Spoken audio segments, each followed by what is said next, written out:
what you want to say, baby. When you're alone in the darkest night, maybe you can give your radio back. Open your heart and show your eyes. You're the sea. And grow your love, baby. The future is waiting for you. And show your eyes. You're the sea.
freaking communist invading radicals. Communist invading radicals starting off my stream. Welcome, Comrade Freedom. Hey, everybody. How's it going? How's it going? Oh my god, we got the song just starts like right away, doesn't it? It just like starts up right all over again. Wait. Okay, we're good, we're good. I better mute that tab though before it F's me.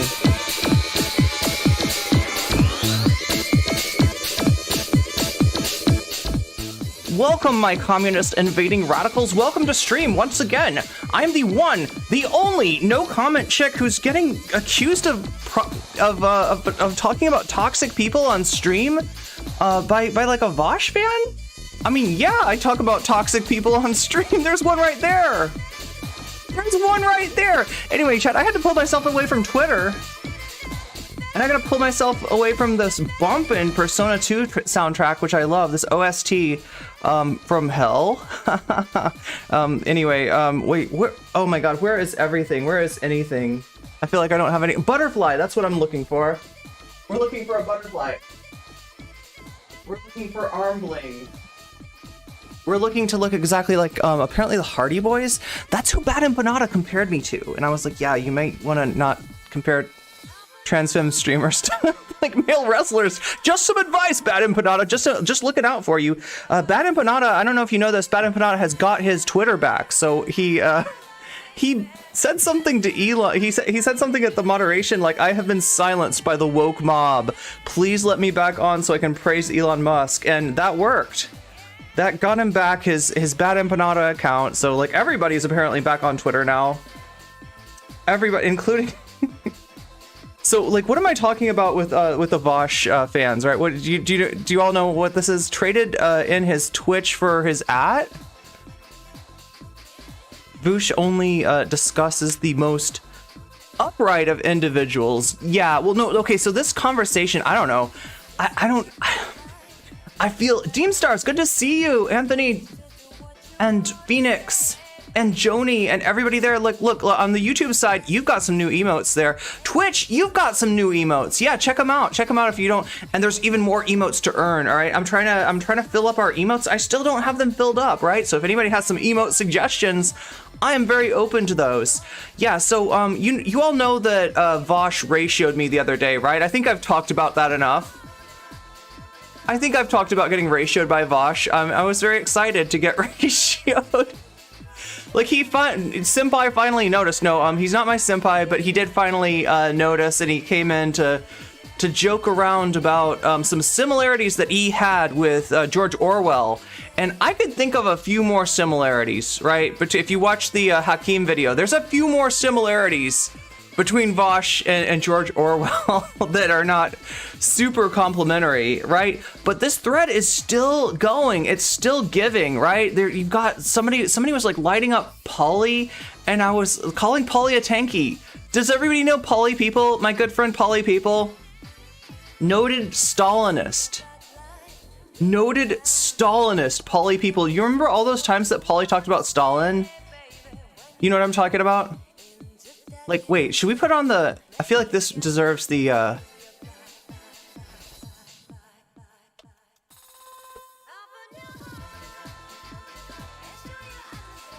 I feel like this deserves some awesome CIA hold music here. Well, let's get that going. It's like my favorite song, by the way. It's so relaxing. It's so relaxing. Yeah, noted Stalinist Polly People, right? If you're a Polly People fan, if you've been in Polly streams, you know how much Polly likes to talk about Stalin, likes to praise Stalin. Stalin, the inventor of the hot dog. The inventor of the hot dog, right? Like there was a race between the United States and the Soviet Union for hot dogs, right? And notably, the Soviet Union, did invent the first hot dog. The problem was it was actually made out of dog.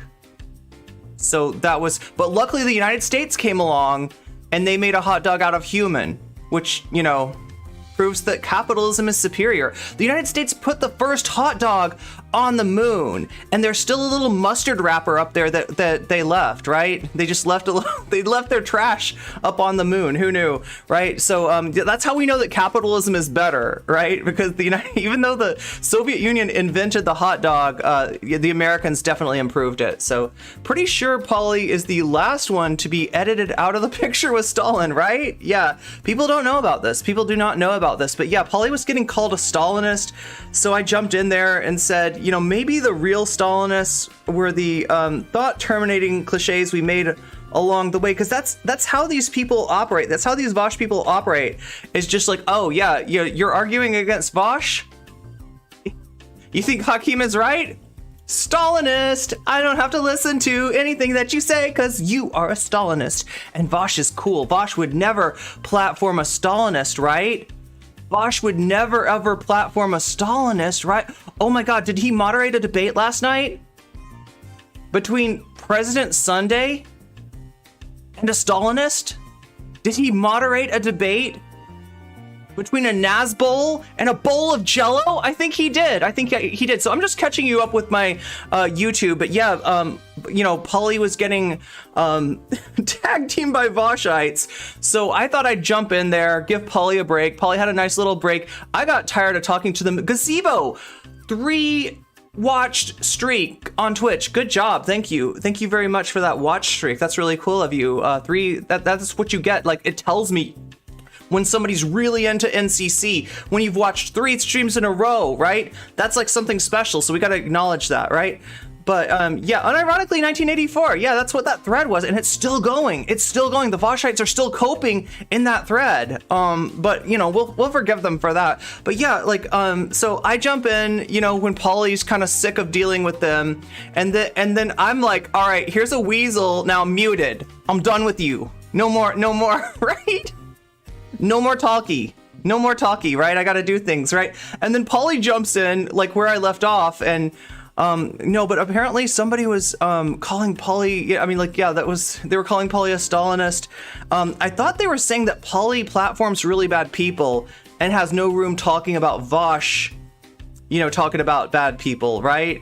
So we're not talking about, like, there's a difference between talking about, like, I'm going to talk about the Tennessee Lieutenant Governor today, all right? I hope nobody gets that confused and thinks that I am platforming, putting more eyes on the Tennessee Lieutenant Governor, where people are going to be like, oh yeah, that Tennessee Lieutenant Governor is looking really good. Yeah, he's looking really good responding to a, you know, being homophobic on Maine in terms of their policy, but then being horny on Maine when it comes to an attractive, oh my god!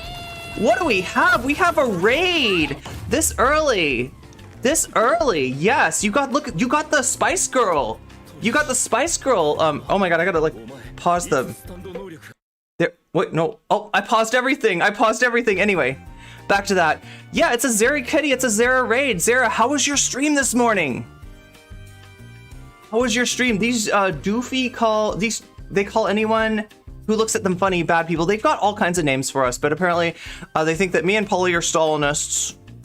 Big Stalinist, and that's the irony, right? He was moderating a debate with an actual Stalin fan. I don't know if I would call Haas a Stalinist. I wouldn't even call Haas a leftist if I'm being real, right? Haas is a MAGA, chud, pat sock, Nazbowl is what we're talking about with Haas, right?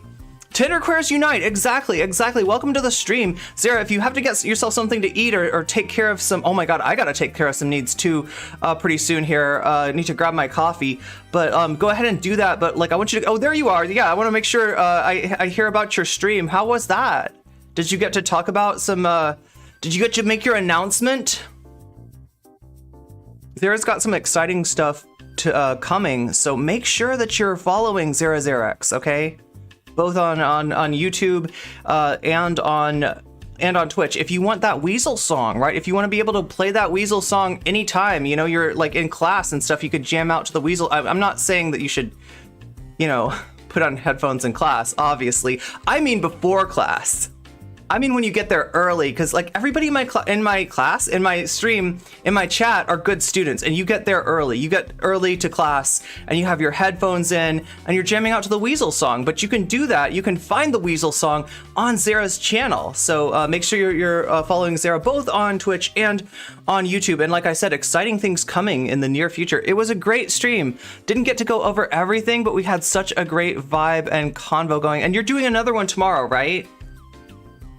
Another early morning stream. So if you're an early morning kind of weekends person, extra follow Zara. I mean, don't extra follow Zara because then you'll like follow and then unfollow. But if you accidentally follow and unfollow, make sure to refollow, right? So it's like if you're gonna be extra extra. That's what I'm talking about. That's what, just like the Vaushites in my comments, all right, that are still coping. They're still coping. They still think that Polly and me are Stalinites, and we're just like memeing on them because it's hard to take them seriously. It's hard to take somebody seriously when they like they're double posting in the replies, like, right? Look, if you want to do a thread, I'm not one of these people like Vaush who gets mad at you for doing a long thread, right? Remember how Vaush went off about Cat Black for like she did like a really long thread? Yeah, Cat Black had a lot to say, right? That's her thread. That's fine, right? But if you're in the comments and you take more than one comment to respond, I'm gonna laugh at you. I'm gonna laugh at you just a little bit. I sent the stuff I mentioned about concerning Vaush in stream suggestions. Nice. I'll have to take a look at that. Stream suggestions that Shaxpia is talking about is in our Discord. Wait, Ollie World? I'm curious about that. I've heard good things. Before I promote the Discord, let me promote the Twitter thread, right? That's our Twitter thread for today that says everything that we're doing, that lets other people know that they might want to not miss this one, right? So on Twitter, if you want to give me a hand with that, if you want to give me share a little of your clout with NCC, that's the place to do it, right? If you're on Twitter, McCarthyism is a lie. That's what it feels like. It feels like anti-communism, right? Like they're going to dress it up as like, you know, everybody who disagrees with Vaush is a tanky, all right? But really what this is anti-communism, right? Vaush is staunchly anti-communist, and I'd say that his leftist credentials are pretty sus as well. This guy said that said that like when it was pointed out that Orwell snitched on other leftists, he said based, because you know they must be tankies. He didn't check to see if that was true.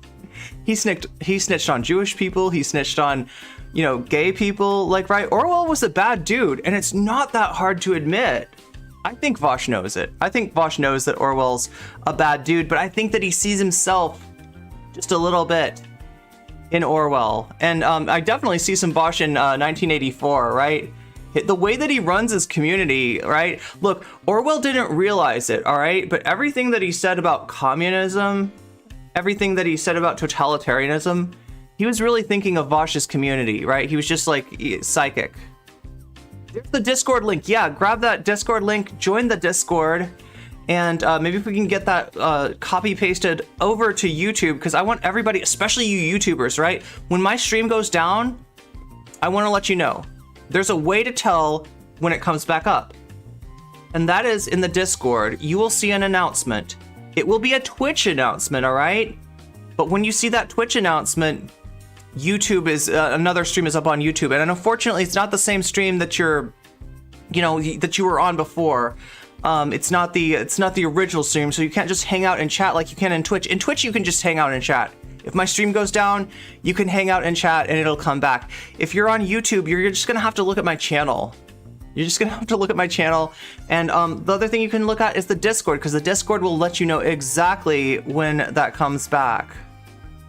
If Orwell didn't snitch on you, you're probably the oppressor in someone's power dynamic somewhere. That's not a bad guess, but yeah, boost that Twitter thread. Wait, did I post the Twitter thread? I need to pin it. Is what I need to do. Pin it right over here. So yeah, we're talking about Vaush again. What did Vaush do this time?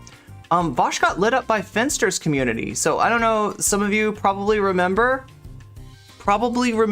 when Finster unintentionally became a political football for Kaffles, right? And Kaffles, you know, came and wanted to debate Polly, lied about Zara, just lie after lie. It was like a Paul Simon what is that band called? Simon and Garfunkel. Yes, I was like a Paul Simon, Art Garfunkel. What are those guys called again? You know, like Paul Simon and Garfunkel. What are Simon and Garfunkel. It's like a Simon and Garfunkel song about a boxer. It's just lie, lie, lie, lie, lie, lie, lie, lie, lie. That's what Cuffles was doing, right? And it was about Finster. And then guess who shows up in Polly's chat? That's right, Finster. Finster himself showed up in Polly's chat. They had a conversation, and it looked like it might be a little bit of a little bit contentious at first, but actually something unexpected happened. And Finster listened to trans people. I know it's anathema, right? This is anathema to Vaush. This is anathema to Xan. This is anathema to a lot of these debate douches. But yeah, listening to trans people can be really helpful. It can get you out of a situation in which you might look less than smart, right? It can get you out of that kind of situation. Like, right, there's something in your interest, is what I'm saying, if you're a debate bozo, to listening to marginalized people. It is not just like the way that Vaush would have you believe it. Like, when we say listen to, we mean agree with everything we say and bow down to us, because we are always right, because just like Ben Shapiro says, the left is an inverted hierarchy of privilege, right? You get oppression points, and those oppression points allow you to be right in disagreements. No, that's not really how it works, right? But you do need to listen to a marginalized group if you're going to talk about their issues. Otherwise, you're just going to try to logic it out in your own privileged head, and you're going to be missing some important pieces. And we're going to see that Xan was missing some pieces in the Hogwarts Legacy discourse today, right? Xan went hard on trans people, went hard on Jesse Gender, in the Hogwarts Legacy discourse, and looks like he's gonna have to eat some crow. Looks like he's gonna have to eat maybe some droppings from some crows, right? I don't know what Xanderhal's got in his pie. I don't know what Xanderhal's cooking in his kitchen, but it doesn't look particularly tasty. So we're gonna cover that too. Yeah, Xan is he doesn't actually apologize, right? But in not so many words, he admits that he was wrong to go after trans people, because guess what? It turns out we've got some evidence now that NCC was right once again. NCC was right. I said from the beginning, this smells, I can't tell you for sure, and I don't want to deny, the harassment that anybody's going through, but this smells like a kind of false flag attack. This smells like some propaganda being cooked up by transphobes to get trans people shit on once again. And turns out NCC was right. NCC was right. I mean, look, I'm getting tired of saying it. I'm getting tired of being right. I wish I was not so right all the freaking time about literally everything. And the other thing that we're going to look at today, eating crow would imply that he is full of the crow's doody-doo. Snow Wolf 2014, thank you for the follow. Thank you for making my emotes go bubbly. That's what I feel like. I feel like I'm in a jacuzzi. Every time you follow, every time you sub, every time that somebody raids in, and I get those every time you post a lot of emotes, even, I feel like I'm in a jacuzzi. I'm in here with the jellyfish. It doesn't bother me, chat, because I'm a mermaid. Mermaids have skin that's impenetrable to the toxins of jellyfish. The toxins of jellyfish actually just get us kind of lifted. We get kind of faded than a hoe on the jellyfish toxins, which is great because I'm not vaping anymore. So I don't know if you've noticed, but I've left that in the past. Hopefully don't really need that anymore. It would imply admitting, yeah, he doesn't do that. You're right, Phoenix. He does not do that. He does not admit anything. But we can tell. We can put the words that he said before together with the words that he's saying now and see what he's really saying, which is NCC was right, and I was right, and he should have listened to trans people. Vaush should have listened to trans people, right? We're also gonna look at FD Signifier's new video about men, because I'm a little bit. This is a subject of how should I say this? Relevant to my interest, yes. Relevant to my interests a little bit. What does FD Signifier have to say about men? I want to know. Don't you want to know? Well, we're going to find out, but we're going to have to get through some toxic people. That was the one thing that I admitted to on Twitter, right? They said I thought they were saying that Polly puts eyes on some toxic people, and I was like, wait, shouldn't it be me that you're criticizing? Shouldn't it be me that you're criticizing, right? I'm putting eyes on toxic people right now, but I think there's a difference, right?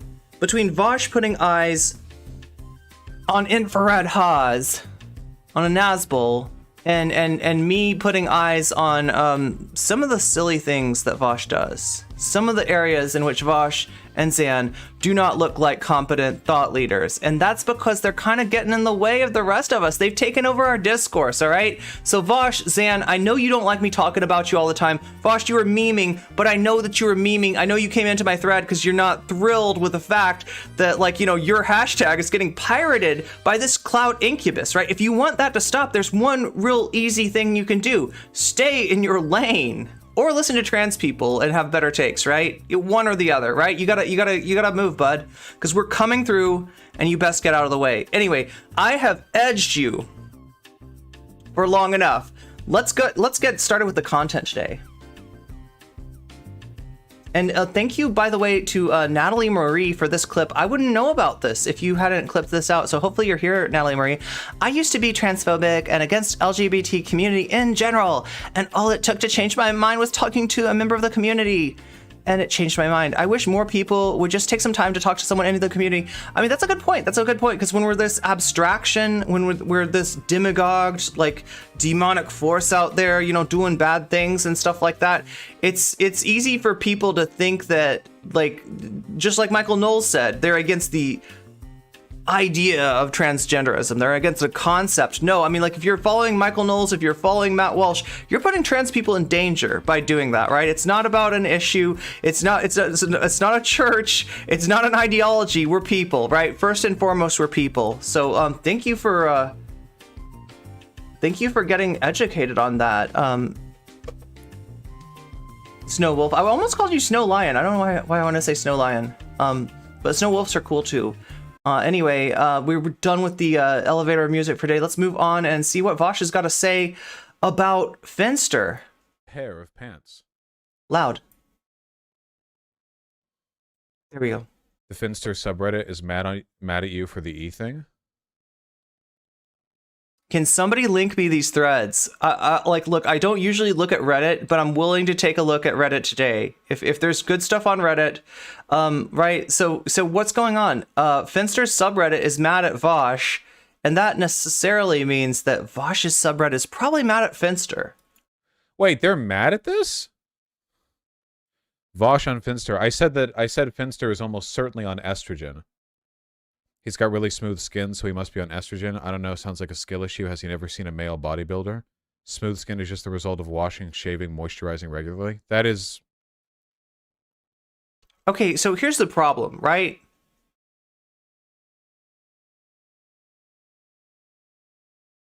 Finster's hormone regimen, or lack thereof, is kind of none of your business, right? Now, it's bad enough when somebody, you know, that you know is like, I wonder if you're on estrogen, right? I think we all recognize that as being, you know, inappropriate. That's a bit of a boundary breach, right? But Vaush isn't your friend. Vaush isn't just some random person in a conversation, right? With a limited number of people listening. Vaush has got a lot of people listening, right? So yeah, I don't think that Finn's community appreciates, like, you know, Finn being discussed in these ways, right? It's kind of none of Vaush's business, right? Why does he think it's his? Does he think that all Finn boys are his business? Yeah, wasn't there a meme, like, if Vaush, like, I think President Sunday, when he did the Haas debate, like, his thumbnail said something like Vaush had a shirt that said FBI on it. It was Femboy Body Inspector. I don't know. It's you know, he does kind of feel entitled. Nabil, thank you for encouraging people to actually listen to marginalized communities. Too many people are like Vaush and don't listen to a single person. Yeah, and listening to marginalized communities might save you from ending up with poo-poo on your face. And I feel like Vaush, I think he stepped in the poo-poo. I think he slipped in the poo-poo. And I think now he's got poo-poo on his face. So, you know, listening to trans people might be in your best interest, Vaush. Just saying. Not always true.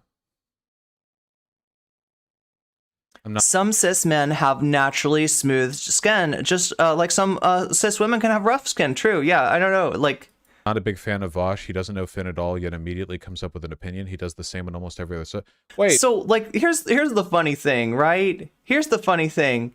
Caffles was trying to use Finn as like kind of like a football, right? Of like, you know, like Finn's on my side. Finn agrees with me. Polly people, anti GNC. I don't know what else she called Polly. She called Polly a bunch of stuff that doesn't apply. Polly always gets the bad faith like insults, the bad faith characterizations, right? Polly got called a reactionary just for being in my YouTube chat the other day, right? So yeah, we don't like to see Polly get hit with disingenuous slime, but that's exactly what happens all the freaking time. You're unfamiliar with Vaush?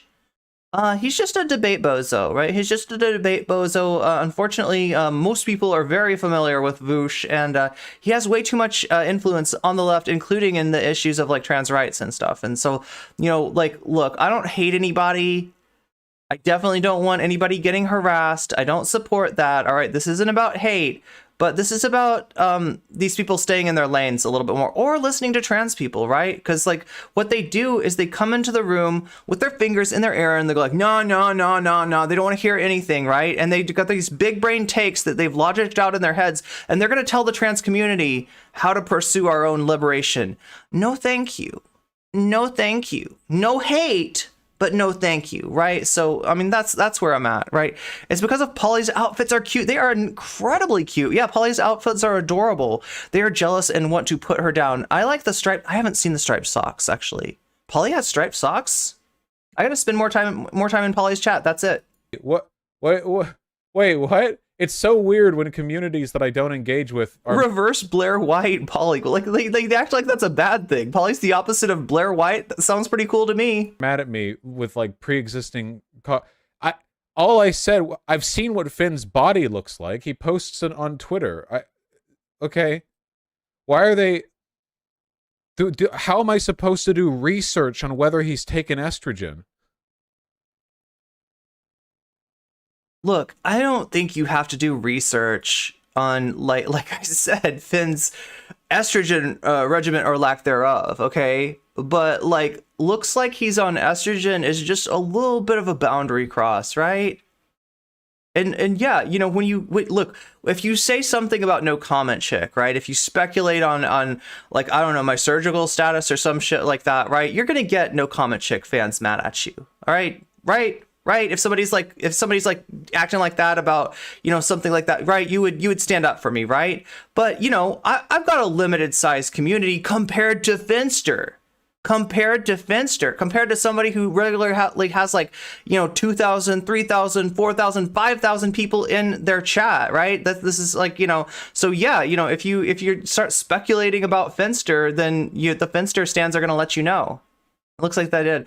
Yeah, like reverse Blair White. Well, I mean, I don't know if it's a complete reverse Blair White, but just like, you know, Blair White bad, Polly good. I think that works out pretty well, right? It's like Ben Shapiro that pretends to be one of okay, like I want to be real cautious, or I want to be real nuanced about this, right? Because you don't get nuance from these people, right? It's you know, everything is like a false dichotomy fallacy, right? With these people, it's one way or the other. It's 0 or it's 1, right?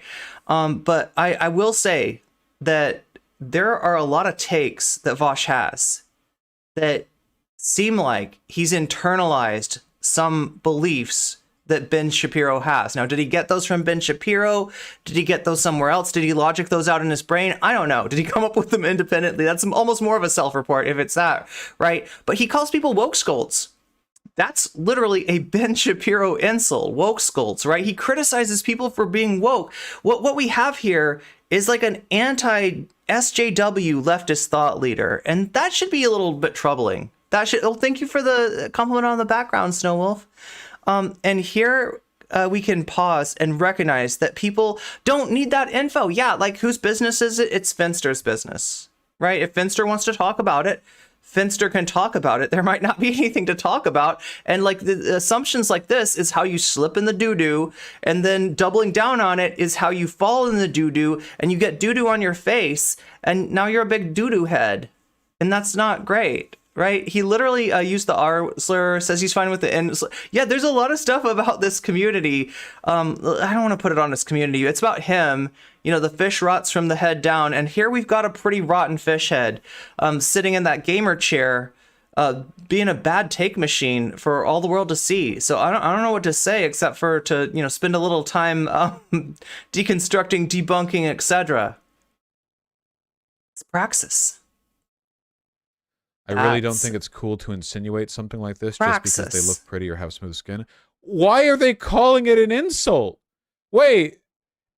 Oh, yeah, Finn looks really feminine and smooth. He's probably on estrogen. I don't think it's appropriate to suggest something like that. Well, see, he's used to picking on people that are just like small accounts on Twitter or small streamers or whatever. He's used to picking on people where there's no repercussion. You can say anything you want about No Comment Chick. You can say anything you want about poly people, right? And if you're Vaush, if you're Keffels, maybe you don't hear any backlash, right? Maybe you know, like our communities are small enough to where you're not hearing the backlash, and we don't have a great big overlap in our community, so there's, you know, some chance you're not going to get the backlash. But when you call out, when you speculate on you know, personal matters in Finster's life, yeah, you might get some backlash. Yeah, it's not appropriate. True.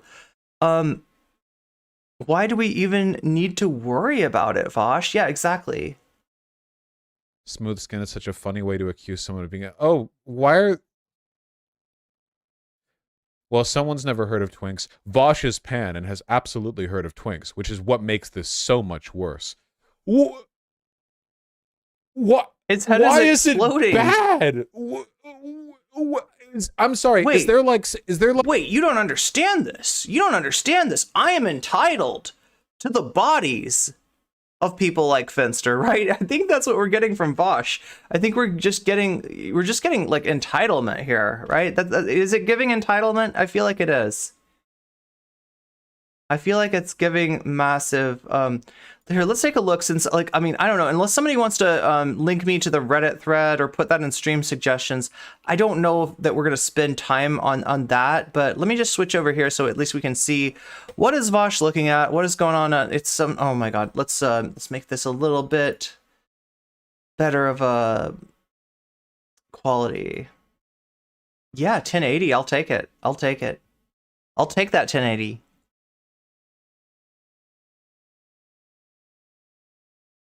It's not okay to speculate on people's transitions. A lot of people don't appreciate that, right? Famously, Abigail of Philosophy Tube was not appreciative of people, you know, speculating on her transition before it happened. Even though, you know, she did end up transitioning, like, right? It didn't feel great to have that kind of, you know, personal part of your life like drug out in front of everybody. Can y'all read that at all? I can't read it.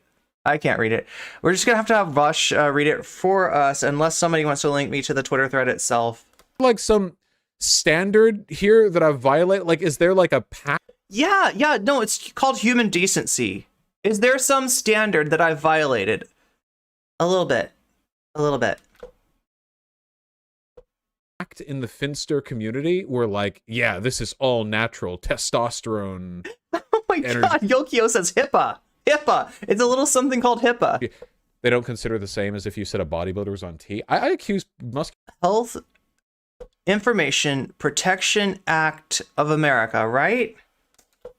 muscular people being on testosterone all the time. Tons of muscular people take steroids. I probably will if I ever get super beefy. Why? Okay, so he's talking about like a discourse that goes on in the bodybuilder community, right? Where like a lot of times bodybuilders will see another bodybuilder and they'll be like, I don't think this guy's natty. I don't think natty means all natural. It means, like, in other words, you're not on the sauce, you're not on the juice, you're not on the hot sauce, right? You're not using steroids. Oh my God, you got it for me, Natalie. Let's take a look. Let's take a look at this. Let's take a little look-see. I got a best practices. Oh yeah, it's like this one right here, just like that. And then copy that thread in there.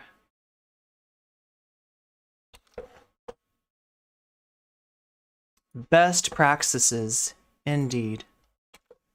Meow meow. It's so weird, chat. Like now that I know for a fact that I got all these eyes on me. Now that I know for a fact Wait, did they clip him too? Did they also clip Vaush? What's up, Dylan, CIA Burns? Chud Logic says he's a... What? Oh my god. What? HIPAA, tell that to Jesse Singal, right? Right? I'm not an E, but I can, yeah, have smooth skin. Yeah, exactly, right? Well, I mean, I think somebody in the thread says, like, it's all about, like, moisturizer and, you know, your diet probably affects it too. Like, I mean, there's a lot of things that, okay, so let's take a look here. This is Finster's Discord. They've got some kind of a, is this the same thing that we're looking at? Finster is the only femboy. I hope you guys know there's like a 99.9% chance that Finster, at the very least, is on estrogen. I'm not saying Finster isn't a guy. This is the initial clip. Okay. Skin, and their HRT femboy is a real thing, all right? I'm just saying. I mean, look, it's fine to talk about, like, the phenomenon of, you know, HRT femboys. Nobody's, like, you know, mad at Vaush for that. But this is Finster, and yeah, if you cross the boundaries on Finster, you're going to hear back from Finster's community, right? A reminder that Rule 3 applies here in particular because of no politics. Oh, they've got a no politics clause. Interesting. They're not a political community. They're mostly like a gaming community. They're also a Finster is cute community, and you can't argue with that, right? He's got really smooth skin, so he must be on estrogen. I don't know. It sounds like a skill issue to me. Okay, so... Has he never seen a male bodybuilder? Smooth skin is just a result of washing, shaving, moisturizing regularly. Yeah, it can be. It absolutely can be. Wow. Okay, so it looks like I don't know if these are Vaush people. Like Vaush did show this thread. So, you know, like when a streamer does that, like when I showed the thread, you know, the where Vaush Ray showed me on stream yesterday, some people from my community jumped into that thread, and some of those Vaush people got a little pushback that they weren't expecting. Right now, I would never expect you to jump into a thread like that. All right, when we're dealing with a Vaush thread. Like, this is Finster's community, so it's a little different. But when we're dealing with a Vaush thread, dealing with a Xan thread, dealing with a Keffels thread, or anything like that, especially, you know, the more intersections of marginalization you have, the more inhuman that you're going to get treated by these people. So do take care of yourself. I never want anybody, you know, to put themselves in danger for me. And I hope that was clear in the Vaush thread. Like, there's you know, there's some people in there that just are Vaush stans, and you know, they'll argue with you, they'll be a little toxic with you, and there's probably some people that are a little bit worse, right? And that like they'll take it way too far, right? So yeah, just you know, a warning on that. But yeah, so when Vaush shows this on his stream, there's gonna probably be some Vaush people that jump in here and try to defend their parasocial daddy, their parasocial clout daddy. Yeah, the amount of trans harassment in Vaush's clout network isn't worth it sometimes. Yeah, that's exactly why. Like, look, I'm a streamer.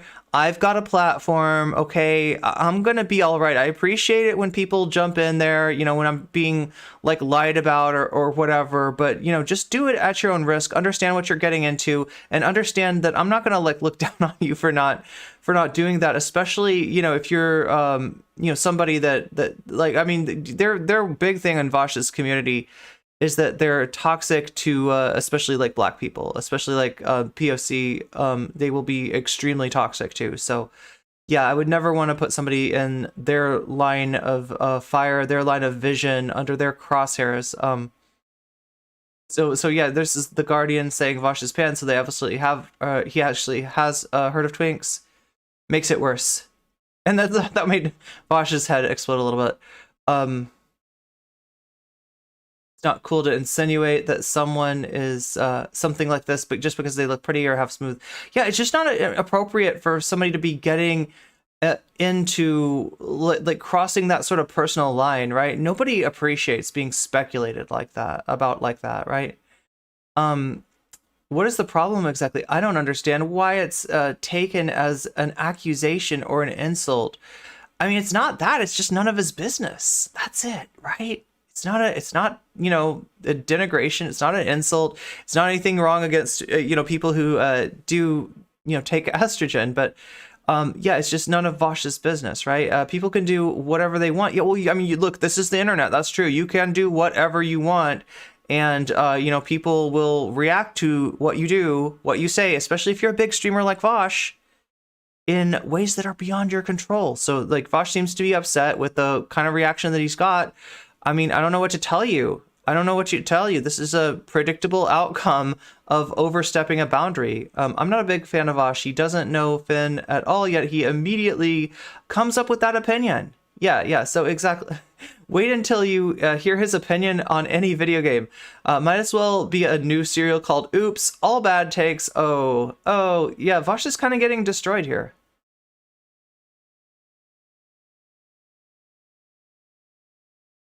He has smooth skin, so he must be on estrogen. Damn, Vaush always got to have some of the worst takes just sprinkled in between. Yeah, I mean that's the cereal. That's the cereal that he's serving, right? Oops, all bad takes. Oh my god! Thank you for the follow, Moya. I love saying your name. I feel like people in my chat have the best names on a regular basis, right? For the love of fucking God, this is ridiculous. Teach your sons how to take care of their goddamn skin. Finn's community roasting him, and I am living for this. So yeah, this is quite the roast. Vaush strikes again. Didn't realize Finboy Natty. Yeah, this is Natty or Not. This is kind of Natty or Not, except the thing with Natty or Not is I feel like that, I don't know. What's up, Stova? We normally roast him enough on his own channel. Okay. Wait, are you saying this as a Vaush channel aficionado, or are you saying this as like a Finn channel aficionado that spends some time in the Vaush community? Moisturizer. Yes, moisturizer. I mean, if you're saying about Vaush's community, that is true. Some people in Vaush's community have unironically better takes than Vaush, right? And yet they stay. I don't know. That's I guess that's a them problem. We roast Finn all the time. His mods are the worst. Wait, I don't know where anybody's coming from. So, if you could, if that's pertinent, just like identify that. Finn's community. Oh, you're Finn's head mod. Well, welcome. Oh, I recognize your name. Yeah. Yeah, so yeah, like this is a little, so what would you say about this? Like, for me, I feel like it crosses a line. I feel like it is a boundary issue, and that it belies a little bit of entitlement on Vaush's part, right? Oh my god, we got a Vaush fan in the thread. As a very big Vaush fan, I disagree strongly with what he said here. Finster does look a good bit different when he's not under the grace of the camera angles, lighting, etc. But also, what we fail to remember is that sometimes Finn is... we fail to remember... Well, I mean, like, yeah, okay, so granted, there are a lot of factors in, like, how your skin looks, right? I just don't see how this is, like, a defense of Vaush. Yeah, it's not an issue. Like, if so, like, that's the whole thing. It's like, if somebody's on estrogen or they're not on estrogen, that's their business. I'm currently his favorite mod. Oh my god, do we have a mod fight? Young Black Economist! Thank you for the gift sub to Stovamore. I think the basic respect is not to speculate about people's hormones unless they bring it up and want to disclose or talk about it. Yeah, and I mean, this has been an issue before. We've seen people like, this is why I really try to discourage like the egg discourse, right? Some people, like, so some people transition, some people do not transition, right? It's kind of like their business. And you've got people like Philosophy Tube, who end up transitioning and then say that they didn't really appreciate people like speculating about it before, right? It's not an easy thing to go through, and it's a very sensitive time, and so people, turning your potential transition into discourse is just not appreciated. Like, I get that as public figures, we're going to get talked about, but this is different, right, than just some people talking about somebody, which, you know, again, crossing a boundary. But when a streamer crosses a boundary, right, it's a little bit bigger of a deal, right? And I think that's why people are reacting here. Vaush is just completely at a loss of like, wait, did I do something wrong? Is there some unspoken pact in Finn's community? Like, what did I do? Like, right, he can't figure it out. And it's like, well, like, you're just acting a little entitled, right? You know, you're not entitled to like that kind of personal stuff about a person, right? That's the egg thing is in Finn's chat. It's just a joke, but I can see, yeah, like it's different if somebody appreciates it and you know it becomes a joke and it's like a mutually appreciated sort of thing. Yeah, it's more like a. And like I said, this is more of a big deal for streamers, right? Than like chat. Like I said, chat's going to talk about what chat's going to talk about, right? But you know, Vaush is a large streamer with a large platform, and so him kind of speculating about Finn, I feel like that's on a different scale. It's a joke that's been going on for years with Finn. He did add an egg emote. Okay. Oh my God! Once again. Stovamore, thank you for the gift sub to Moya, whose name I cannot get enough of saying, so, meow. You can't make assumptions about people's medical choices, especially if you're just making ignorant, uninformed claims based on stereotypes. And I think the big thing that Vaush doesn't get, right, is I feel like he's used to speculating about, like, you know, people with smaller communities, right? Streamers with smaller communities, random accounts on Twitter, people who, if there is any pushback, if there is any backlash against what he says, he's not going to feel that, right? Like if he talks about me, if he talks about Polly, you know, if he talks about like, you know, whoever, right? He's not going to hear back about that. Whereas if he talks about Finster, now you're getting to a streamer of, you know, some considerable size. So yeah, you know, this is gonna prompt a little bit of a roasting, I would say this is a mild roasting too, right? Nobody's going hard, nobody's being mean. This is just a mild little roasting, and like there's a little bit of like being incensed about this is somewhat justified, right? That managed to be offensive to trans women, cross-dressing men who naturally look feminine and androgynous, and men who simply take a lot of care of their skin. It's kind of an accomplishment, isn't it? Yeah. Look, I'm gonna have to follow this. I'm gonna have to follow this R Finster, the subreddit, right? This is good. He's a Finn truther. Oh my God, is that a thing? Vaush is up there with Andrew Tate, post 2022, Jordan Peterson, Ben Shapiro, and Chat GP. Oh, that's what he's watching. He's watching. Yo, should we watch some of that too? I've seen some funny Chat GBTs of it's always like Biden, Trump, and George W. Bush. A Finn truther. That's new to me. Okay, so that's not an established thing yet. Oh, thank you for coming in here too. Stovamore, I can't pronounce anybody's name, but if I mispronounce your name, that means you're extra cool. So extra cool points for Stovamore, and thank you for coming in here and giving out a gift sub. Okay, so yeah, let's finish the Vaush reaction to his roasting by Finster's subreddit. Yeah, Vaush media takes are bad. What media? I just accused a femboy of being on E. What does that mean? Oh, well, I really appreciate you coming by, like, considering how busy you must be. I know I've never really modded, but I've talked to some mods, and yeah, the bigger the stream, the tougher the job is. So I understand that you all have a tough job to do, and you got to get back to it. Thank you so much for spending some time here, nonetheless.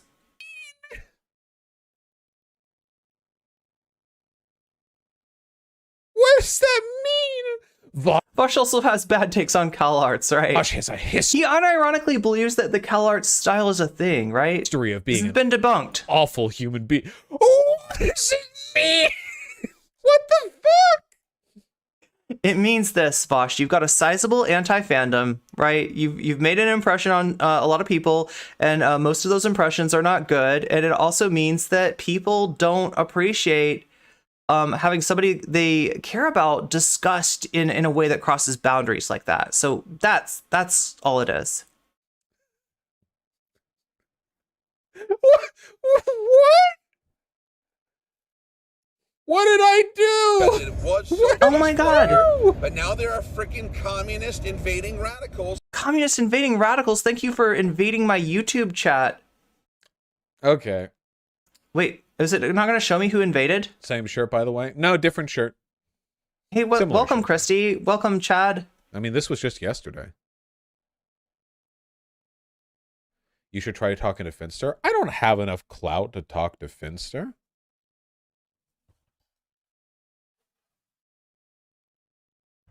His community thought he was on estrogen in the past too, but he's taken Silent Storm. Thank you for you're on a you got a kill streak too. You got a watch streak as well. a test since then to show his testosterone. Wait, I couldn't see estrogen who levels aren't far followed. from normal. If you just said that to me, then I'd be like, "Oh, damn, cool. He's just like really feminine." Then why is it a big deal? If I just Did Vaush just admit that Polly has more clout than Vaush? I think that's what he admitted, right? I can't talk to Finster. I can't talk to Finster. I don't know. Finster seems pretty cool. Seems pretty approachable. As I remember, it was a really good conversation too. Couldn't you just Pretty be like, chill. No, hey, I think he's on. Like, I appreciate that. Look, I get challenged by these debate bozos all the time. Come on my stream if you have an opinion that runs contrary to mine. Come on my stream and debate me. They're entitled to that too, right? And I mean, I'm not saying that I would never debate someone. I'm not saying that I don't want to talk to people that I disagree with, right? But I generally try to prioritize productive conversations. I had a very productive, very interesting, very enjoyable conversation with Kid Bandit just the other day. Before that, we had Ferociously Steph on Bird Brains. Before that, we had Soul Bunny on Bird Brains, right? Conversations like that I really enjoy, right? So I'm a streamer. I do a lot of React content. I have plenty of content. There's more content than I can actually get to. There's things that I let go that I don't have time to talk about that I wish I had, right? So if you're gonna kind of get in line, you need to be somebody that I think I can have a productive conversation with, right? So yeah, we've seen what happens when somebody like Sansol, comes on and wants to talk to me, and it's just like all he wants is drama. All he wants is to be seen as arguing with the evil NCC, and I don't think that's productive. I need to update. Yes, thank you, Woody. You're like the first one to say. Wait, maybe you're not the first one to say. Maybe I'm just ignoring people. All right, what are we doing right now? We're doing Vaush versus Vaush. Angers, Finster, and I got it spelled right. I was spelling it wrong. I was adding an extra S in there. Finster fans, Fin fans, Vaush Angers, Fin fans. Then the next one that we got, it's all about Xanderhal. Xanderhal. This is a fun one. All right, are you ready for this one? Admits in capital letters, NCC was right. Xanderhal admits NCC was right. I mean, he didn't realize that was what he was admitting to, but he basically, Poly People has all the clout. That's right. All clout comes from Poly. All of the clout that I have stems from the fact that I am a Poly People orbiter. That's true. That's unironically true. He says that it's the first time that someone told him his media takes were bad. Yo, there is definitely about damn time. Contact Vamps, you called me out already, and I was not paying attention apparently. I have massive ADHD. I'm sorry. No, actually, he's not. Oh, wow, that's cool. I'm neurospicy in multiple ways, cool. So. We did it! Okay. You'd think you'd take it as a compliment, as a femboy. No, I'm just naturally this. We orbit each other, right? Polly and I, right? Feminine. Well, okay. All right, well. Isn't there a planet like that or something? Like a planet that has a moon is it Pluto? Oh yeah, people can't decide if Pluto's a planet or a moon, right? Or wait, no, there's there's a big moon like relative to the size of Pluto, and that like what is the? Has anybody got the I feel like there was a video about this recently. He's natty. Yeah, they're literally treating it like a bodybuilder getting a Pluto is too small to count as a planet. used steroids. Like, Binary he's orbits. natty! Yeah, I think we have a bit of a binary orbit. We are both affected by each other's gravitational pull, and I think it's wonderful. Binary star systems. Whoa, binary star systems. Have we got a binary star system? That sounds kind of like that sounds kind of like we've transcended the hierarchy in some way. Did we finally achieve this, right? Because like, look, we talk about clout networks. All right. You know, we talk about like the Vaush clout network. We talk about the Destiny clout network. We talk about you know, all kinds of streamers. When a streamer's big, they tend to pull in a lot of people that are willing to kind of support them uncritically in order to get the, you know, secondhand clout from the streamer, right? That's usually how that works. But what if there was a clout network, but no clout, you know, no definite clout daddy mommy, right? What if there was a clout network that was a little bit more horizontal than the rest of them, right? That may be what we're creating here. That may be.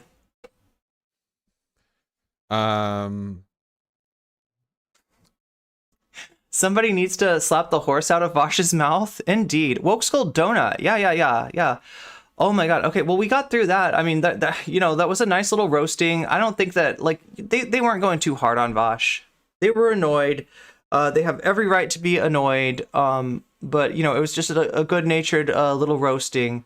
And I'm not going to try to make too much of it. I will say that, like, you know, you do have what we've learned here, and it's not really learned, it's just like reinforced our pre-existing conception that Vaush has got entitlement when it comes to certain people's bodies, right?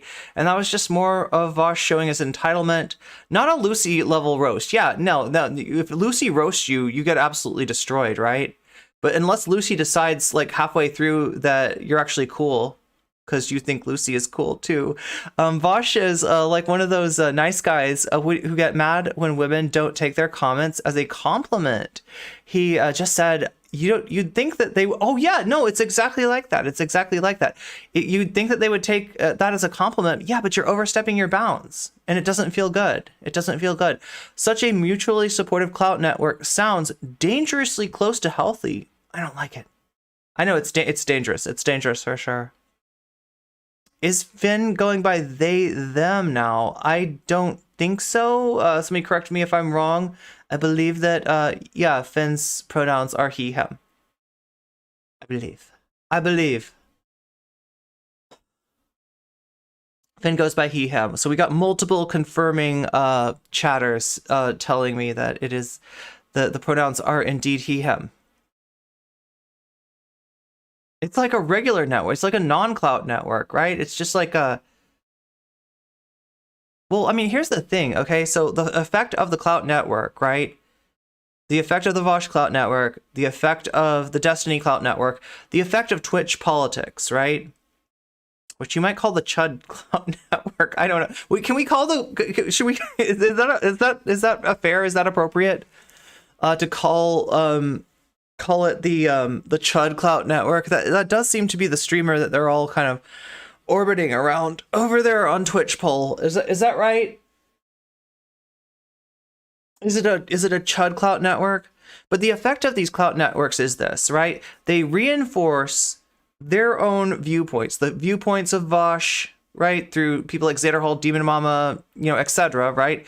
The viewpoints of Destiny through people like Not So Erudite. I don't know who are I don't pay attention to Destiny these days. I don't even know who the orbiters are, but Destiny's orbiters, you know, in general, will kind of reinforce his viewpoint. And part of doing that is to push people who disagree to the margins, marginalize other viewpoints, right? And when you've got somebody as reactionary as Vaush, that marginalization, the effect of that, right, is to make the left less left, to make the left more Ben Shapiro, to make the left more anti-SJW, right? To make the left less woke, right? That's the effect of it, right? And I would say that's not a good thing. I would say that there's some problems with that, right? And those problems can be addressed. Can be addressed through mutual support, like the kind of support that myself, Zara, Shakespeare, Polly, Cryptid Mage, Nabil, Amanda Panda Sensei, and so many more that I'm invariably going to be forgetting about now, even though I shouldn't be, because I always forget important things, chat. Sometimes the most important thing. Like right-wing extremism. I mean, like, look, it helps the right. It's useful for the right. What it does is it puts the left in a compromised position. It gives you a situation, and I was in this situation, okay? Like, because when I came to the scene, there was something kind of similar going on, right? Dylan Burns was probably a bigger player in the scene at that time, too. Dylan had his hippy dippy panel, and everybody wanted to get on that thing. Prime had a panel. Yeah, I guess that's how the Twitch politics clout network sort of formed around Prime at first, and now I think it's more, has to do with people like Chud Logic. Destiny is like a reactionary pod save America. Yeah, it's this type of liberal that will platform George Lincoln Rockwell and kind of agree with some of his opinions. True. Shakespeare sent something about that on Discord. Yeah, I feel like some other people sent me stuff on Discord too. Let's see. Is it in is it maybe, oh my god, I gotta get in the right thing here. Mod chat, there we go. Oh no, not mod chat, modcast. That's the one I want to be in. Wait, is it in stream? Oh yeah, somebody added me in stream suggestions. Was it Shakespeare?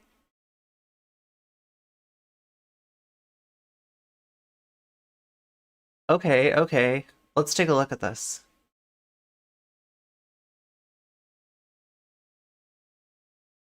Let's take a quick little look at this. Oh wait, I should give Natalie Marie some love. Here we go. I'm liking the see, I just liked the video. I am already subscribed. You should do that too. You can hit the bell if you want to.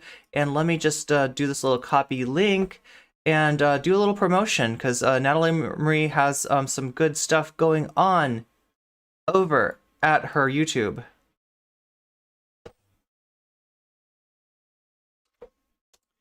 There it is, and don't think that I'm leaving you behind, YouTube chat. I still can't tell. Hassan went on Pod Save America, which is pretty cringe. Yeah, I mean, I don't know. God, I'm trying to. Did he at least like? Was he combative at least? Like, yeah, like a Wait, I feel like I missed somebody that followed me on YouTube. If you're that person, let me know so that I can shout you out, and thank you for following me. You don't show up on screen, and there's a very particular reason for that, because there was like a troll tactic back in the day. It's on stream suggestions. There was a troll tactic back in the day that kind of utilized that in order to...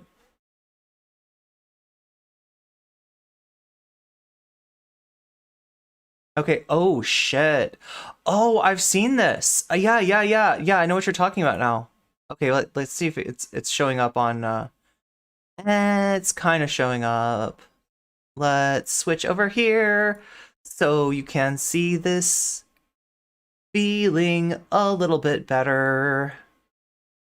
Wait, am I singing in the rain? Is that the song that I'm like vibing off of? I can't tell. Was that Singing in the Rain?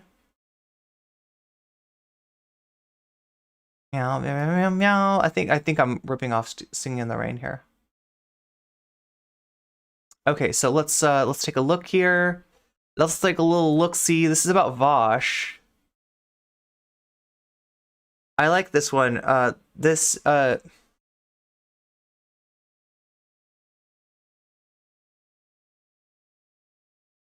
my god.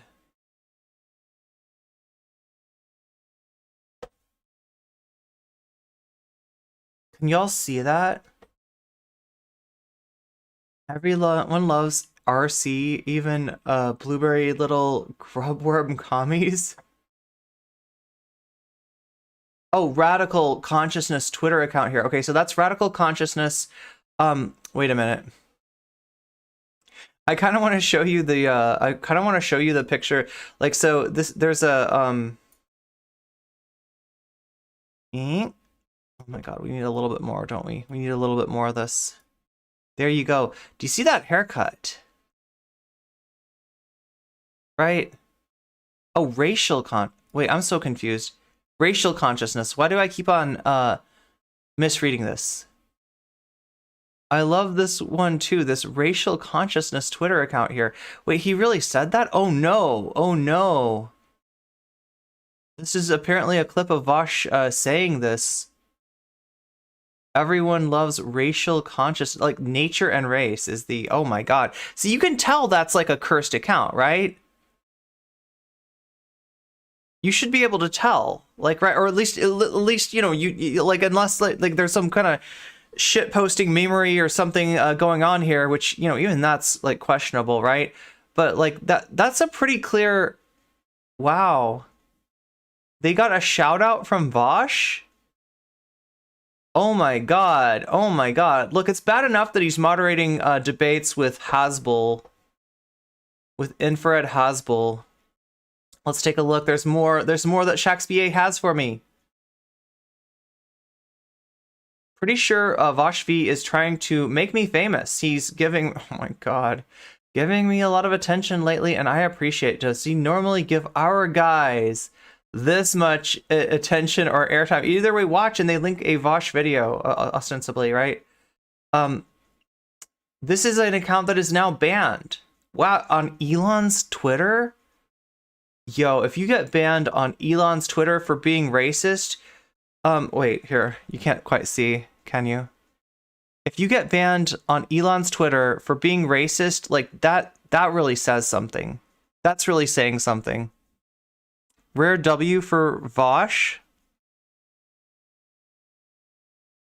Kind of a Twitter account who radicalized Scott Adams for sure. Yeah, I mean, like, look, Elon recently defended Scott Adams, right? So, like, that's who we're talking about. The person that heard Scott Adams' like racist shit show take and was like, "Hey, I see nothing wrong here. There's nothing wrong with this."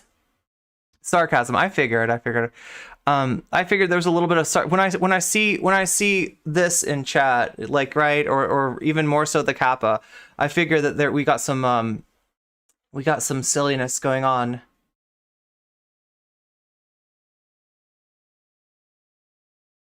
Okay, what time is it? Oh my god, I don't know how close we are to the ad break, right? But the ad break is a thing. And I gotta mention it, right? Because, you know, maybe we just had one. Maybe we're gonna have one soon, okay? But there are ways to get out of the ad break. Now, the ad break is happening for us twice an hour now. That's the one way that I can get you out of the pre-roll ads, is to run 2 ads an hour. I know it's a lot. I know it's a pain in the butt. I know it's terrible to get sucked out of here right when NCC's in the middle of some ridiculous rant that you really just want to hear where's she going with this, right? And you got sucked out, right? So there's several ways you can take care of that. There's several ways you can make that better. You can, to use a Vaushian word, ameliorate the situation. The first one of those is to link up your Amazon Prime, should you have it. If you have Amazon Prime, you can link it up to Twitch, and you can get a free. You can get 1 free sub. Oh my god. Thank you. Oh my god, Skywise8, you gave a gift sub to Joni. Like, right now, that's another way, right? So you like, let's say, like, you know, okay, so like the first way is Amazon Prime. The second obvious way is if you have $5, it is still just $5, right? And $5 is not a big deal for you. If you can afford $5, that's a way to take care of it really quick. The other thing that can happen, right, is that let's say you don't have $5, you don't have Amazon Prime, but you still want to watch my stream and you're annoyed by the ad breaks, right? Just hang out here and chat, because you chatting will get you noticed by somebody like Skywise, who may very well give you a gift sub. So those are the 3 ways that that you can do that. And yeah, I'm trying to remember my supposed to do calls to action, chat. I'm supposed to make my stream somewhat profitable. Speaking of somewhat profitable, let's see where we are right now. It looks like 174 out of 200. So I've now got the gift sub goal set at 200 because something major happens when we get to 200. Here, let me switch back. Okay, because you can see it better now. It says Kami Babe Cosplay, 200 sub points. If we get to 200 sub points, that is going to trigger an event where I become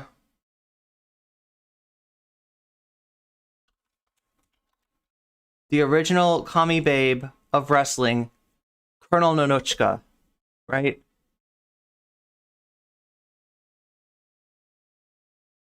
Oh my god!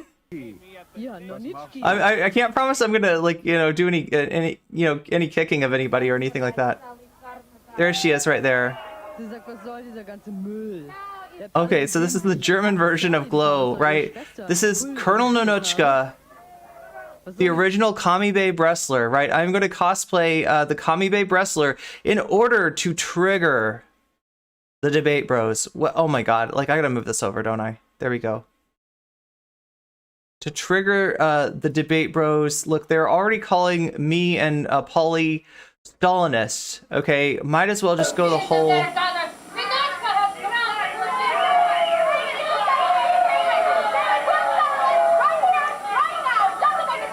This is Colonel Nonochka versus Americana. You can see what they're setting up here with their wrestling, you know, their wrestling kayfabe and stuff, right?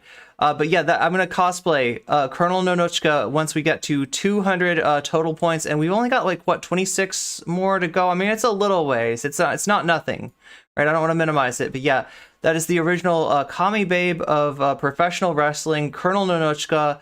I'm gonna cosplay her just so that the debate bros can clip chimp me and say, no comment chick is a tanky now. That's right, she's a tanky, she's a Stalinist, she's eating the glizzy with Stalin, like Lady and the Tramp style. Like, right, it's a foot-long hot dog, Stalin at one end, me at the other, and we're both eating it until we get to the middle, and he gives me a nice kiss with that mustache, right? That's what they're gonna say.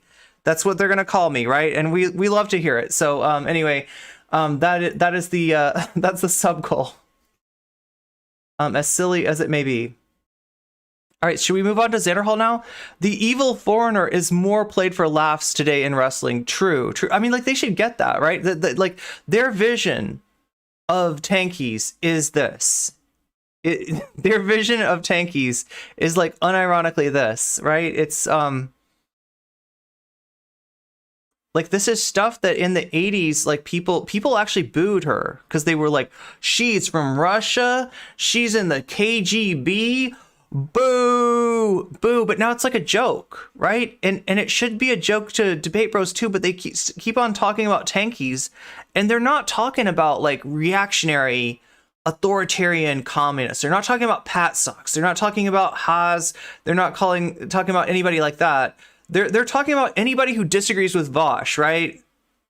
They're running their own McCarthyist nonsense, and we gotta call them out on it. We gotta call them out on it. We gotta make them look as silly. She was also cheating. I mean, she does tend to.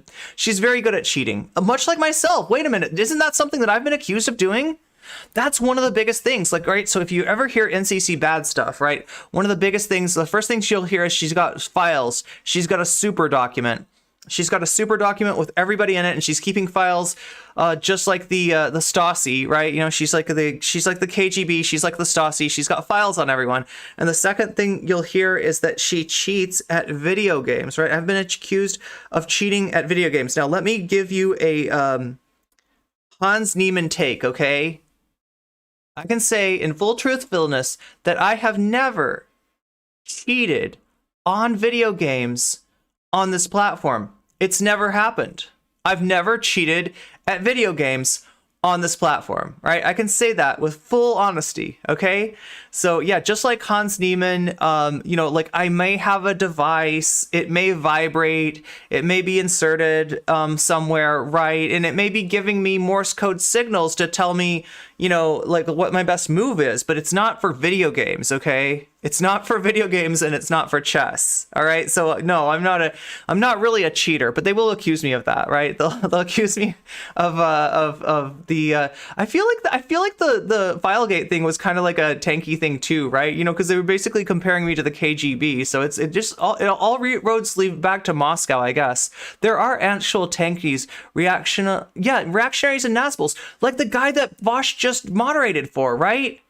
He moderated In other words, he put eyes, because, like, right, he's not really moderating. Vaush doesn't know how to moderate. Vaush has never moderated anything in his life, right? But when he's there as part of the bill, it's just like adding another wrestler to the wrestling bill. It's like, you know, you got Colonel Nonochka, you got Americana, and then you're going to have, like, you know, Amy the Farmer's Daughter as the referee, right? That's just putting 3 names on a card, right? So you got, like, 3 fandoms that are going to be really interested in that, right? That's all that is. It's like if I debated, like, it's like if I debated against Lucy Hayes, and then we had, like, you know, Fenster as moderator. You know, adding Fenster as moderator is basically just going to serve to, like, bring more eyes to it, right? Which would be base, because, like, a Lucy Hayes versus no comment chick debate, that'd be a lot of fun. I think there should be some eyes on that. But when the debate is between Hasbull, Infrared Haas, right, an actual Duganite, and I'm not even kidding. I shouldn't meme. I gotta be serious about that. Like, Haas is dangerous. Okay, Haas is you know, basically conflating, like, communism with MAGA, and we've seen that shit before. Yeah, we've seen that third position shit before. We don't want to go back there. We do not want to go back there at all, right? So when Vaush is adding his name to the bill, against, like, between Haas and a bowl of Jello, a bowl of runny Jello, named President Sunday, like, all that's doing is putting more eyes on that and giving potentially, you know, Haas a chance to come back, because he's been you know, twisting a little bit. He's been listing. That's the right word, when a ship is, like, listing, right? His ship is not doing too good, right? And here comes Vaush to prop him up. So yeah, that's not cool. If you want to worry about tankies or authoritarian or reactionary leftists, there's somebody to worry about, right? Although I'll pull his leftist card right away from him, because he's definitely not a leftist. I have promised you Xanderhal, haven't I? Caleb Maupin. Yeah. Talk about authoritarian. Well, I mean, that's a different kind of authoritarian when he's commanding you to spank him, right? That's a wow. That's a different kind of authoritarian entirely, right? Talk about I don't even want to say it, because any sort of, like, sexual proclivity that I compare Caleb Maupin to, I'm doing damage to that fetish, or that, you know, fandom, or that, like, that interest group, right? If it's something you can exploit in a game, do you count it as cheating? I don't think I can exploit anything. I'm not very good at video games, and I hardly ever get to play them. I need to finish Persona 2. I've got Persona 4. I've got Persona 5. I really want to play, like, I love Atlas Gaming. Let's see, I feel like there's a lot of, like, Square Enix stuff that I could play too. Like, I'm big into the JRPGs, because I'm not good at, like, you know, I'm not good at games that are not strategy role-playing kind of games. So not kink shaming, but I don't want to spank him. I mean, like, right, I don't want to spank him. And yeah, especially to be told for him to use his power in the organization to get people to spank him, I think is entirely wrong. So yeah, like I said, I have promised you Xanderhal, and I shall deliver. Not your ally. God, it always comes up, doesn't it?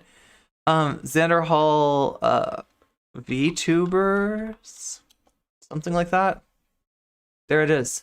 And Xanderhal's had trouble with VTubers before, right? There's a certain fruit farmer VTuber that he had a little run-in with. Wasn't good. Was a really big one. Way back here. Okay, so. Ow! Never gets old. No, it always gets old. Should check out a recent Jimquisition about possibly moving away from... Oh, wait a minute. I know what you're talking about. Yeah. Possibly getting away from using the term JRPG, right? And there's another reason for this too, right? I think I know where Jimquisition's going with it, and that seems like a video that we need to take a look at. But there's also... so Square Enix is famous for this type of video game, right? I mean, obviously Atlas is well known too, but Square Enix is, like, probably the, you know, when you think of those kind of video games, you think of Square Enix, right? Square Enix's Final Fantasy 16 system, the combat is not turn-based. Yeah, Yeah, that's been a mainstay of these games for a long time, and they're kind of getting away from that. Classic games will always exist. Retro games, throwback games will always exist for the people who really like turn-based combat. But you know, Square's kind of getting away with that, and I gotta say, from what I've experienced of that, you know, which is mainly Final Fantasy 13, it's still turn-based, but like it feels like it's not turn-based. I kind of like it. I'm ready for that. I also love Kingdom Hearts, right? Totally not turn-based. JRPG used to be used as a derogatory way during the it was used in a derogatory way during the 2000. Wait, they thought that like American RPGs were superior? Nowadays, it's not really used in a derogatory way. I think 15 wasn't Final Fantasy 15. Yeah. Well, what do people think about 15? Right, I've heard some mixed opinions on Final Fantasy 15. Obviously, 14 is a different animal, and that animal's DNA, from what I've heard, is kind of slipping into 16. Late 2000s people used to say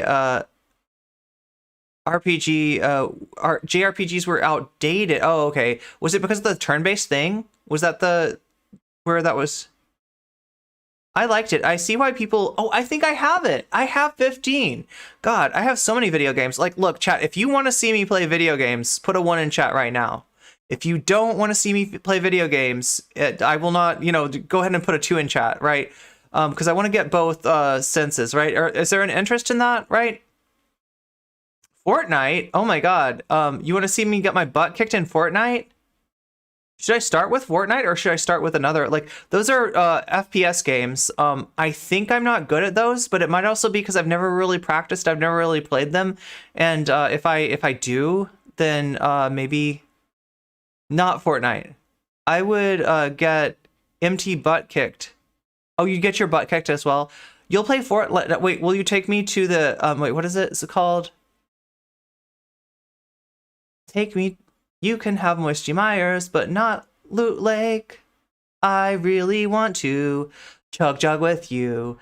What's up? Oh my god, we got some ones. We got some ones. Wow. Okay, so if people really want me to play video games, like I could use some different kinds of streams, right? I've been really grinding on the political thing right now, and we've been growing, and that's really important, but probably my mental health will be much improved by getting to play some video games on stream with you, and I really like that kind of thing. I like the stories of the video games. If I ever play anything that's in Japanese, and it's got like the English written out, I like to do voice acting too. I like to get into the characters. I like to get into the story.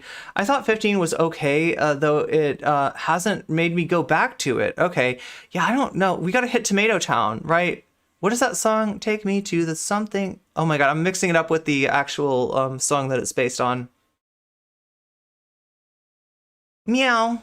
Meow, meow. Okay, well, look, I'll take that into consideration. We'll have to find one day a week to play some video games. If chat is here for it, if chat likes that, and especially if chat likes the same kind of video games that I like, then that's like a big yes. What do you think about retro games too? Like, right? I'm actually right in the middle of Persona 2. I want to at some point finish that game.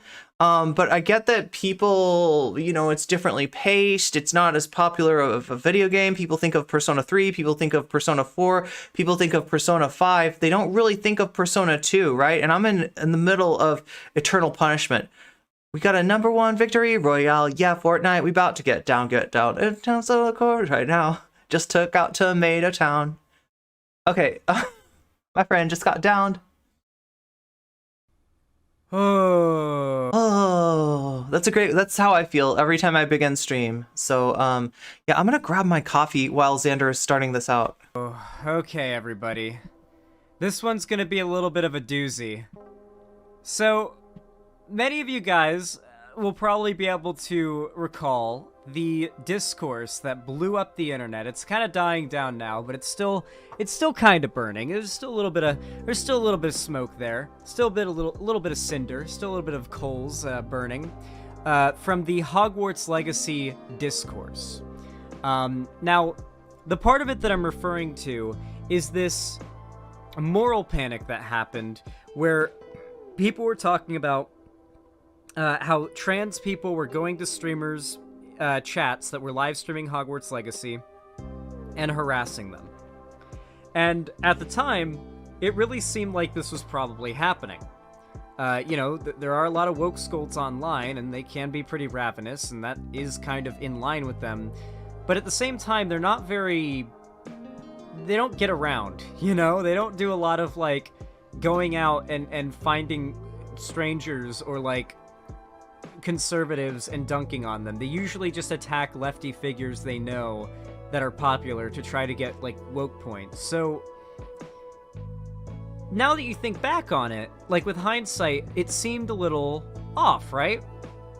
As it turned out, a large amount, not all of, certainly not all of, but a large amount of the trans activists, quote unquote, that were oh my God, harassing these YouTubers that were streaming Hogwarts Legacy. So yeah, we're talking about a discourse that people like Xanderhal, people like Vaush absolutely fed into, right?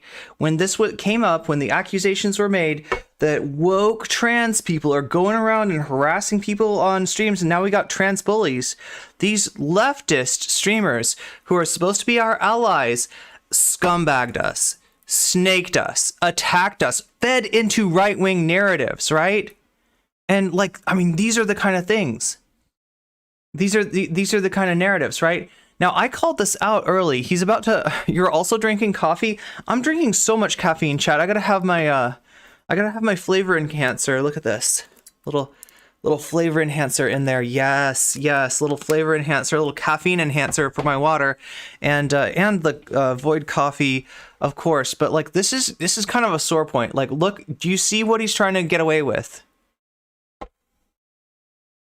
He's got an apology to make. He's got some responsibility to take. You know, I know you don't like woke points. I know you don't like woke stuff, right? I know you're an anti-SJW leftist streamer, Xanderhal, but we gotta hold you accountable here, all right? You scumbagged your own team. You friendly fired on us. You believed all the lies. You believed all the whole trans bully narrative. You fed into that, and you attacked the trans community. And you attacked our, leaders in the trans community like Jesse Gender, right? I'm trying to edit my an avatar in VR chat. My brain is oh wow, is that hard? VR chat seems like fun, but like I don't even know what is an SJW. It stands for Social Justice Warrior. It just means like somebody, like it's a right-wing term.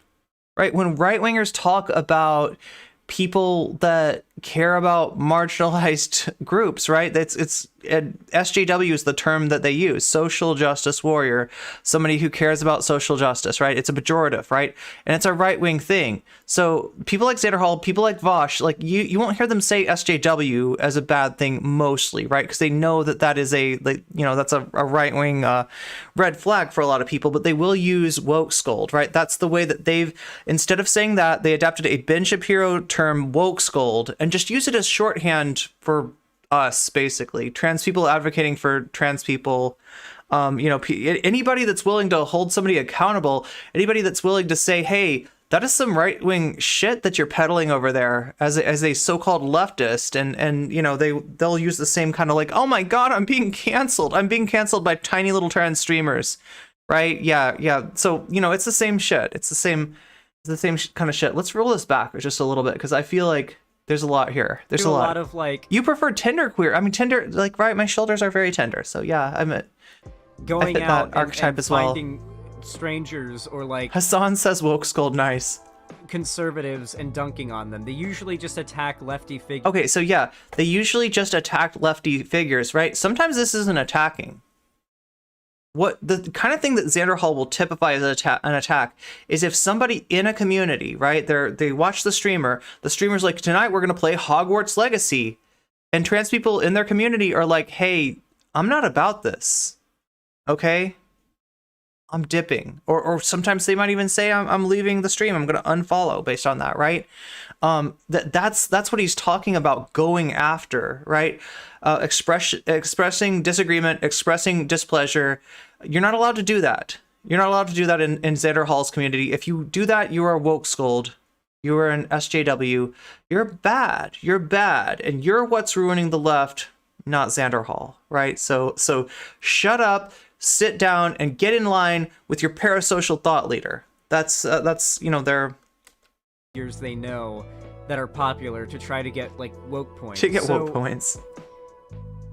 now that you think back on it, like with hindsight, The thing is, it you seemed a little off, right? As The thing about this is you don't get woke points. I don't know where he thinks who's getting woke points from who, right? When you critique this stuff, you get harassed, you get lied about, you get attacked, you get like a crosshairs put on you, right? For these people's communities, because they're in the mindset that Xanderhal is our edgy boy messiah, all right? And even if he gets some things wrong, even if he's not great in certain ways, we got to defend him because he's our only hope, right? These are like, to the extent that Xanderhal does have, marginalized people, trans people in his community, these are people that do not believe in our own ability to carry forth our own liberation. They think that somehow, these, the dirtbag left, the edgy bro streamers, right, have got the right formula. That trans liberation can never come from trans people. And so that when we got an ally like Xanderhal out there putting himself on the line day after day, we just got to support him unquestioningly. I think that's, should be pretty obvious what's harmful about that. it turned out, a large Wait, are you saying SJW winos? SJW winos? amount, not all of, certainly not all of, but a large amount Like people who whine about SJWs? Anyone who uses woke in that manner is automatically someone I will assume to be on the right. So the fact that these guys think they are leftist is laughable to me. Well, I mean, like they'll hide behind woke skulls. So first, it's weird, right? Because you don't usually hear them say SJW in such a disparaging way. SJW is kind of old school too, right? That's like a 2015 term, right? You won't hear them say that. You won't usually hear them say this woke nonsense, right? Because that sounds like Ron DeSantis. But they will say woke scold, and that's literally a word that they took from Ben Shapiro. So, of the trans activists, quote unquote, that were harassing these YouTubers that were streaming Hogwarts Legacy were actually Nazi or incel trolls masquerading as trans people online. I remember somebody, a certain random small streamer chick, saying this. Not definitively, right? Because I don't want to invalidate any kind of harassment that anybody's getting. When somebody's getting harassed, and you don't know who it's from, you probably shouldn't make a definitive statement. But what I did say was that my experience on Twitch is that a lot of the harassment that appears to be coming from a certain group, coming from a certain community, right, that identifies itself as such, is actually coming from the enemies of that group, coming from the enemies of that community, right? And is meant to just basically isolate and alienate people, is meant to blame the harassment that goes on against these people on those people themselves. And this is literally what they tried to do to me, chat, and way too many people went along with it, right? So I was aware of this. Now, supposedly, yeah, black propaganda. Now, I don't like to say that because I don't know if people understand the idea of like black. He's gonna go into this in a minute, right? But there's black propaganda that represents itself as another group, like, right? They say we are trans people and we hate you for playing Hogwarts Legacy, and they're really toxic and really nasty and stuff like that. But they're not. They're anti-trans, right? And they're trying to make trans people look bad. Gray propaganda, which doesn't identify its source, and then white propaganda, which is like I am trans, and to the extent that that's propaganda, right? But white propaganda identifies its source. So that's the the distinction between the different colors of propaganda. I worry about saying that because I'm not sure how many people are aware of that terminology, and I just don't want to be confusing. But it sounds like people in this chat understand this. Sounds like Greg Locke. If anyone knows who that is, Greg Locke. Anybody know?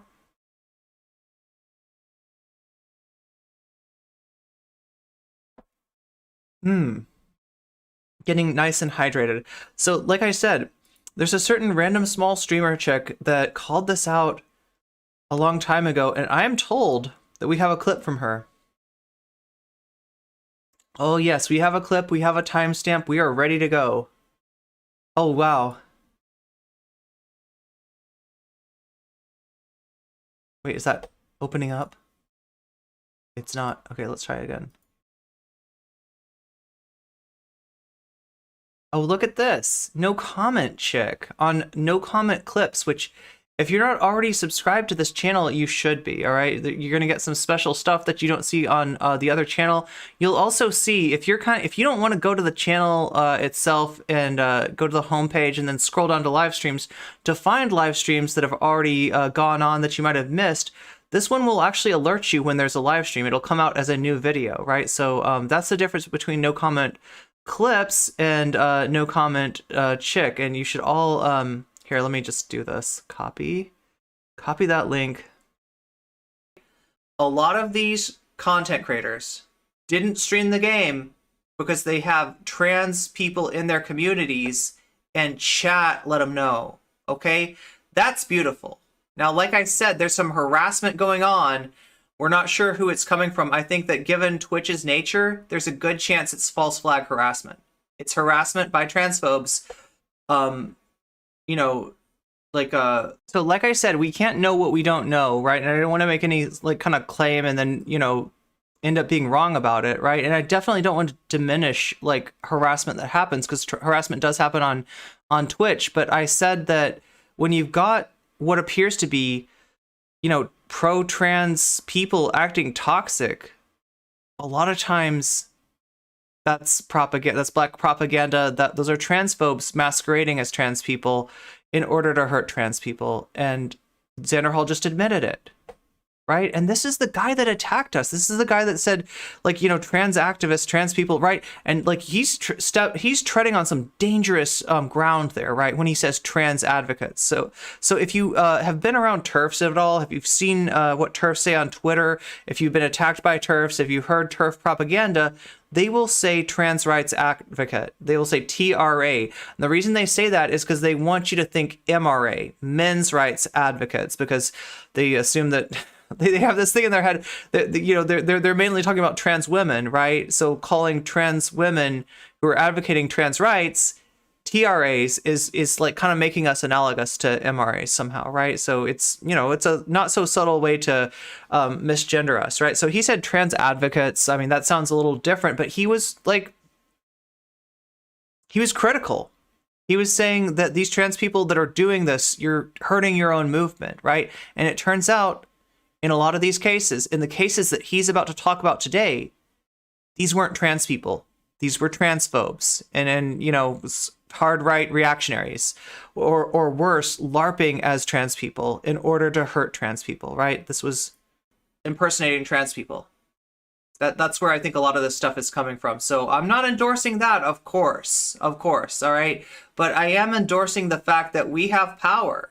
And when we speak up and when we stand together, we can get things done. And, you know, getting streamers not to play this game is not nothing, right? We need more. It's not enough, all right? We're not where we need to be, but that is us showing our power. And I do like that we have that power, right? And the more together we are, the more power that we have, the more we get people who are afraid to speak up and are telling these streamers whatever they want to hear. Tell them to stop being pick-me's and stand with us, right? You know, that's good too, right? I'm not trying to divide the trans.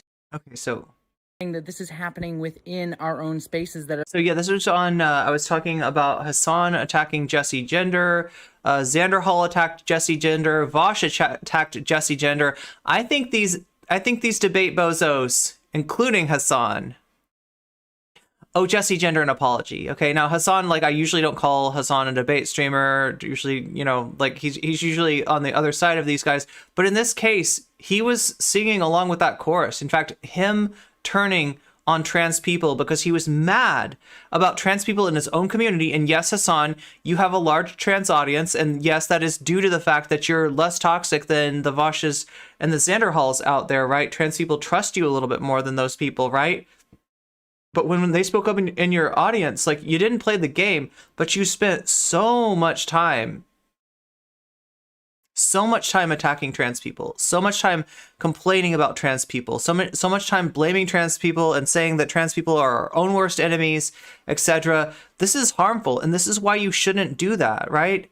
because you don't know what part of the pushback that you're hearing. Like, you know, like with Hassan, obviously there's a certain component of his community that is trans that is just going to say, hey, please don't play this game.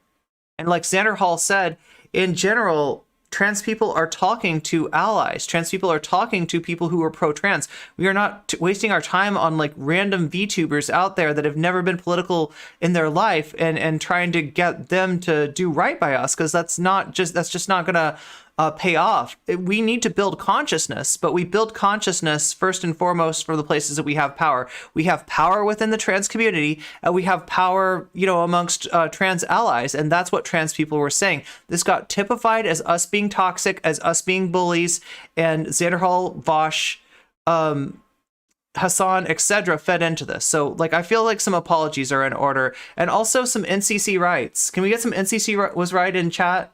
NCC was right. Can we get some NCC was right? Oh, we already have some, but yeah, NCC was right once again. In order to do, I hate being right what so is much, called but black propaganda. I was.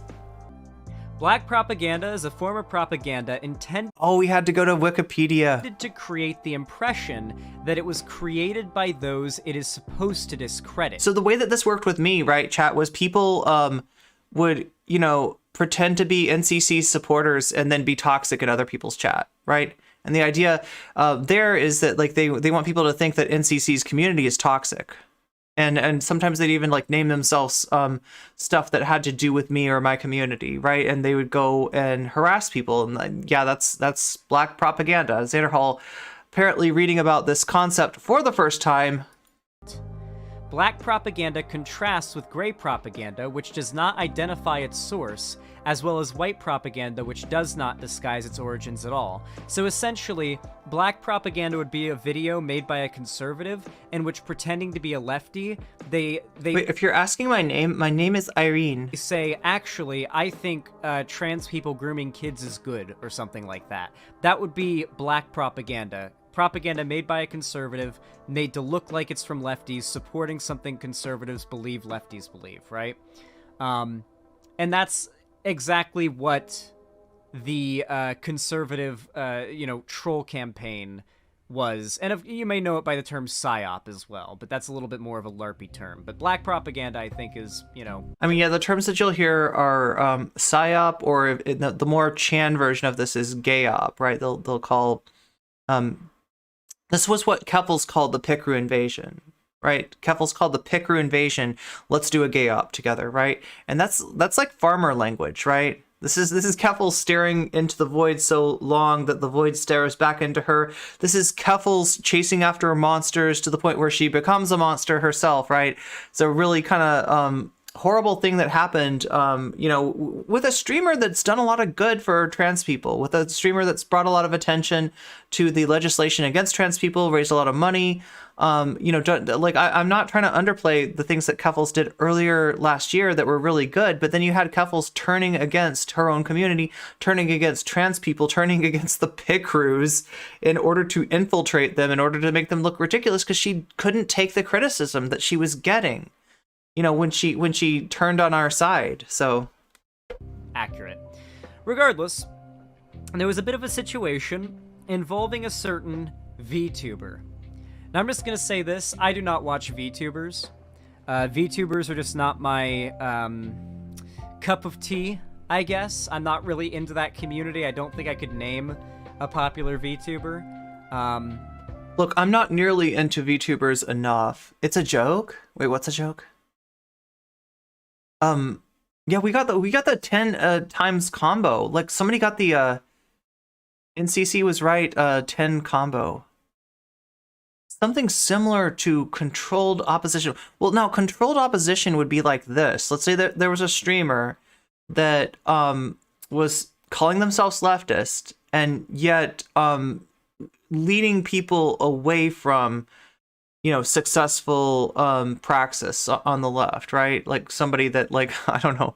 I'm not trying to say Vaush here, right? Because, I mean, I think Vaush is just legitimately a lefty who hasn't unpacked a lot of the right-wing stuff that he internalized, right? A lot of the brainworms that he got. He's unwilling to look at that. He's unwilling to unpack that. So I'm not going to make a Caleb Maupin take here and say that Vaush is, somehow a CIA plan or anything like that. But yeah, that's what it would be, is that somebody that was, controlled by the powers that be and represented themselves as being a leader in a group fighting against those things and did harm to that group in the process. So that's what the concept of controlled opposition is. Again, like, we can't look at and see what's in anybody's hearts of hearts. So I don't like get into characterizing like what I think people's real viewpoints are, because I can't know. I can know what they say on stream. I can know what the effect of their platform is, and I try to stick to criticism of that rather than criticism of, something unknowable, like how they really feel about a certain issue or what they're really trying to accomplish, right? I have solidarity with the trans people, even the ones I dislike, regardless if I was a super Harry Potter fan. My solidarity with trans people trumps nostalgia. That's pretty cool. Yeah, because nostalgia is a powerful force for a lot of people. Obviously, not playing Harry Potter does nothing. That's really the point. Literally nothing. So it seems like supposed allies can't even. Yeah. It's the easiest ask. It's not asking people to do something. It's asking people to not do something. It's something that costs you money. Kyoki Kitty. Kyoki Kitty. Wait, I feel like, has Kyoki Kitty been in here? That name sounds super familiar. Is Xanderhal going to mention Silvervale or Pikami? I don't know. I think Xanderhal is going to talk about different streamers. I don't think that this is necessarily about those VTubers. This is about Xanderhal is going to be talking about some.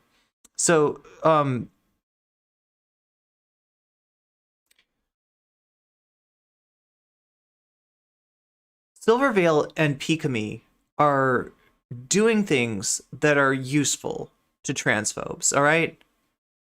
I'm not going to typify, what their real, feelings on trans people. They say they're not transphobic, right? And I don't know any different, so I can't really tell you much about that. But in, kind of like feeding into the trans bully rhetoric, they've done some harm in that they've been useful, whether intentionally or unintentionally, right? So I haven't talked a lot about them just because that's a fire that I'm not exactly trying to feed. And the concern is that they're getting attention, they're getting clout, they're getting sympathy from saying the things that the transphobes want to hear, whether they realize it or not. Xanderhal is going to be talking about some different VTubers, though. Xanderhal is going to be talking about some VTubers that are more like Chan adjacent, if you get my drift, than Silvervale or Pikami. The now and next does need to be updated. Thank you, Buffy. Let me do that right now.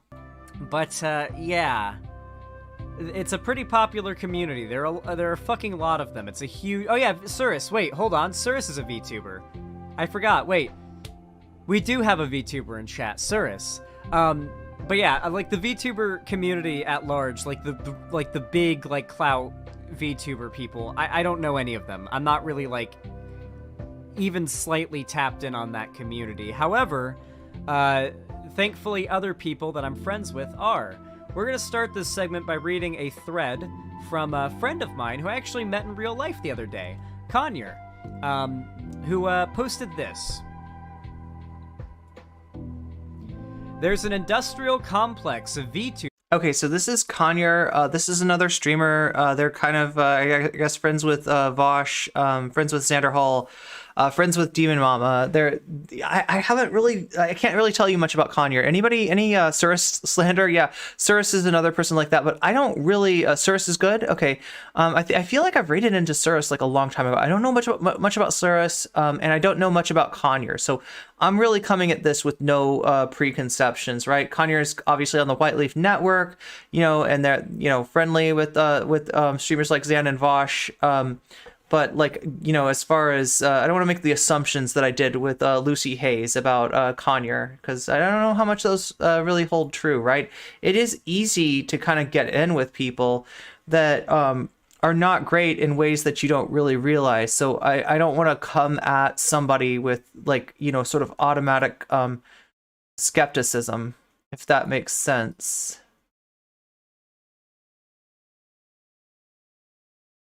I want to see this a little bit better. How is that?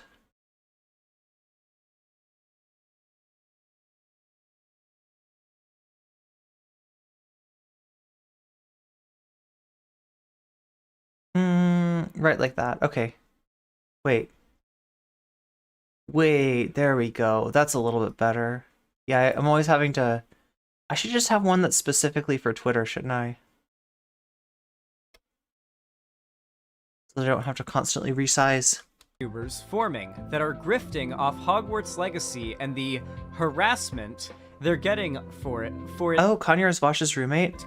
For it is coming from Nazis incel Anybody got pronouns for Kanye? Nazis pretending to be trans now. So this is the VTuber in question, I guess. Okay. Pipkin Pippa. I've been seeing stuff about this person, right? I have been seeing, so yeah, let's go back a little bit, take a look at Kanye's post.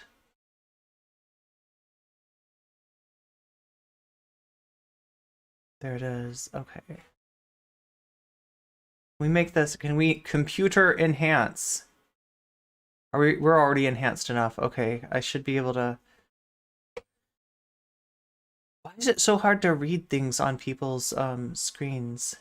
Anyway, that's Kanye's thread. Then about For it is.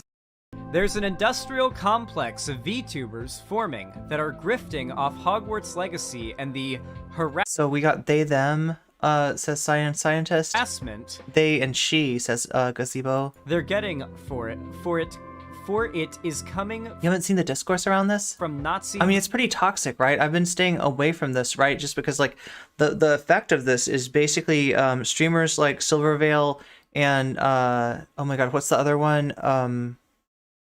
Why can't I remember something with P? But it's not this one. It's not Pippa. It's somebody else that goes. It's something P, right?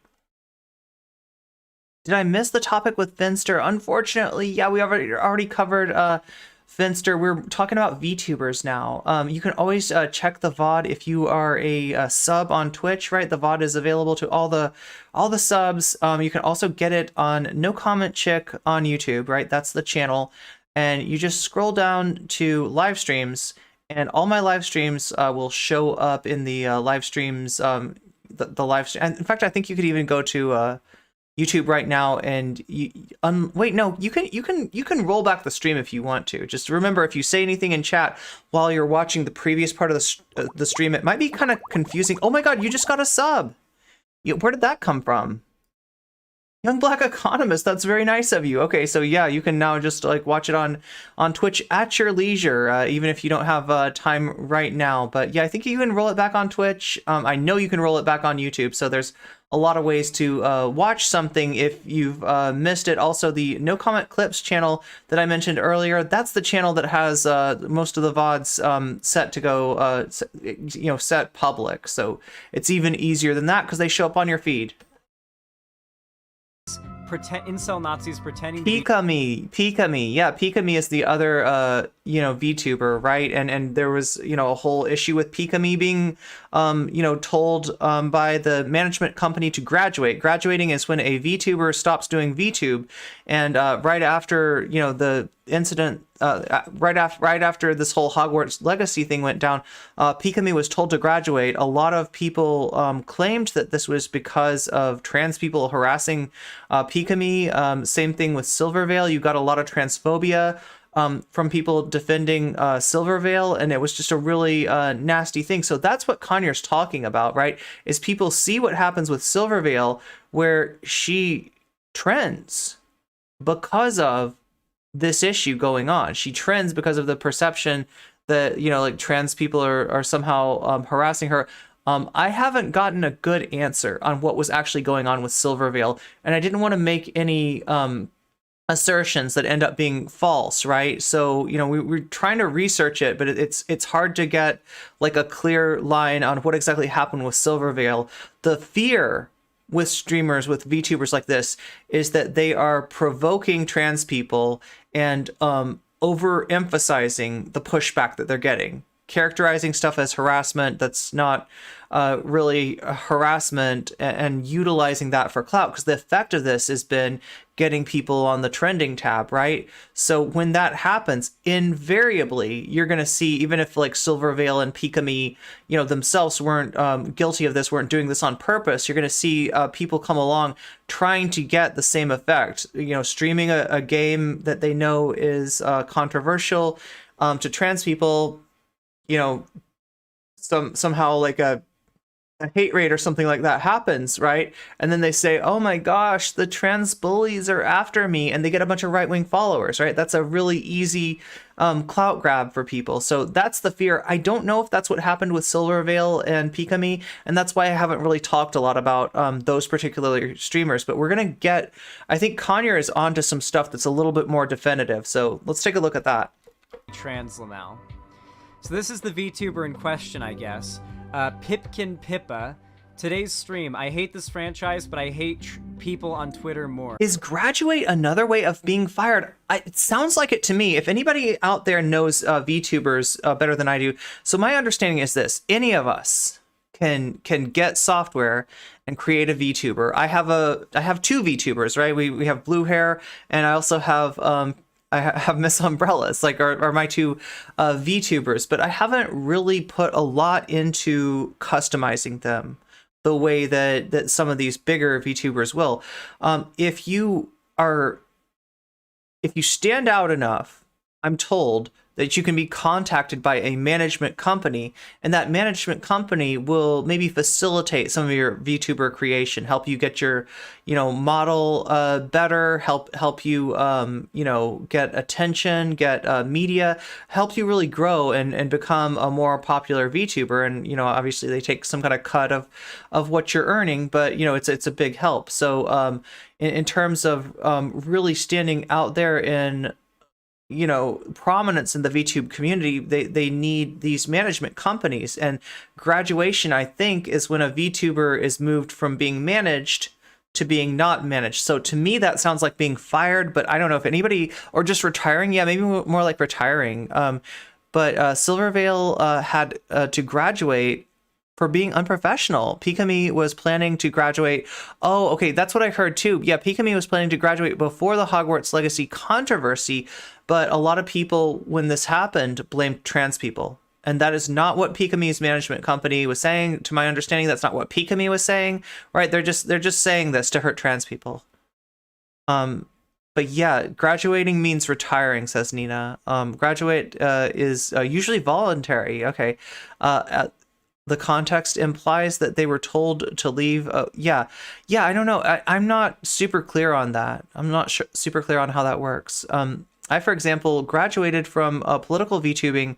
It was kind of because my life situation, but I made the choice myself. I think it comes from, it comes from the idol scene. That makes so much more sense.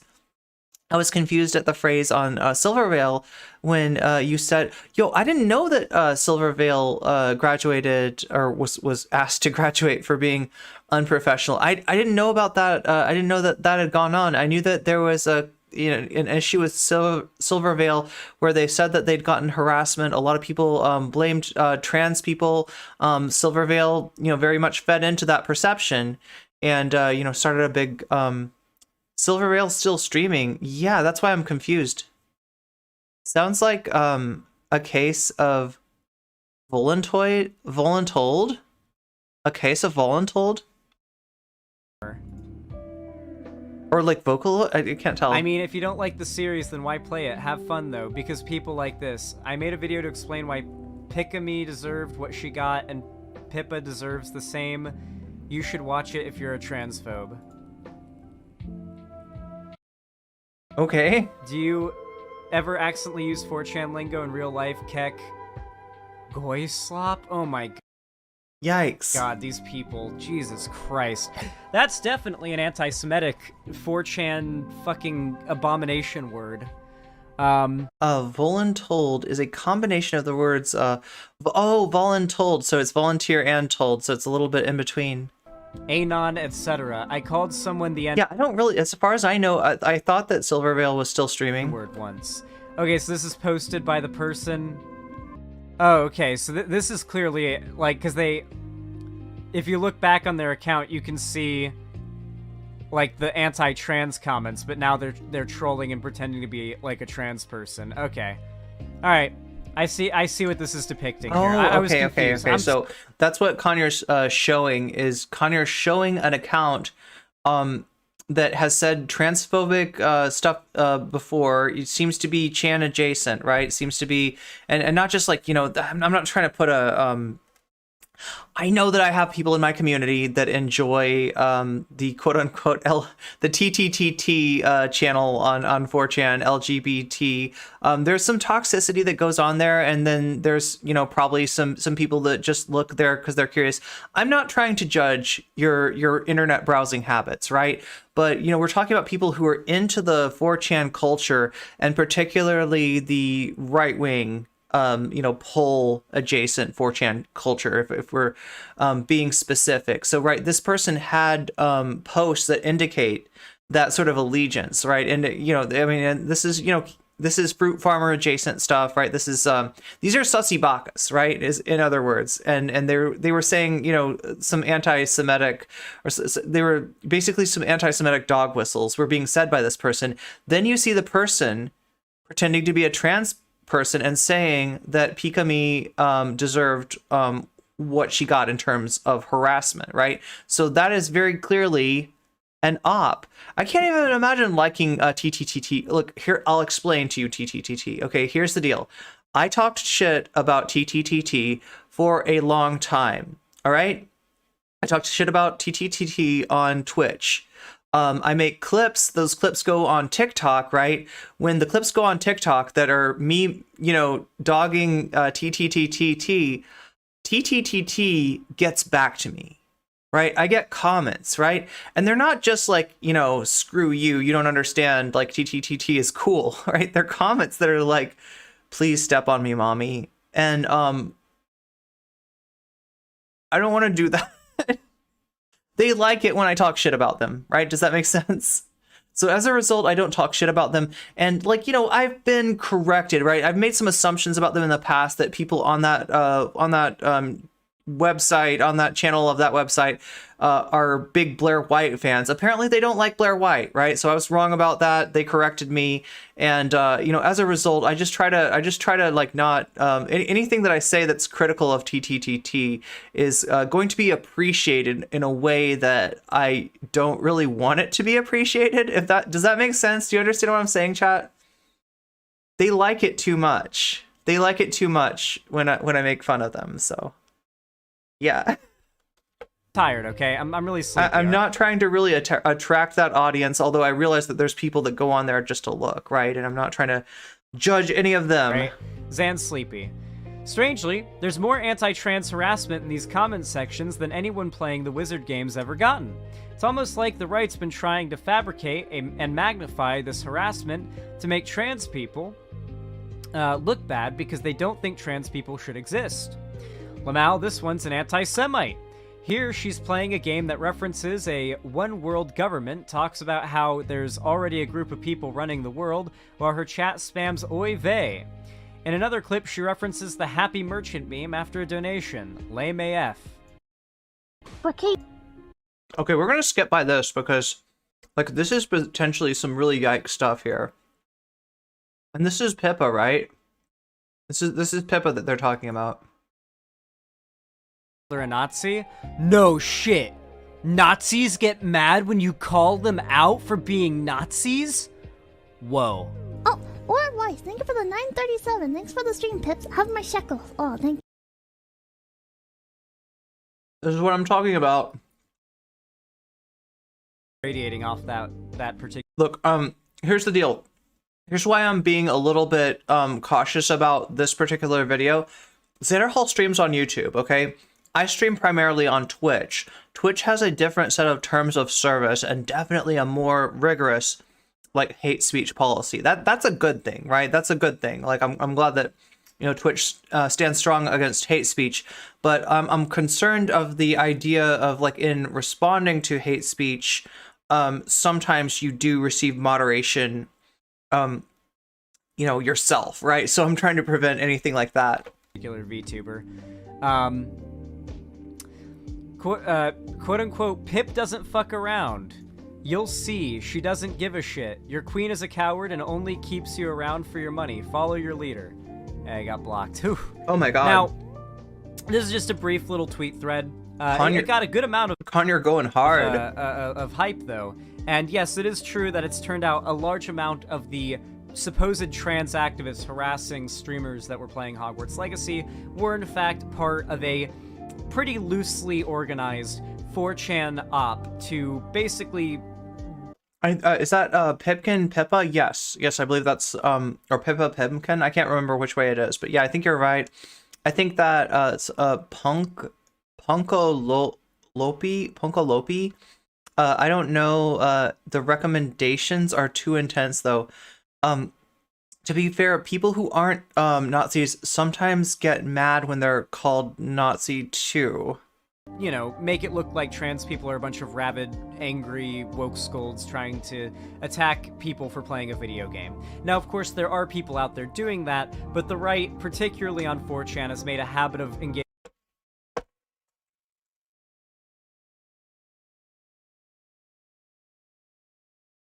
Citation. Now, let me show you the difference between Xanderhal and a trans ally, right?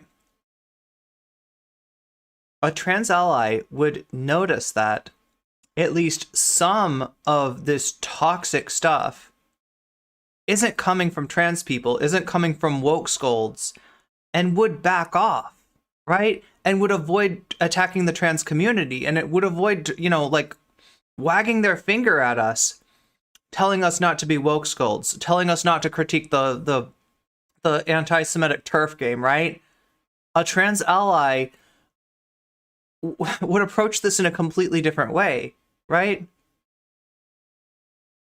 So I feel like this video represents Xanderhal realizing that he got this issue wrong, but what I'm missing, a trans ally would apologize, right? If they ever found themselves in this place, right, and really what they were trying to do was help out the trans community. Now, granted, wagging your finger in our faces and telling us not to advocate for ourselves is not a way to help us. But if you ever found out that what you were saying might be feeding into a right-wing narrative, as Xanderhal clearly has to understand now, you would apologize. I doubt we're going to get an apology, though.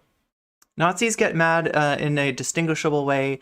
There's like the left is calling everyone a fascist these days. Yeah, exactly. That's kind of what they do with it, and they're more mad when they're doing like an op like this, trying to pretend to be somebody that they're not in order to get that person when they're engaged in this kind of op, right? I don't think it's his mom's kitchen. I think this might be. I don't know too much about it, but I think this might be Zan's new place. Engaging in these sort of very loosely organized psyops, particularly on Twitter and Reddit before, right? It's not unheard of. There's like the posts about it and everything. I remember Operation Pridefall was a really big one. Now, I'm gonna move our attention over a little bit. We're not gonna watch this whole video because honestly, I don't know if I have the patience. So he can already see that, like, there's been an op, that there's been an attempt by this group of, sussy bakas on the right on certain websites, right, to slime trans people, to disparage trans people, to, enact this kind of propaganda against trans people. That should make you even more careful, right? This is why the rhetoric that you were doing is so irresponsible, because, like I said, the fears about Silvervale, the fears about, Pikami, the fears about, like, any VTuber who wanted to playing the Hogwarts Legacy game and then, like, sort of using the perception that they're being harassed by trans people for clout is a confirmed fear with Xanderhal, right? Just like he criticizes the woke scolds for getting woke points off of criticizing people like Hassan, people like himself, and people who are going to play Hogwarts Legacy, right? This is Xanderhal vice signaling and clout chasing off of attacking trans people. That's what he was doing when he attacked Jesse Gender. That's what and trying to silence us and trying to supplant our own leadership in our liberatory movement, right? That's what they did. They chased Jesse Gender off of Twitter. Xanderhal, you owe us an apology. Or the You owe all trans people an apology. We're gonna move our attention over a little bit to a bit of backstory, all right? Who here remembers? I sped it up a little bit, don't worry, Cherry. Who here remembers my last big anti-lolicon arc? I'm gonna have to give you guys some painful exposition here. For those of you guys that don't know, in the anime community, there is a phrase called lolly. A lolly is a girl in an anime, or I guess like a manga, like the written anime stuff, who looks very young. God, okay. Like, I'm starting to get a little uncomfortable with this. I don't usually like talk about this stuff on my stream. Anybody find this is like there's something like a little bit discordant of such a big supporter of Vaush, you know, having like granted, like I agree with him, like this stuff is creepy, this stuff is cringe, I don't like this stuff, but right, there's a few people, you know, really close to your own really adjacent to your own stream that maybe need to hear this. Young. Now, I would not advise you to go on. Remember that I had some arguments with transphobic lolicons on Twitter. I told them that what they posted was TOS, and they weren't believing me. They got their accounts banned. Damn. I think they got better at stuff like Pridefall, and was pretty much ignored, but since they made the anti-kink at Pride a photo, yeah, that's the big thing that I remember from that whole with a photo that wasn't even at Pride, they tricked more and more liberal creators to signal boost these ops. Yeah, and it was people like, I mean, like, honestly, like, I don't know, like, I mean, I don't hear Xanderhal like blaming this on trans people. I can imagine like a tack that he would take to do that, especially given his previous rhetoric here, but like we'll have to see. I'm not going to put those words in his mouth. You're just going to see if this is actually something that he's saying. But actually, like Jody is saying, the victims of this kind of propaganda are more often people like Xanderhal, people that see themselves as trans allies, but then are shown something that's represented as coming from the trans community that they feel like the need to disagree with, and instead of being skeptical about it, they knee-jerk and they attack the trans community. They're like, anybody in the trans community who's doing this kind of stuff, anybody who's doing this kind of, you know, harassment of V2 streamers, you need to stop right now. And you don't realize you're criticizing the trans community for something that's being done to us, not something that we ourselves are doing. Google and search lolly and look at images, because very quickly, if you did that, you would probably end up on a list for starters. 2, if you're normal, you'll probably need a little bit of therapy afterwards. And 3, you'll very quickly realize, oh, so this is just, these are just children. These are just little girls. That's what these are, but they're anime. That's what this is. Here's the thing, though. While many lollies are, in fact, canonically just straight up underage, a very common defense used by lolicons, another vocabulary word here, lolicons being consumers of lolly porn, a very common defense used by lolicons is, they're actually, in this case, I guess in particular cases, actually, this character may look like a child, but they are in fact actually a 5,000-year-old dragon or something. Yeah. I don't know, 10,000-year-old dragon. I got the age wrong, woman, but yeah. Right? Or dragon vampire or something, right? I don't know the actual. What's the exact meme? Does anyone know?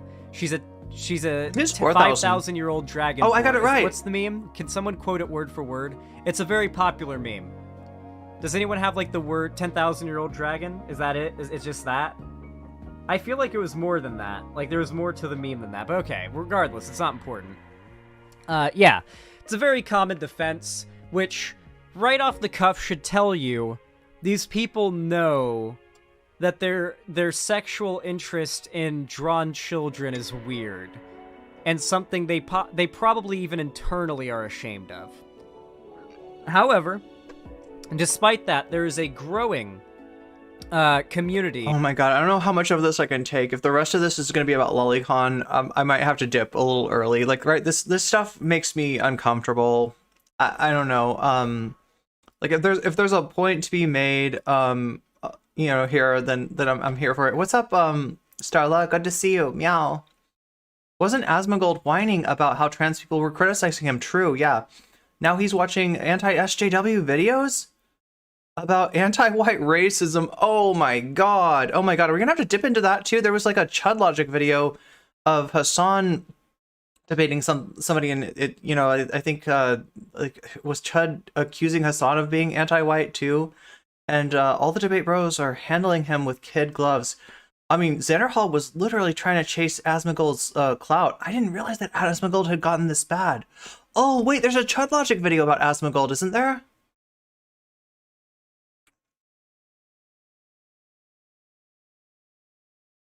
Oh my god, I don't know how much of this I can take. Xan knows a lot about this topic. I mean, look, I will say that Xanderhal is not defending these people. Okay, credit where credit is due. Like, Xanderhal does not seem to be a fan of this stuff. Xanderhal is being critical of this stuff here. Understand here, there are people that will defend it with that stuff, like, but it's drawn. Drawn characters don't have an age. Like, right? And you can't tell somebody's, you know, you can't tell the age of a drawn character. So, like, how do you know that this is inappropriate, right? Because it's like, it's just a drawing, right? I don't know. That's an argument I'm pretty sick of hearing. The 5,000-year-old dragon girl excuse is pretty tired, pretty cringe. Not a fan. We talked about today in Grimlow's stream a little bit. Didn't watch any videos. Okay, well, there's a Chud Logic video if you're interested. How much of chat wants to? The only video I know about this thing with Asmongold, I think, is like a Chud Logic video. The other thing we could do is actually watch Asmongold themselves, but it might be a little bit of a wild goose chase. There is a point to be made, but instead Xanderhal is going to call non-passing trans people more cringe than lolicon right-wingers? Okay, I guess we gotta watch more of this. Oh my god. Like, right, this is not the kind of content I of lolicon want to be covering here on the internet. I would honestly say they're pedophiles. I think most of you guys would agree. They're pedophiles. And I've gotten into fights with them numerous times in the past. And as you can imagine, based on the fact that VTubers do tend to have, like, anime avatars, there are a lot of VTubers with lolly avatars who heavily market themselves to guys who are into lolly. And it's generally very creepy. And we're going to be actually looking at one of those figures today, though it might not be exactly what you expect. But first, a little bit of Xanderhal-related backstory, okay? Oh no, what is Xanderhal's backstory with this? I heard the word lolicon from Dragon Ball manga, which was some weird stuff. I think I remember it from Steins Gate. I think that might have been the place where, like, there's one of the characters in Steins Gate, like, is shorter and looks young, and the main character refers to her in that way. So, I actually don't remember when this would have been. This is so cursed. Time's kind of muddled for me. When did Cyberpunk Edgerunners come out, chat? How long has it been since Cyberpunk Edgerunners? Was it last summer? Am I right about that, chat? I think I know. I think it was like last summer, wasn't it? Am I right about that? Edgerunners. So Edgerunners is, oh yeah, that's right. There's that one character in Edgerunners who, like, has, like, somewhat of that aesthetic. I think is canonically of age, but, you know, the question is, like, people. It has a sizable number of people that are into her, you know, and into her in a way that's. I think it's Rebecca. Yeah, the one that always calls everybody Choom. Not every child character is Lilycon, though. Lilycon is specifically when those characters are sexualized. True, yeah. And so the Steins Gate example, I mean, that is not that for several reasons. But yeah, like what's his name? Ocarine, the main character, the professor guy. He's not really a professor. He's just he's a LARPer, but he's our LARPer in Steins Gate. Hyonan Kyoma calls her that constantly until he chills out for some reason and starts being like stops being a. This came out. You still haven't watched Cyberpunk Edge Runners? I feel like it's been a long time. I was gonna say we can watch that on Discord or something like that, but I don't actually know. I got what is this? There's something new on Discord where they're recording some of the voice calls. And not that. I don't know what that's about, but it might be about. It's on Netflix. Yeah, we need to watch that.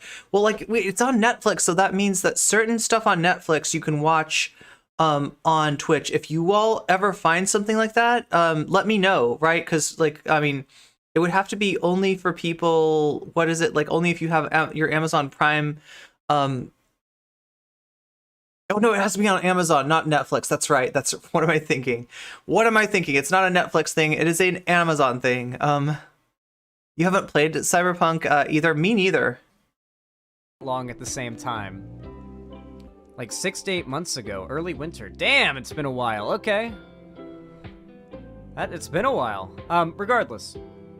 Cyberpunk. They're talking about they are talking about recording voice and video calls on Discord now, completely reversing their policy. Punk Edge Runners came out, and for those that don't know, it was this cyberpunk universe. Like you probably know about Cyberpunk, very popular franchise. Cyberpunk universe anime, and it was very good. I actually didn't watch. Yeah, David Martinez, like. You know, it until after it all I can't say too much or I'm gonna do spoilers. Come out, and it was like already been out for a little bit, but I actually it's high time I chromed the fuck up. Actually was a little bit late to watching Cyberpunk Edge Runners. It was already really popular and everyone was talking about it, and my introduction to the show was seeing a lot of sex workers that I follow cosplaying a particular character. A character named Rebecca. I was gonna say, was it Lucy? That's the character I'd be interested in. Maybe Lucy's it was cool. Just like my introduction to this character being from very much of age women cosplaying this character. I felt like going into watching this show, yeah, this Rebecca character is very clearly just an adult who's short. She doesn't even really look shy. Do we need to add a posture check to our like points rewards? I feel like we need more point reward things. Like besides her height, I guess her eyes are kind of big, and she's got sort of a big forehead. But like everything about her vibe and her look is very adult-like. You know, her proportions, her demeanor, her dress, her gun skills, her like everything about her is adult woman. She's just kind of a short stack, right? Oh, a lipstick and check. That was Thank my you. impression in the show, right? And that is canonically what she is in the show as well. It's about time. I definitely don't think Rebecca qualifies as a lolly, or being attracted to Rebecca is pedo shit. In fact, I think the vast majority of people agree with that. Like that seems to be the overwhelmingly popular opinion. However, like when Belle Dauphine was cosplaying as Misty. Oh, Misty from Pokemon, yeah. You'd be surprised to find out that the lolicons have been adamantly arguing that Rebecca is in fact a lolicon. Or a lolly. They use a quote from one of the people who worked on on Cyberpunk 2077, referring to her as a lolly in response to somebody calling her a lolly who didn't work on the show. The quote was, "The lolly must stay." And what they've tried to do, yeah, the lolly stays quote. What these people have tried to do is essentially say, oh, this is a big win for the normalization of lollies, because they see Rebecca as like an in to the normalization of their drawn child porn. Now, I, of course, decided, you know what? I just watched Cyberpunk Edgerunners. I thought it was really cool. Normalization is a weird thing for this community, like the Vaush Cloud Network in particular, to talk about. Like I don't think that they're necessary. Well, God, actually, Vaush himself kind of does. It's weird. Like Vaush has said some stuff like, you know, who among us has not gone back through their browser history after a session and been utterly disgusted by the, you know, finding, like he implied, like, you know, because he's talking about like lolicon stuff, right? Finding that stuff as as having been part of the session, right? And you know what kind of session I'm talking about, right? Like that's the anyway, yeah. So it's like there's like and like, you know, what you'll get from them is that it's a joke, right? The zoo stuff, the, you know, the other stuff that Vaush has said, the time that he kind of skirts the line and implies that like CSA maybe can happen without any like negative consequences, on his way and saying that it is justified for it to be against the law, right? He says that it's possible, and if you don't believe this, uncuck your SJW lib brain. That's one of the few times that Vaush unironically uses the term SJW, you know, as a pejorative, right? But there's a lot of normalization going on, right? You know, the normalization of the R slur, the normalization of ableism, the casual jokes about racism and stuff like that. I mean, these things all serve to normalize. So I haven't seen Xanderhal himself normalizing this stuff, and I take him at his word when he says he's against it. I don't see any reason to doubt him here. Didn't Vaush have a second Twitter where he drew it? Oh, I don't know about that. That's not in my super document anywhere. It's not in my non-existent super document, but that could have been a misunderstanding. I'm pretty sure Vaush would be disgusted by... Oh, has he said bad stuff about cat girls? Good. Me and my friends binged it all in one night. It was fantastic. I'm going to take on one of the more popular figures claiming this, because I mean, it is a good binge. Like, that anime is a really good binge. These videos popped up in my recommended when I was watching... I don't think I binged it, though. I think I watched it over the course of, like, a week. 3 videos about the ending of Edgerunners. Oh my god, don't say it! The YouTuber in question, one of the lolicon... Let me know if I'm getting too close to spoilers here. Pedo YouTubers in question, who has... And this should scare you, okay? This is a pedo channel on YouTube. God, there's like too much, like Cherry Bread TV. You gotta bleep this stuff. 617,000 subscribers. To be fair, his sub count actually hasn't increased much. Stronger age verification on a lot of sites, yeah. Since last time I encountered him, so that's at least during the Cyberpunk shit. But hey, at least there's that. This guy seems to be the epicenter of lolicon, like pedo chud shit online right now, or at least on YouTube. Now, obviously, this Rev Says Desu person we're about to cover is Can we speed him up? Good call. Yeah, I mean, I don't know. As long as you all can understand what he's saying. Prepare yourselves for this VTuber avatar. Okay, VTuber avatar. We've got our vampire... So now this is Rev Says Desu, right? 1,000-year-old vampire 12-year-old here. Yeah, we're dealing with this guy again. For those that don't know, last time I dealt with this guy, I had death threats from pedophiles for weeks. Spamming me lolly shit. Oh, this was the 6,000 plus channel, right? Did I get it right? This is Rev Says Desu? Thank God Twitter has that built in, like, you can't send media to people that, like, you don't follow. Like, people can't send media to you unless you follow them, their DMs. Dude, Rev targeted me once. Yeah, his fans will send you death threats and child That's Rev, okay. That's what the brigades are. So, like, to be very clear, this probably shouldn't have said the name then. Jeez, I didn't realize it was like that. We are literally kicking... I didn't realize it was like that. ...the hornet's nest of pedophiles right now. Like, I'm not going to sugarcoat it. Me making this video is kicking a hornet's nest of pedophiles, and the next week may just be me, like, arguing with pedophiles. that may be what ends up happening because of this segment, all right? But This is the kind of stuff that makes a lot of people not want to watch anime. I understand that, Raven. apparently, Yeah, it's really frustrating, right? Because here's how this works, I think, okay? If you're an anime studio, you've got two options, right? You can absolutely keep this stuff out of your anime. Or like really, it's more like manga. Like I guess like when it's created. So if you don't know, manga is like comic books. It's a particularly like Japanese tradition of comics. There's many different genres that appeal to different age groups, different demographics, right? The most famous being shonen, appealing to appealing to boys, the action adventure kind of hero stuff, right, is shonen. Shoujo, appealing to girls, right, et cetera, et cetera. There's a whole bunch of different forms. There's a whole bunch of different genres. But these mangas get published in like compilations. So, you would subscribe to a magazine that'll be like one chapter of one manga, one chapter of another, because they're being written chapter by chapter. And then if they're popular enough, or if there's a reason to believe that they'll work well as an anime, they'll get made into an anime. Now, some anime might be made, just original. They're not from a manga, but generally that's where it comes from. That's how the workflow works. The animes are generally adapted from the manga. So right, if you're a publishing company, or if you're like an anime studio, you could just like not deal with this stuff. That's a possibility. But there's an audience out there that wants it, right?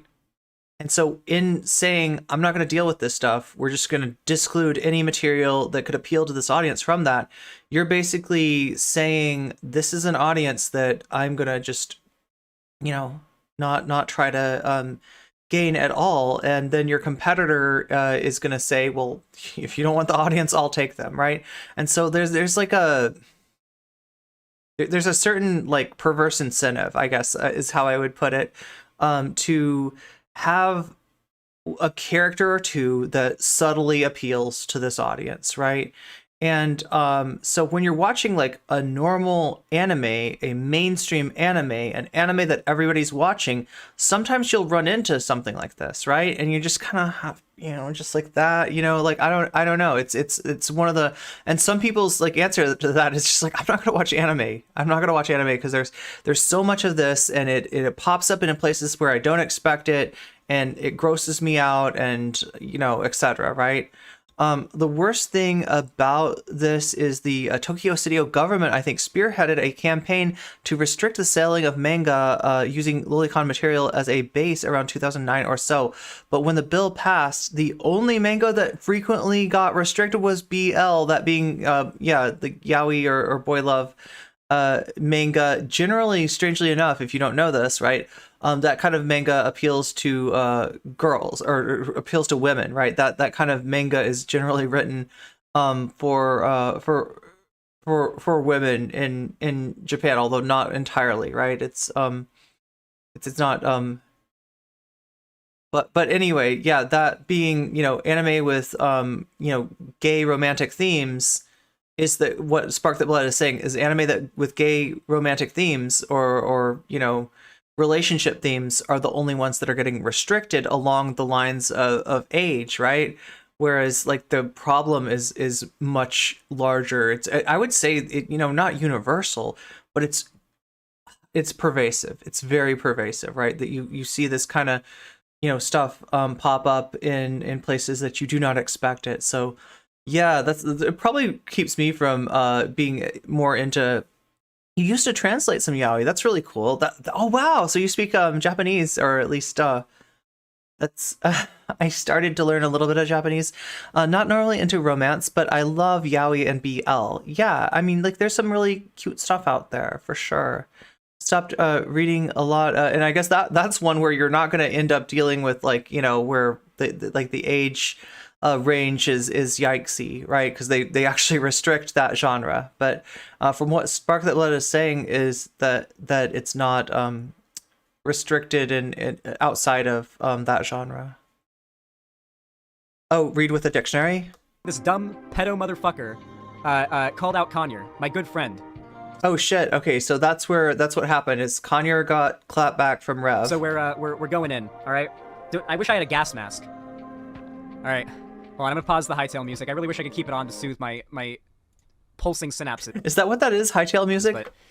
But Hey, what's up, guys? Right here. Today we're going to be talking about the FaZe Connect member Pippa Pipkin, who has found herself as the latest target of Twitter Oh, freaks. that's really funny. I've never actually clicked on a Rev video, so I wasn't sure what the VTuber's voice actually sounded like. A little surprised.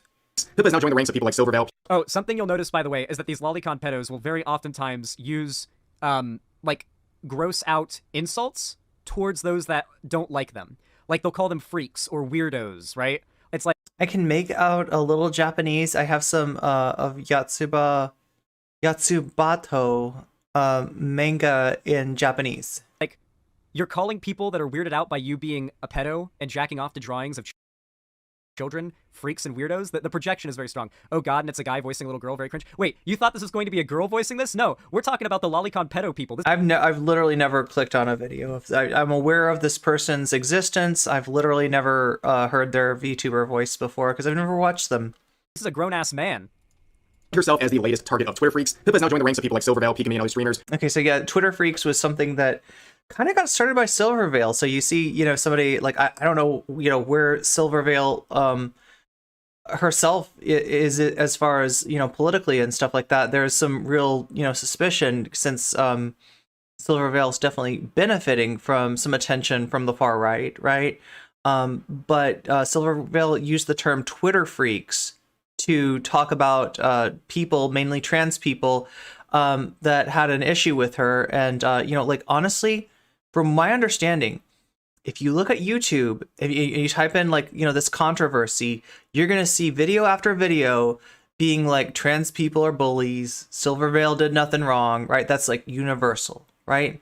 Universal. It's like that, right?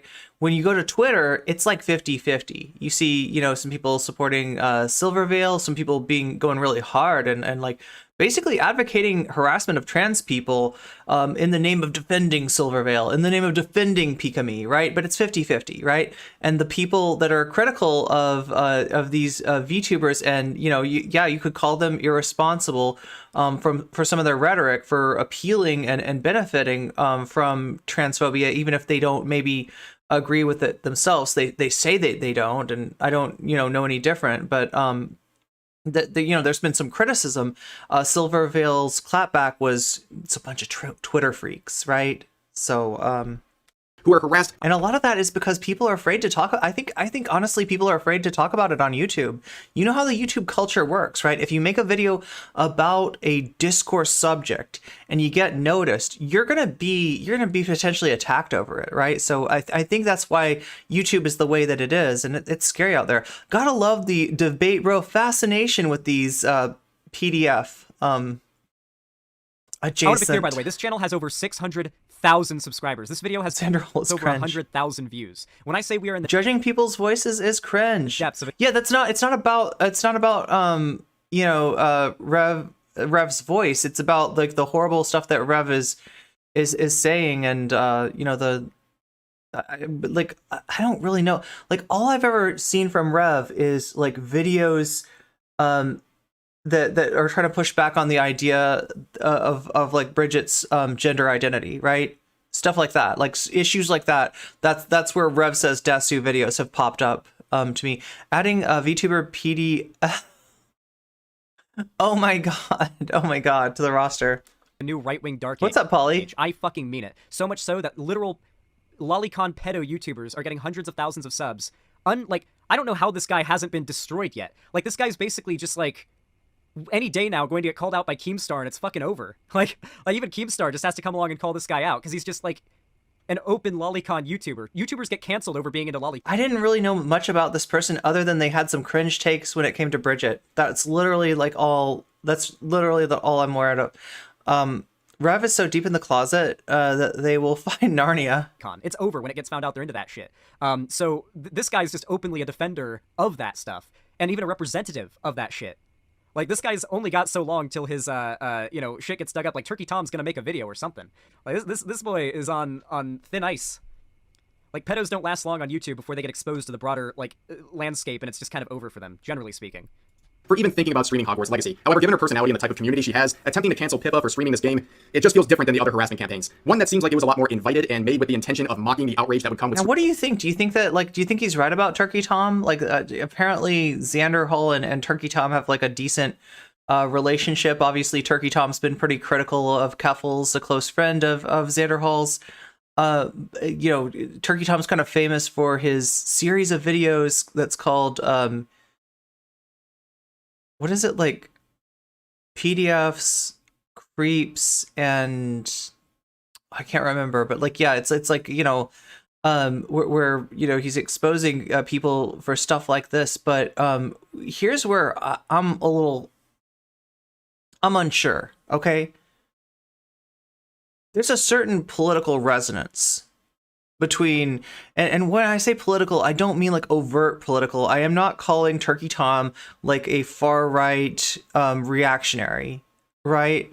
But I do think that overall, like, Turkey Tom stuff lines up better with the right than it does with the left. So, you know, is this might be smoke that Turkey Tom doesn't want, I guess is what I'm trying to say. It can be a whole meta of thumbnails on YouTube. Turkey Tom, God, you know, I wouldn't call Turkey Tom a chud. Turkey Tom is one of the, you know, just edgy commentary channels, right? So like I said, you know, kind of like right adjacent without being like Turkey Tom. If would get mad if I said that he was right wing, because he'd be like, there's nothing political at all about my channel, right? So it's one of these people that, like, you know, pretty prone to covering, like, you know, what the descendants of, like, the SJW cringe video from way back, but considers themselves to be non-political, and there's kind of something political about, like, a hiding behind that sort of edgy, you know, commentary bro demeanor. What's up, Quills? Meow. He said he has said worse than just the N-word. Okay, I wasn't aware of that. But yeah, Turkey Tom's done a lot of videos critical of Keffels, and not critical in the right way, right? Not critical of the stuff that Keffels has done of late, but critical of some of the positive activism that Keffels did earlier on, like last year, right? So yeah, not somebody that I'm a big fan of by any means. Streaming this game. So in this video, we're going to talk about how this outrage boosted her stream, and then we're going to look at the more unhinged quote retweets related, like the successor of Leafy. I could see that. to that. Of course, like, yeah, that wouldn't be another thing that, like. Then we're going to look at a viral thread attempting to cancel her, and then we'll end with a Whoa, it's Kanye. Whoa, it's Hassan. I know those people. guest cameo from the man, the myth, the meme, Hassan Piker, or as he was formerly known, Bro Tip. So we're going to start with this tweet right here. It is the tweet promoting her Hogwarts Legacy stream. The bro tip videos are so fucking funny. By the way, one of my favorite things, I feel like the popularity of Sam Hyde was actually one of the things that's tipped me off to the fact that we're entering another age of right-wing, like another right-wing dark age, I guess is what we'll call it. That a guy can literally go in front of an audience and do like a death threat meme toward, like, a guy who is like... He said something along the lines of, wait, oh my god, no, I didn't even know about this. Maybe there's I haven't, let's see, I think the Turkey Tom stuff I've watched has all been like videos about Keffels. I think a little bit do you remember, Polly remembers this, right? There was a stream that was like there was a stream, there was a panel, I think it was actually on YouTube, that a lot of Twitch people covered, right? And it's colloquially known as the PDF panel, right? Because what you had is, on one side you had maps, right? People that are advocating for understanding of people with those kind of desires, and on the other side you had straight up people advocating for, you know, acting on those desires, right? So it was a really horrible panel. Talk about normalization, right? Then that's, you know, that's pure Twitch poll right there. That's pure Twitch poll, irresponsible normalization of some really sketchy stuff, right?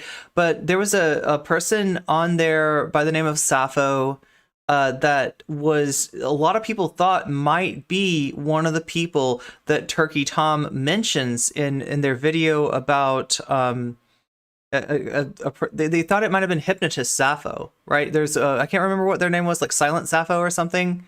You yelled and screamed. Yeah, Polly was the only one calling that shit out, right? Everybody else was like, quiet, quiet, Polly. Like, right? They were like, don't blow up the spot, because it's so normalized, right? They even, didn't they bring somebody? Oh, okay. They brought somebody on that panel that is banned on Twitch for his weird takes on digital child exploitation materials, right? This guy unironically advocated for a digital version of that as a means of harm reduction. He was on the maps side, I believe. This is a streamer. I guess if he's going to talk about me, I might as well mention that his name is Tomfoolery, right? So don't be fooling around with that channel. There's some yikes on there for sure.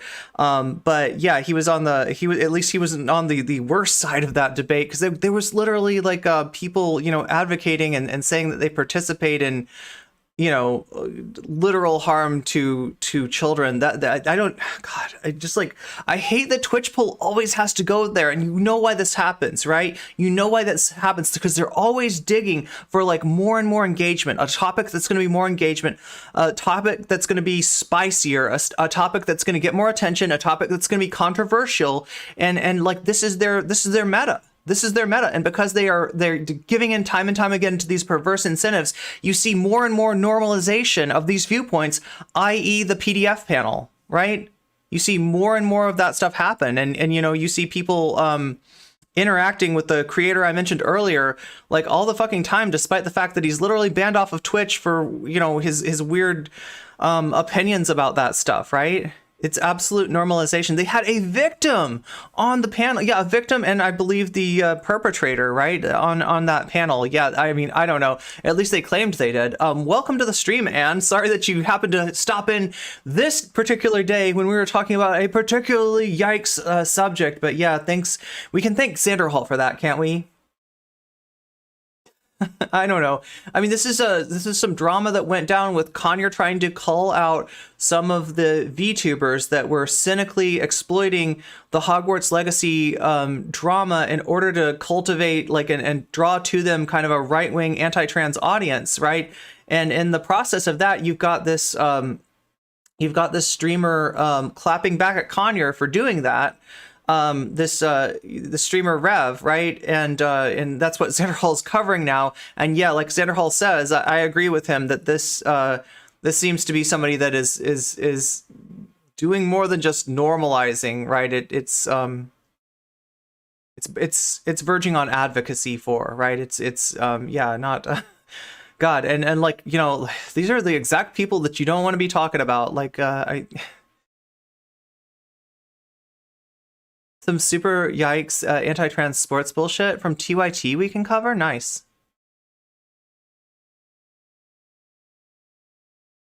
You had a discussion in 2020 with a supposed Vaushite who claimed that he can't be against, oh my god, the exploitation materials because of being a consequentialist, and he was having, oh my god.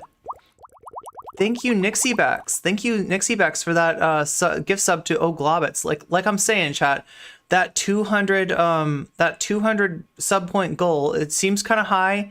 We're actually only 24 away from that, right? And if we get there, you get the original Kami Babe, Colonel Nonochka. I will cosplay Colonel Nonochka. I will get called a tanky for you, although I'm apparently already being called a Stalinist, so maybe we're halfway there already, but we're definitely more than halfway towards that sub goal. What's up, Mandra?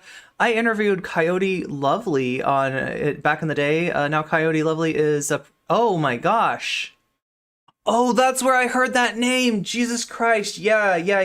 We're talking about the Sappho person, hypnotist Sappho, that we don't even know if they were on the panel. There was somebody named something or other Sappho that had a voice that sounded like hers. And just finished. Oh, nice. That's really cool, Hilmandra. Good to hear it. Zan knows a lot about this topic. I mean, like, to be fair, he is a friend of Conyers, and Conyers like literally fighting with this really toxic person that Xanderhal is talking about right now. So the thing, as bad as the debate brozos are, okay, I don't ever want to give you the feeling that they are the worst out there. There are worse people out there, right? It's not a very It's a pretty low bar on YouTube, honestly. Thing is, being an anime fan forces you into this information because these freaks will ruin any fandom. True. Yeah, that's one of the biggest problems. Wait, is Chud Logic doing a bad shoot right now? We have him scheduled on our show. Wait, what's going on? Oh my god, Yolkio! Oh my god, Yolkio! Yo, we might actually do it. Look at that. Are we up to 181 already? I have to take a look at this, right? Oh my god, thank you. It looks like Snake Piss, Diablo, Solar Juice, Uber, Steph Effin, and Old Sickback. You all got gift subs thanks to Yolkio. Like I said, like even if you don't have the funds to be able to get a gift sub yourself, just hanging around, being a cool person in chat might just give you might just get you a gift sub. Without you having to pay $5, even though it is just $5. But yeah, there we go again. Yeah, we're 181. So yeah, 19 away from getting that epic cosplay, right? Name it Avi, sound familiar. Oh my god, yeah. So we're treading on some of the deep, dark lore of YouTube, right? In terms of this Sappho person, like they are notorious, right? They were involved in a podcast that just like I think got banned, right? I don't even want to mention the name of these people. I don't want to mention the name of the podcast, but it's literally a podcast advocating doing bad things to animals that no one should do. Hype Train is really close. Oh my god, thank you, Nixiebex. Thank you for the 300 bits and the cute little emotes. Meow. That's more like a bork bork than a meow, but still. I didn't think debate wasn't necessary. I never said I didn't think that debate wasn't necessary. They just got a major problem, and I don't think marginalized people can trust them to fight for liberation, especially when they're going after every perverse incentive. Oh my god, Jules, you just put us over the top to thank you. And also, you know what you did too? You gave us a break from this crap. You gave us a break. You guys, and you know what I'm gonna do with that break? I'm gonna do a little Weasel assembly. Wait, unless you all, like, there's also the based trans rights song that we can listen to. Maybe we'll have time for both. Because the hype trains are pretty long now. Oh my god. So 182. We're 18 away. Oh my god, I gotta get ready to dance.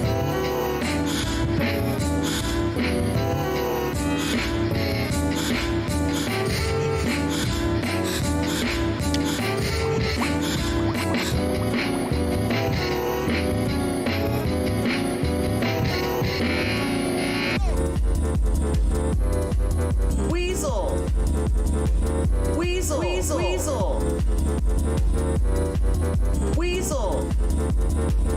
What a weasel. Weasel.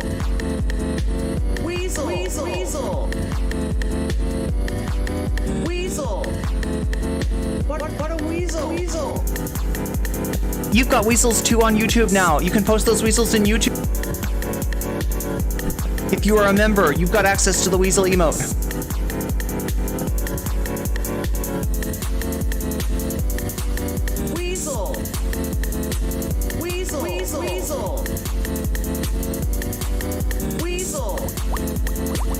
What a weasel. Thank you, Jules. Thank you for the 5 gift subs. Yellow Kitty, Campos, Kentoski, and Jacques Craft, and Q the Dimio Olympian. Oh my god, Shakespeare! Everybody's coming in. 194? Holy, okay, I didn't think we were getting there today, but that's like 6 off. So wait, what happened? Oh my god, so much everything. Oh my god, you're making my ADD go wild.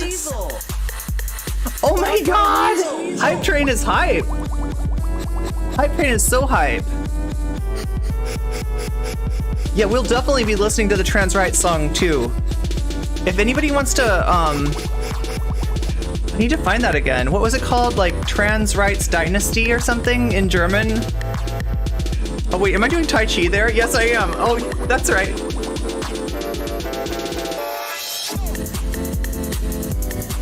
I forgot it was Tai Chi.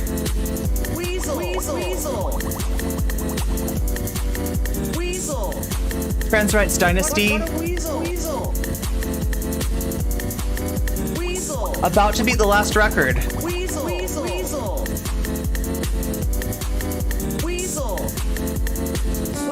I was not expecting that today. Well, I'm gonna have to order that cosplay. Sarah, do you think that he's talking about you here? This is gonna happen. Sarah, do you think that he's talking about you here?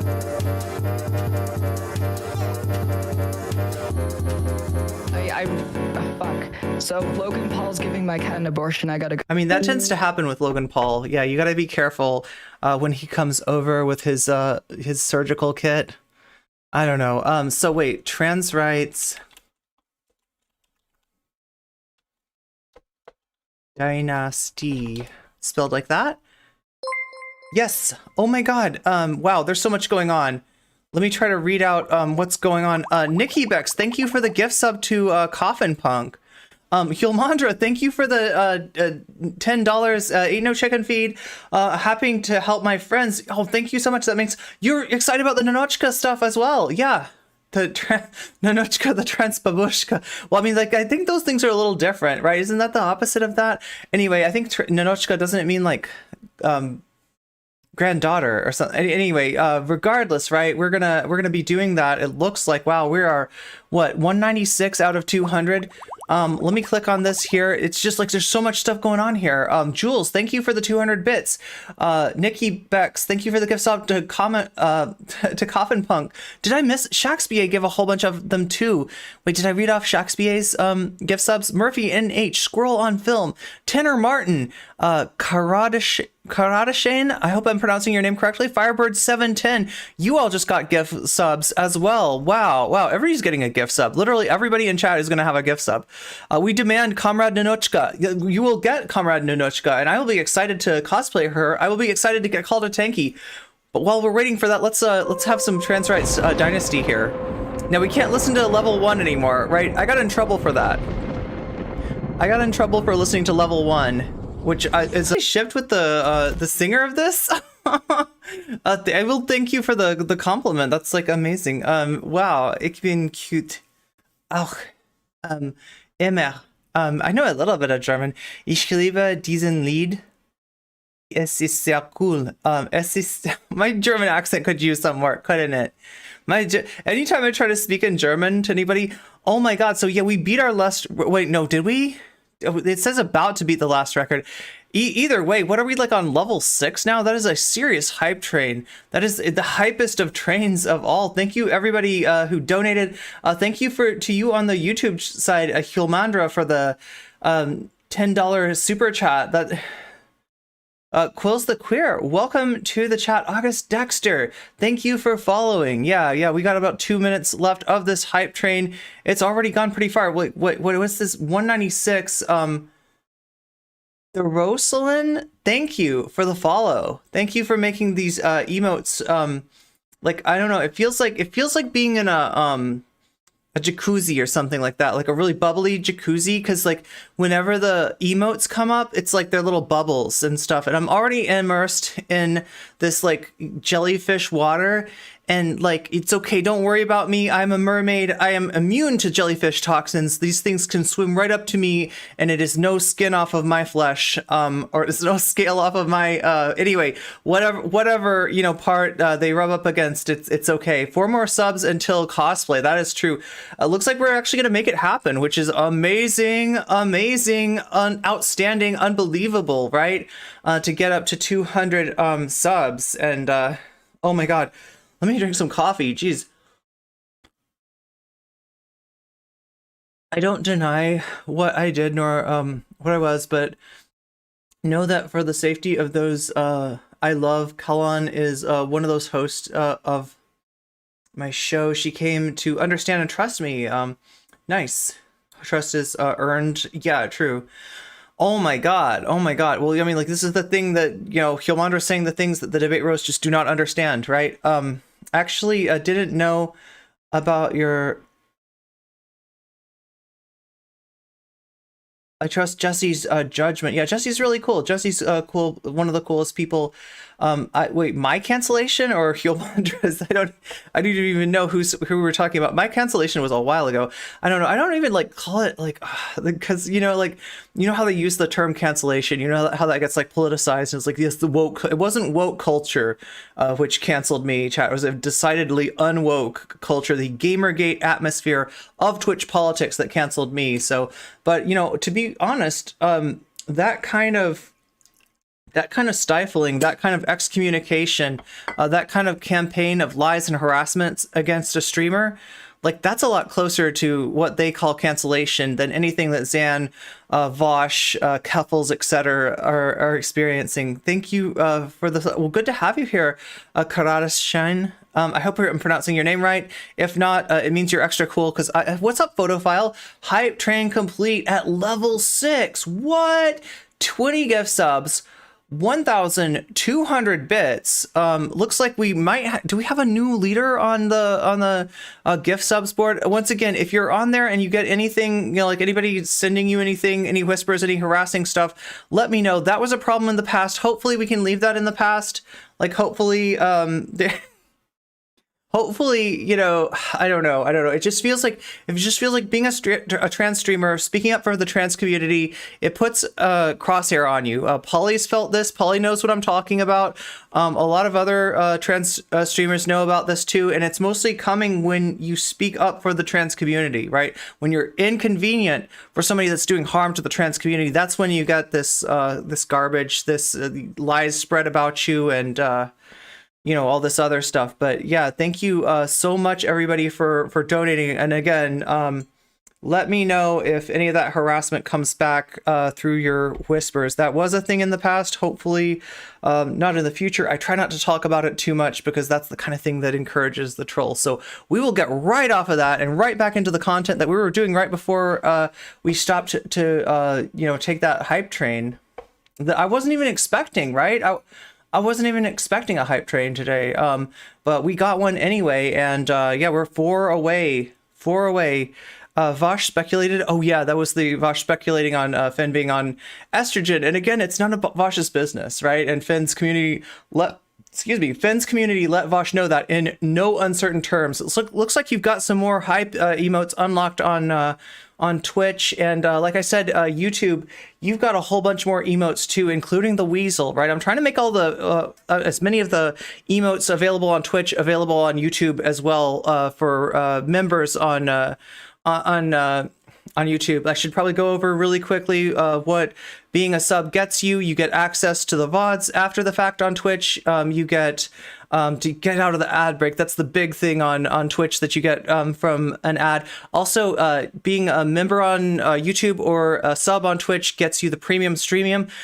This month we're talking about maybe doing something on the Spanish Revolution. Kind of a complicated affair. I don't fully understand that. Like, there are so many different factions in that, and Vaush tried to get into that, but I got the feeling he doesn't really understand it. I would like to understand the what happened a little bit better. So we're gonna do a premium streamium on that, and maybe do a little drama for you too, because like that's a great thing to put behind the high wall. A paywall is put some drama behind the paywall as well. So if you want to hear the tea get spilled, that goes on the premium streamium. And yeah, oh my god, I got 3 VIP badges over the last 3 weeks. Nice.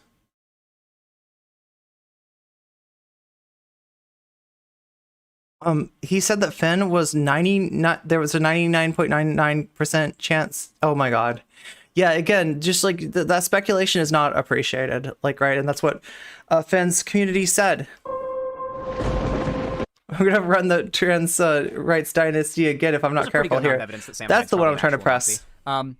Like, can go up on stage and basically yell a death threat to the most popular lefty figure out there, and for like a year plus after yeah, let's drink some void coffee. Is like, same sides on the right. It's the same thing as like Boogie and that Frank Hassel guy. The Frank Hassel dude who was like an edgelord, like provocateur, shock jock dude who went to Boogie's house and was like banging on the door, and then Boogie went out and like an idiot shot a warning shot into the air, but like everyone gave him shit for I forgot about this. At Frank Hassel. Like, under no circumstances are you in the wrong for pointing a gun or shooting someone who is trespassing on your property after long-term harassment online. Like, but the internet found every excuse to make Frank Hassel be in the right and all of that, and Boogie be in the wrong. Okay, despite the this fact is that some someone drama literally I'm stopped not him even in his aware house of. because Boogie is unpopular to like. Whatever internet culture is like leaning against or for, they will be in favor or biased against the most insane shit. They will look past the most disgusting, horrible shit and they will destroy somebody's career over much less. It just depends on who it is and what the internet culture is. Yeah, we're still getting through this Xan video. I don't know how long we're gonna stay on this. Joni's telling me there's something else I need to see on here. There's something else that, that Xan did. What was it again, Joni? So I feel like Sam Hyde was a good example of that. God, Sam Hyde, talk about toxic. So we're going to start with this tweet right here. It is the tweet. It's not Frank Castle, it's Frank space Hassel. Oh, okay. Because he like hassles you. Promoting her Hogwarts Legacy stream. This is a stream that has already happened. It was something we talked about briefly in my previous video, but we're going to go a little more in depth. So as we can see, the number of likes, 40,000 likes on a tweet promoting a stream. That is an insane number. I cannot stress that to you enough. Like, she is popular enough to get many likes on her tweets, but not that many. This is more likes on a tweet than someone like Dar Dura gets on a tweet promoting one of her streams. So how did this happen? Well, you can thank people like the Twitter freaks for making this happen. Just like Wait. Oh, okay. So I mean, obviously this person's like a chud grifter type, but like, instead of acknowledging that 4chan does like regular ops like this to... So do you see how this kind of works, right? Do you see how this works? Transphobes get behind a narrative like the one that trans people are being bullies, trans people are doing the harassment, because when they call you that, when they paint you like that, they can do anything they want to you and get away with it, right? They can justify their attacks on trans people. So transphobes were really excited about this stuff, right? Transphobes and like, from what Kanye was showing on Twitter, there was some false flags going wrong. There were some transphobes, there were some Nazis masquerading as trans people, harassing people and trying to get that blamed on trans people, right? So this is very much an op, and you see the beneficiaries of that being the some of the streamers that were supposedly harassed by trans people.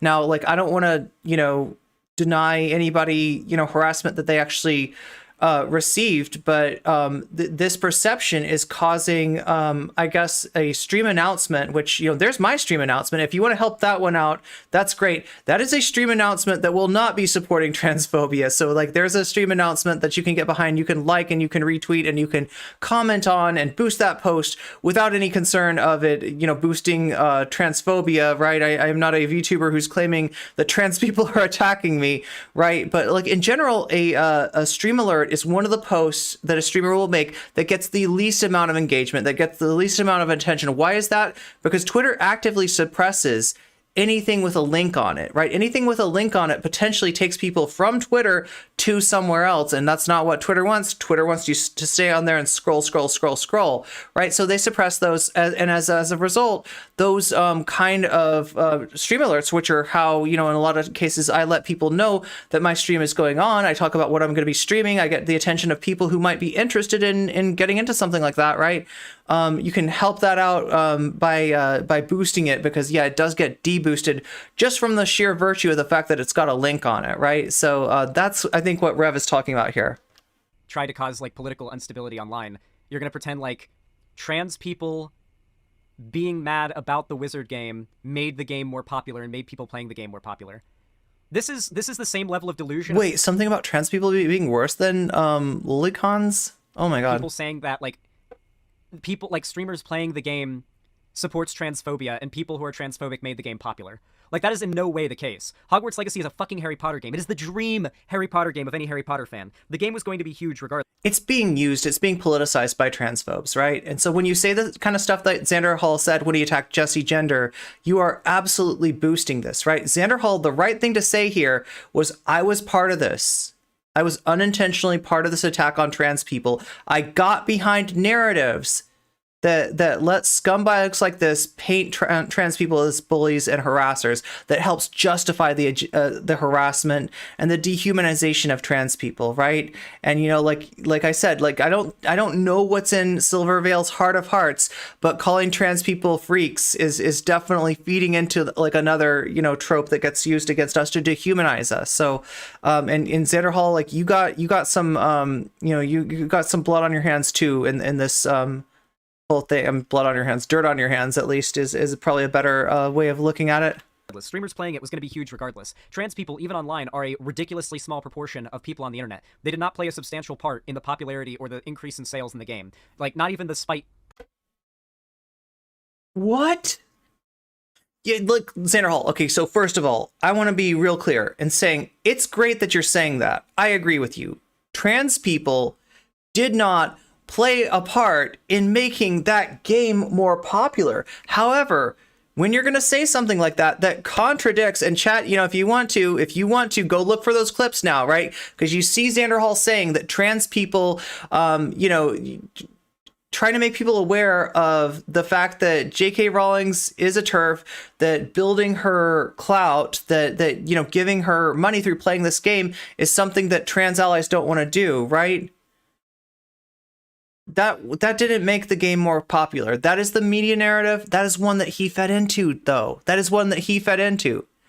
He told trans people to shut up and sit down and not make the game more popular by protesting it. He went over this whole thing about like how boycotts, you know, make things more popular. That is a possibility, right?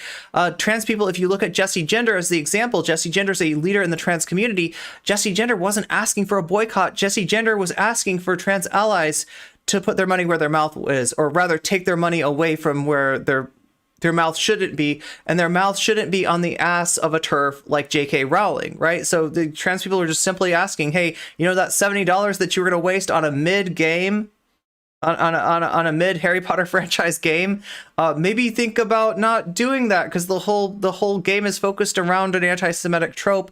It is from a TERF, the queen of the TERFs, J.K. Rowling herself. Maybe not a good idea to do that, right? That's all trans people were saying. This did not contribute to the game's sales. This did not contribute to the game's hype. All this contributed to was people like Xanderhal attacking trans people, people like Vaush attacking trans people, Jessie Gender getting chased off the internet.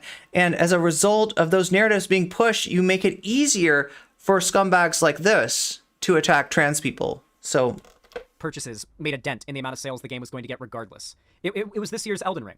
That is what Hogwarts Legacy is. It was this year's Elden Ring. I feel like this directly contradicts some of the things that Xanderhal said earlier. Now, that's fine. It's fine for you to realize you're wrong and to change your opinion, but that needs to come with an apology, right? Because you weren't just wrong, you were wrong in a way that hurt trans people. You chased one of our leaders off the internet, off of Twitter, right? And you owe us an apology. You owe Jessie Gender an apology. I think Xanderhal needs to apologize to Jessie Gender. It was going to be big no matter what. The boycott of Hogwarts Legacy that is now approaching $1 billion in sales, any sort of outrage stemming to tweets like this and promotions like this backfire by giving free publicity to millions and millions of people. In fact, for the record, this person's a lolicon pedo and thinks that trans people are groomers and is on like the trans groomer, like anti-trans, like haha thing, like that whole thing. So like, to be clear, the amount of crossover between transphobes and pedophiles is alarming and unsurprising. In this case, 4.7 million people who saw this tweet. The Venn diagram's like a circle at this point. Oh, so here's the thing. People construe this immediately as proof that Pippa hates trans people, when in reality, this stream was made with, you know, I'm not trying to read her mind or anything, but it seems like she was making this stream with the main intention of poking the bee's nest, you know, poking the hornet's nest, and making fun of the outrage that stems from the Pigamy situation and the harassment that she received. And, you know, it doesn't really work when you attack someone like Pippa, whose community is 100% okay with this. You can't cancel her for attacking her for streaming this game because that's... Well, because she's a Nazi. She was doing JQ okay, Pippa. and white replacement shit. So please don't confuse Pippa with Pikami, okay? Like I said, they're I feel like Silverdale and Pikami, I don't want to put that on the VTubers themselves, because especially with Pikami, I don't know what Pikami said about this other than supporting Silvervale, right? But you know, yeah, that has been a way for transphobes. Like it has been a rallying point. I guess it's the right way to say it for transphobes. Their stream and talking about shekels and shit.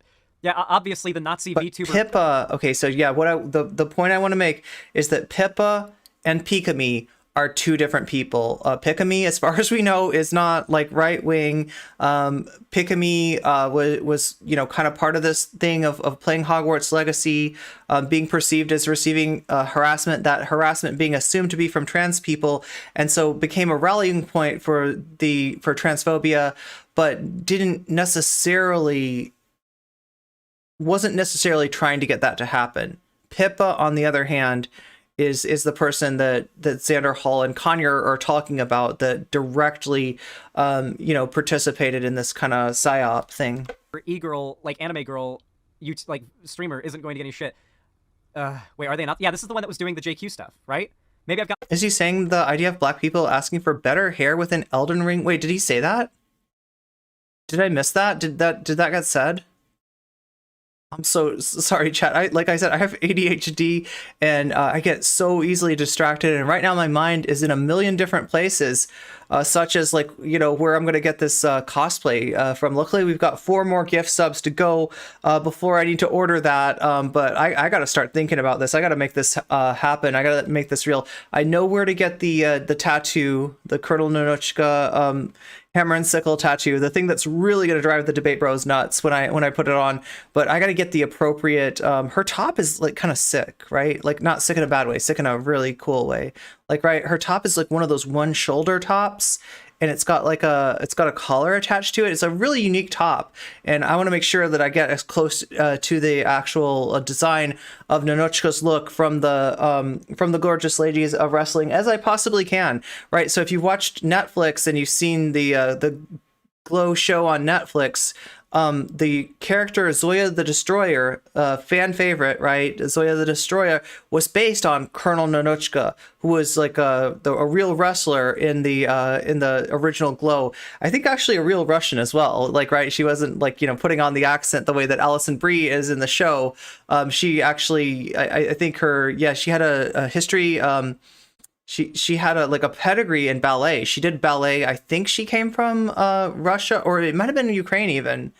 Am I right about that? I'm thinking Nonochka was actually Ukrainian, if I remember correctly, right? But yeah, this is gonna be the cosplay, and we were so close to that. The right seems to be okay with grooming for sex or marriage. Yeah, absolutely, and lowering the age of marriage and stuff like that. Right? There's even that famous Applebee's sign that like alludes to underage people being allowed in the bar area if they're accompanied by their spouse, right? Meaning that the spouse is over drinking age, and the they're the person they're married to is under. My videos mixed up. Hold on. Let me make sure I've got my clips. Yeah, it's the same one. Yeah, it's the same one. Damn, that was like an explosion of gift subs too. Or whatever. What if I told you that it's already like that? What if I told you that there's already a group of people running the world right now, and they have been for hundreds of years? Yeah, it's pretty. Yeah, I think that's what Rev Says Desu means by Pippa's audience won't care. Yeah, because they're a Nazi stream. Yeah, Pippa's audience definitely does not seem to care. That's just not how canceling people online works, and we'll talk about that later. But it really just goes to show you that Twitter freaks have so little power over people. Like, now, do you hear this? This is a far right person, to my understanding, right? The streamer that he's watching now, maybe Pippa even more so, right? But saying this is not how canceling works on the internet. You're not going to cancel her, right?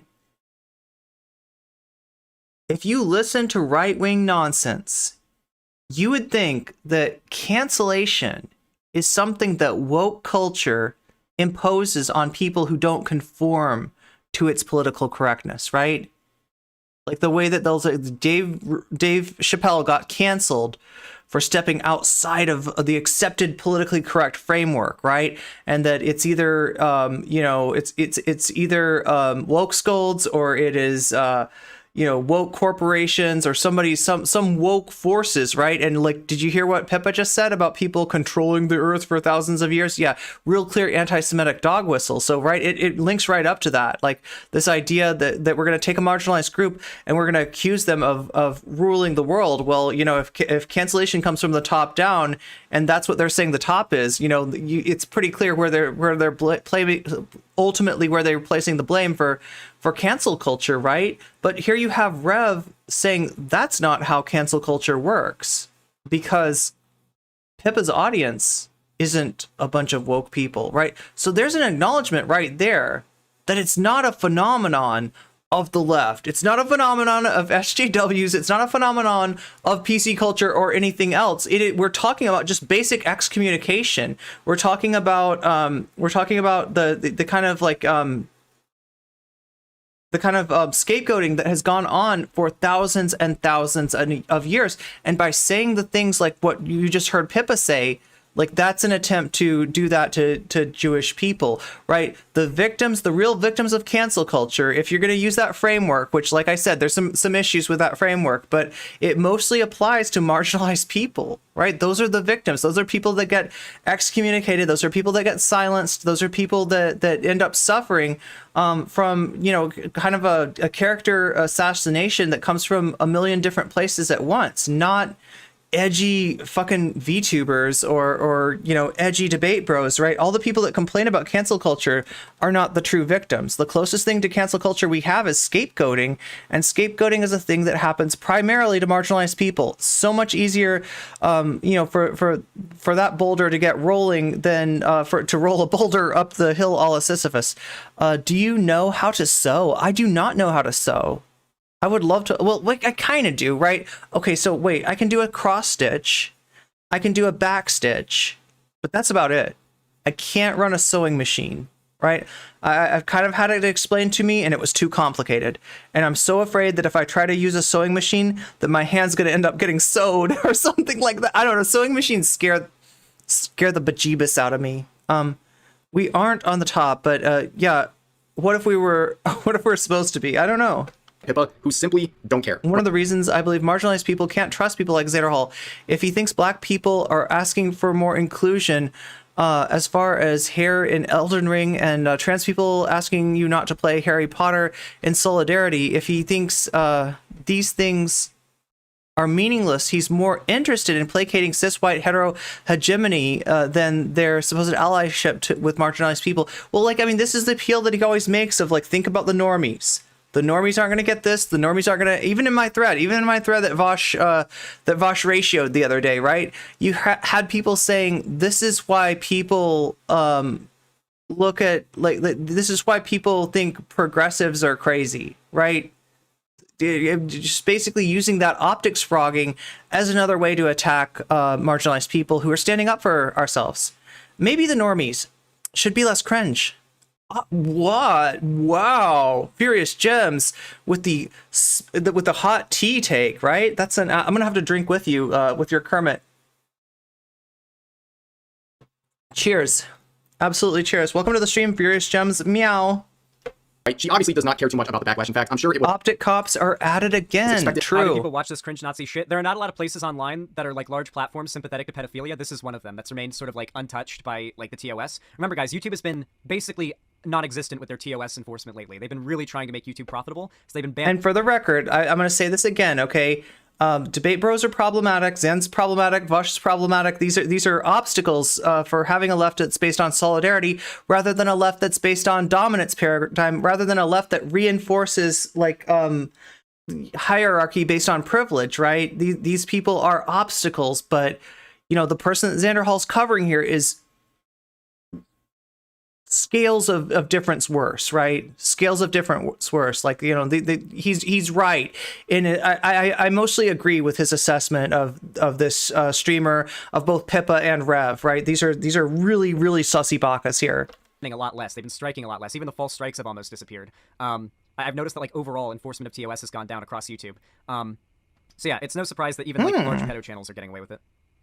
Or even invited in this situation. So recreating Jim's T emote would make a good emote for NCC. Well, I don't want to steal it though. Where is Jim's T emote from? That's a X Knight 7 emote. I mean, that's a good emote for sure. Maybe we could make a variation. For the stream itself, I'm being told it was her highest concurrent viewer of any stream. At one point she peaked over 6K, which was even more than her 100K feet stream. That just gives you an idea of how much the stream popped off, which is pretty expected with a promotion like this. But here's what's disturbing, right?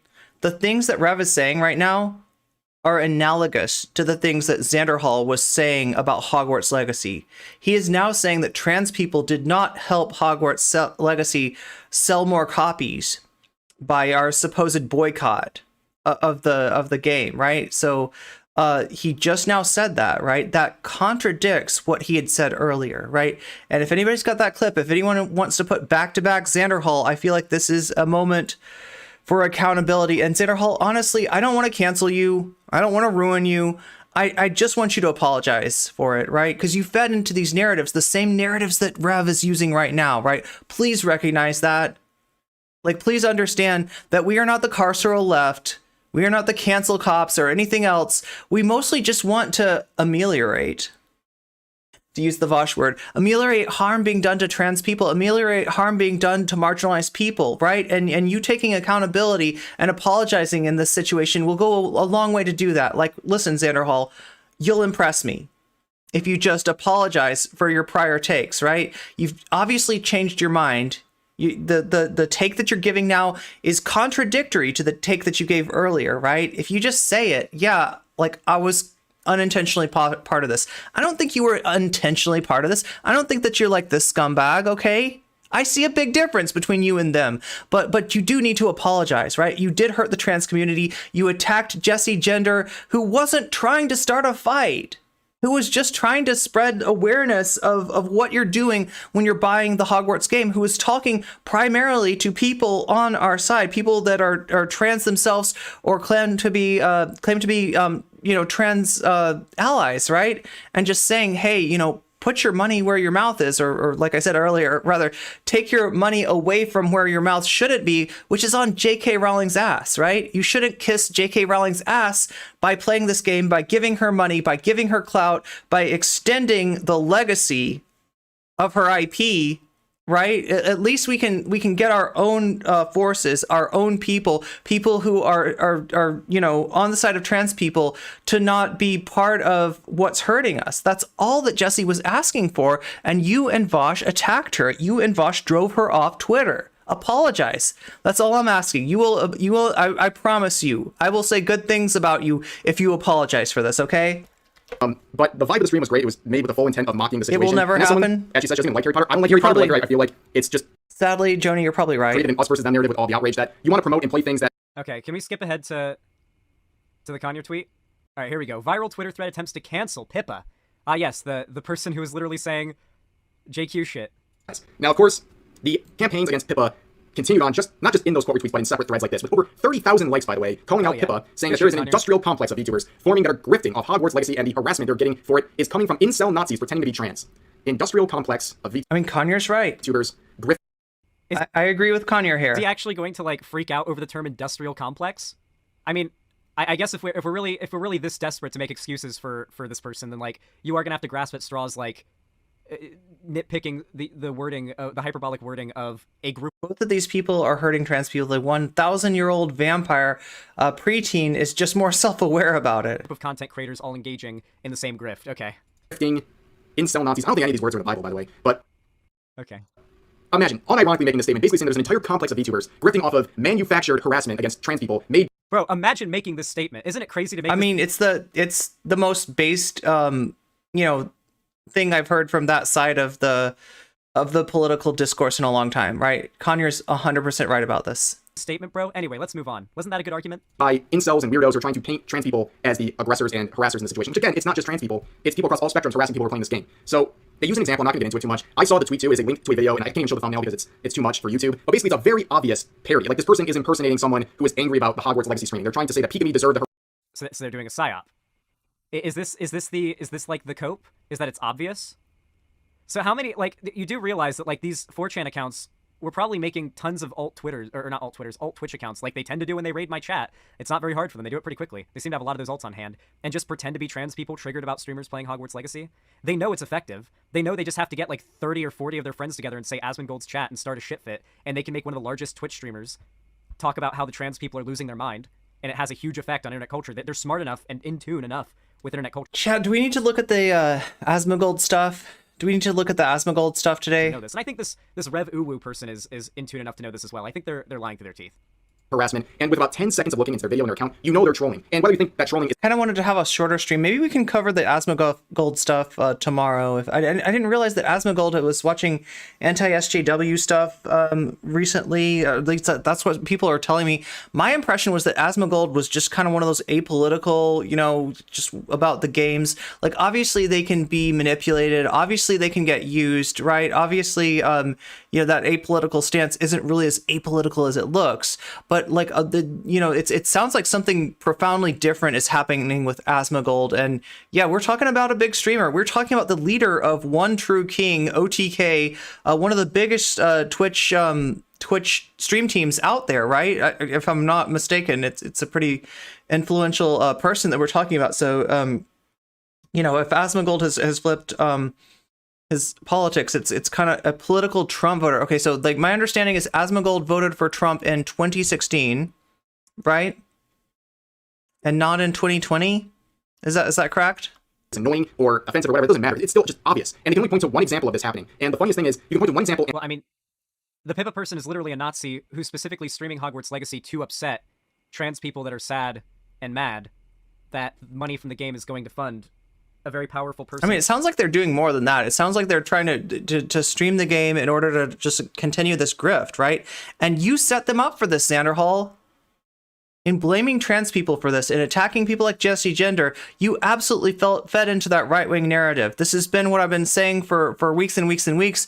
I was kind of hoping that the Hogwarts discourse would be over by now, but look, I can get off your back as soon as you apologize, okay? I don't want to be talking about this. I don't want to be blaming you for this, right? You obviously realize that you were wrong, but you won't say it. And like, that's wild to me because people in his community have to know.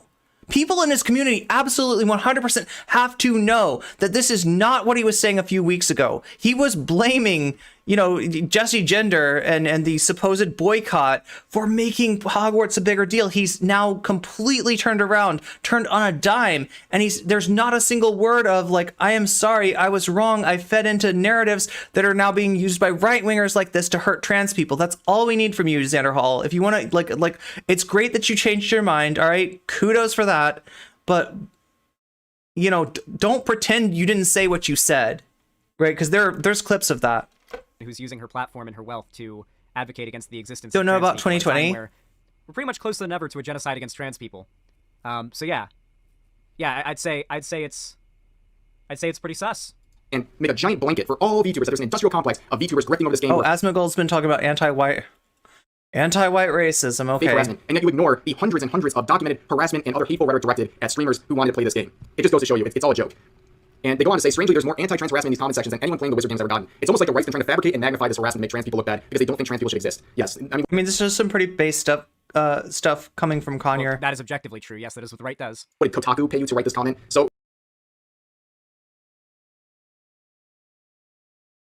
Yeah, their motto is never apologize. So one of my favorite like conservative like jabs is the idea at literally Gamergate. Oh my fucking god! Yeah, it's one of the literally ethics in gaming journalism. Kotaku thing's a very like Gamergate era thing.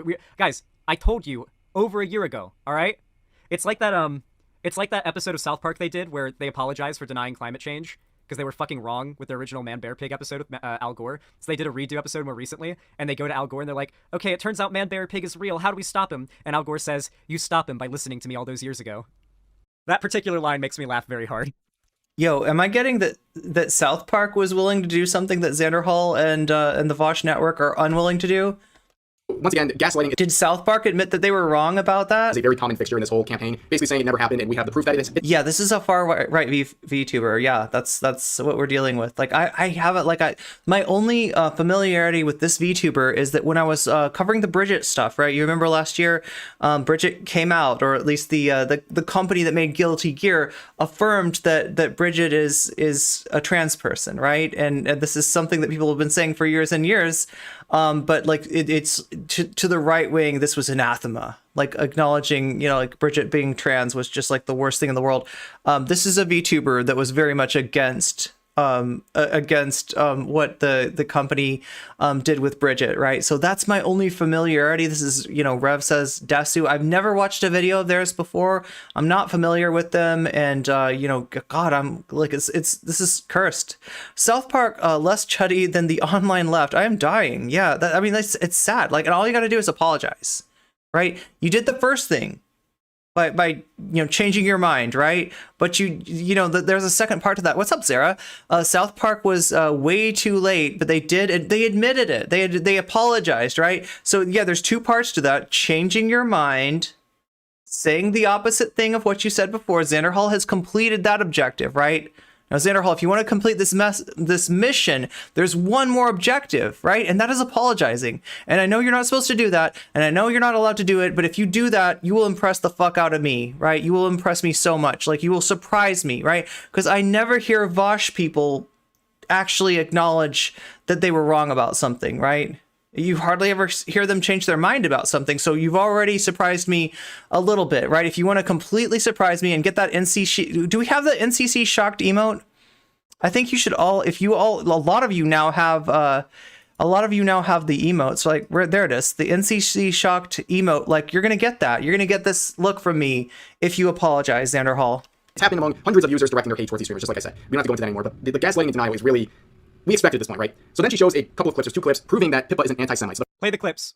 Play the clips. Let's see them. the first one's a long one where basically Pippa's making, like, she's saying, like, a conspiracy theory. Come on, play the clips. Play the clips. And then the last one, she's saying thanks for the shekels in terms of a donation, and then rubbing her hands together. Maybe a little offensive to people, sure. But here's the thing. It's not just a little oh my god, what? Why didn't you play the clips? Only 22 seconds. I played the clips. Why not play the clips? Why not, like, break it up like I do? This is a 24-minute video. You clearly have the time. Hell, you probably jammed a whole bunch of mid-roll ads in here. The longer the runtime, the more mid. You saw a video about Rev when you got into VTubing. They were talking about the VTubers should not be political, but not being political during BLM and transgenocide is a way of de facto supporting it. Correct. Mid-roll ads. Correct. There was no reason not to do that. If you're trying to cancel someone over this sort of behavior, you don't do it when their community is okay with it. This is the whole thing about cancel culture, right? The reason criticizing somebody for doing bad things isn't always done under the impression that their audience is going to be like, wow, I had no idea they did these bad things. I'm going to unsubscribe now. If anything, this is just bringing... Okay, so it's not just Xander who's speeding his videos up. I think what's happening is that I'm speeding the video up, and Xanderhal's also speeding the video up. If it's too fast, I can bring it back down to 1.25. Attention. Part of that's my fault, OAS music. I assume this is a Twitch streamer. Bring the attention to Twitch that this is like a Nazi VTuber so that they can ban her. That would definitely work as far as canceling goes. I mean, yo, that is weird. That Twitch is usually pretty. They're pretty hard in terms of, and this is a good thing, right? You know, in terms of hate speech, they have a pretty clear policy against that. YouTube's not quite as clear, and they're a little bit more permissive on that. But Twitch. You know, this is not supposed to happen on Twitch. That would very effectively. Both of them are slow talkers. Hopefully 1.25 is a good work. But no, like, criticizing somebody and calling out their bullshit publicly doesn't necessarily mean you're trying to get their audience to turn on them. I'm pretty certain like Conyer literally mentioned in the tweet, the audience is like spamming oy vey and stuff in the chat. So I'm pretty sure Conyer knows that this tweet isn't going to make the chat go, oh wow, I didn't realize this YouTuber this VTuber was a Nazi. I better get out of here. Why was I in here spamming Sheckelstein memes and oy vey? Right? People think making a thread like this, calling out Pippa over a edgy joke, is going to cancel her. No matter how many likes this whole thing's going to get, she is not canceled from any of this. Hey, scroll down to where it shows that she blocked. It's not an edgy joke. At the very least, it's normalization. And Xanderhal's making a pretty strong case. I agree with him on this. That this is these are things that the VTuber believes. Conyer. Because in order to cancel someone on the internet, you need to make their audience turn on them by exposing something they never knew about the content creator. In this case, everyone is okay. Any person in Pippa's community is okay with these kinds of edgy jokes. You are not going to make any fan of her community immediately turn around and go, Well, this is what I mean by, like, conservative dark age. It's when the platforms don't really care about disgusting shit kind of proliferating on them, and, like, these weirdos are allowed to fester. I mean, Nick Fuentes was literally doing JQing on YouTube for years before they finally banned him. Like, Nick Fuentes was massive on YouTube, getting thousands and thousands of viewers watching him live on every stream. I don't care if you're non-political. Don't be a chud. Before he finally got banned from YouTube and Twitch. Meow. It all happened at once. Like, oh my god, I hate when they call any criticism canceling. Well, it's the buzzwords, right? You have to cram in as many buzzwords. Xanderhal, you're the like last person in the world to you know, like talk about somebody who abuses the you know, buzzword of canceling, right? This is kind of hard to take. Like I said, I'm glad that Xanderhal reversed himself on this. But yeah, they admit that they were doing a false flag. Yeah, basically, but they're like, it's not a big deal. You know, anyone who should have known that this was like, this is like the Keffels excuse. This is the Keffels excuse. What? We're doing a little Picru invasion for some fun. There was nothing wrong with that. We weren't trying to get one over on anybody. We weren't trying to like disrupt the communities that are critical of Keffels or anything like that. Like literally when couples said this is gonna fuck up the woke cult so hard, we're gonna get in there, we're gonna pretend to be pet crews, we're gonna all say Keffel's bad, and they'll never know that we've infiltrated them. And it's just kind of a weird not a particularly smart psyop either when you're streaming, telling your chat to do this stuff. A lot of apolitical people are right-wing. I can't see anybody who attacked Steph a few years ago as being neutral. Yeah, and yet they'll claim to be, right? If you want to see hate speech, just search trans men or trans women or non-binary on YouTube, and it's almost, YouTube is becoming an absolute dumpster fire, right? Especially the shorts. The shorts are where I see it the most acutely. That make like chuds afraid as possible. And we're playing dog whistles for edgy jokes is covering for fascist. Even if the creators don't hold those beliefs, they are enabling their community to use them as a shield. talking pedo chuds here that are gonna be watching this guy. So yeah, I cannot fucking handle this right-wing bullshit told through a lolly VTube avatar. Like, it's really hard to watch this when you know this guy. Yeah, you're right, Raven. YouTube is, in a lot of ways, YouTube has never been good. Jacks off to this avatar, and probably. Oh yeah. No. Okay, I don't want to think about that. Thanks, Zan. Thanks, Zan. Okay, thank you. I'm gonna lose my lunch here. You know these people. Everything they say about the left and trans people has always been projection. These are the most fucked up weirdos you'll ever find. Like, knowing what you know. Oh, hey, it's Xanderhal. What is he whining about today? Well, to be fair, okay, so here's the deal. All right, this video is notable not because of Xanderhal's bad take here, right? Xanderhal has kind of a good take. The person that Xanderhal's criticizing here is definitely much worse than Xanderhal, and the person in the Conyer tweet that you're seeing here is maybe even worse than that. It's like, we're talking about a far right like Nazi or something like that in terms of who Conyer's talking about. But here's the problem, right?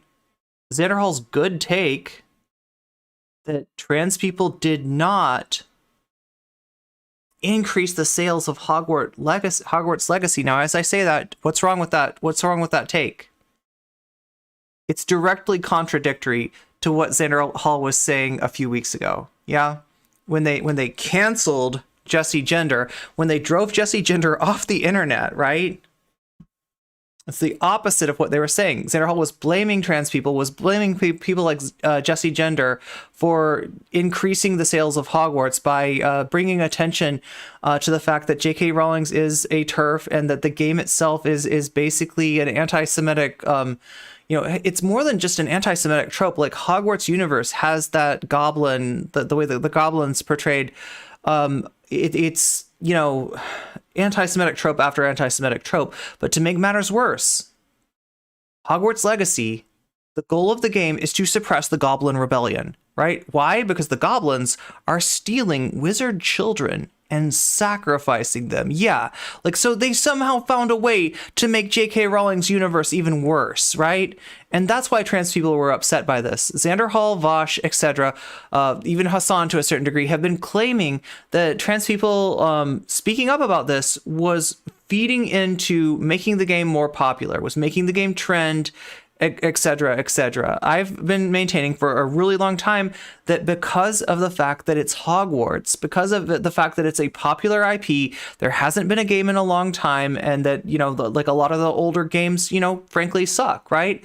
That's why the game did well, right? It was going to do well regardless. Trans people bringing attention to what's wrong with the game and asking our allies, asking other trans people to not contribute to increasing J.K. Rowling's clout, to not contribute to J.K. Rowling getting more money that she's invariably going to use to advocate against trans people, was the least that we could ask, right? And that got portrayed as us doing political self-harm to ourselves. Now you've got Xanderhal reversing course, noticing that this narrative that he fed into a few weeks ago is being utilized by really toxic people like the people he's reacting to here. But the one thing that he hasn't said is hey, I believed this. I fed into this narrative. I hurt trans people. I'm sorry. Jesse Gender was right. I'm sorry, right? That's kind of what we're looking for, and like Joni said, very likely we're not going to get that. We're not going to get that from Xanderhal. What's up, Foxy? Yeah, you know this person, right? This is the person that was bitching about Bridget being trans, right? This is Rev here, right? You were forced to witness this discourse. Oh no. Well, sorry for forcing you to witness even more. I'm glad to have you here. I have witnessed. Oh yeah, you've seen. So you know about this this YouTuber, right? So for once, Xanderhal's kind of right here, but there's a very important thing that he's not saying, and that's I'm sorry. Right, because he fed into this discourse that Rev is using right now to hurt trans people, and that's what I've been screaming about since this discourse started. Right, he's now changed his mind. He's now saying the exact opposite of what he said before. He's admitting that trans people did not contribute to the sales of Hogwarts Legacy by pointing out the problems with it. Right. But the one thing we haven't heard from him is an apology, and I doubt we're gonna get one. Yeah, Bridget the guilty gear. I'm sorry, I say Bridget like everybody knows what I'm talking about. Yeah, Bridget is a really cool, the only character worth playing. No, just kidding. The only character that I've played in Guilty Gear, because I just I love being a character that uses yo-yos and stuffed animals to beat other characters up. About these types of people and knowing what you know about this person. Come on, tell me you don't know. Come on. I don't know if I can watch any more of this. I don't know if I can watch any more of this. I'm leaving. That's not going to happen. The only people who are going to be angry about this are going to be people who had no interest in the first place. It's people who have no understanding of who Pippa is in the first place. They really have no understanding of VTubing and content creation in the first place. And okay, I will say, something hilarious to me is that when this guy made his video response to me criticizing him loving Lolly and all that, his response was, he clearly doesn't understand anime or Lolly enough. That was this guy's criticism to me, that I haven't seen or understood enough anime or Lolly to make the judgments that I've made.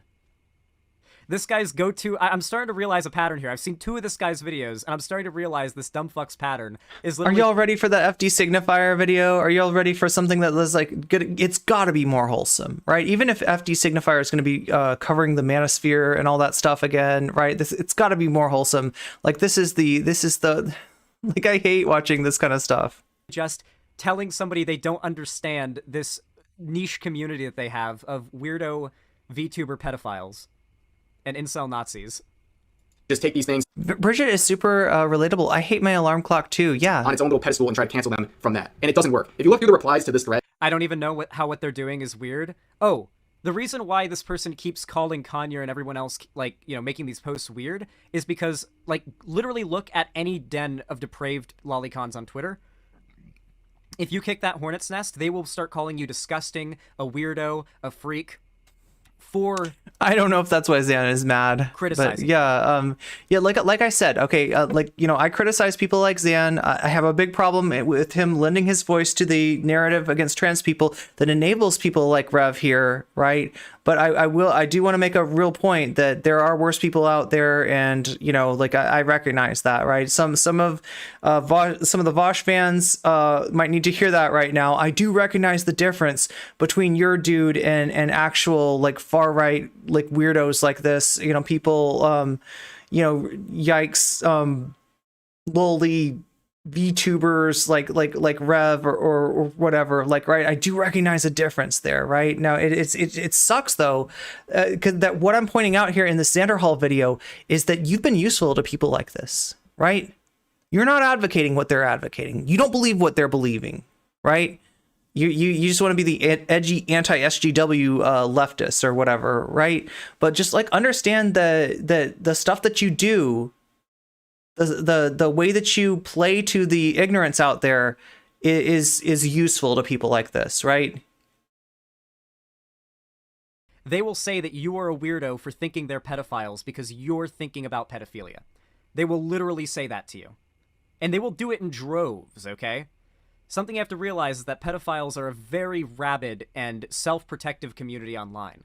They will protect their own, and they've gotten to the point where they're very good at conglomerating in large places. I mean, they used to do it in real life, right? Like, there were entire, like, organizations, like the Man Boy Love Association, the one that was based around, like, normalizing pedophilic relationships. Speaking of South Park. Yeah, like, this shit's just moved to the internet now. Now they're just Twitter community. For my part, I don't consider Vaush and his community to even be nominally allied with the left or progressives. Not being as bad as the far right. Yeah, I mean, like, that's the nuance, right? That's the nuance, is that although they don't believe in these things, although they're not allied with this stuff, they are useful to these people, right? And here's an example.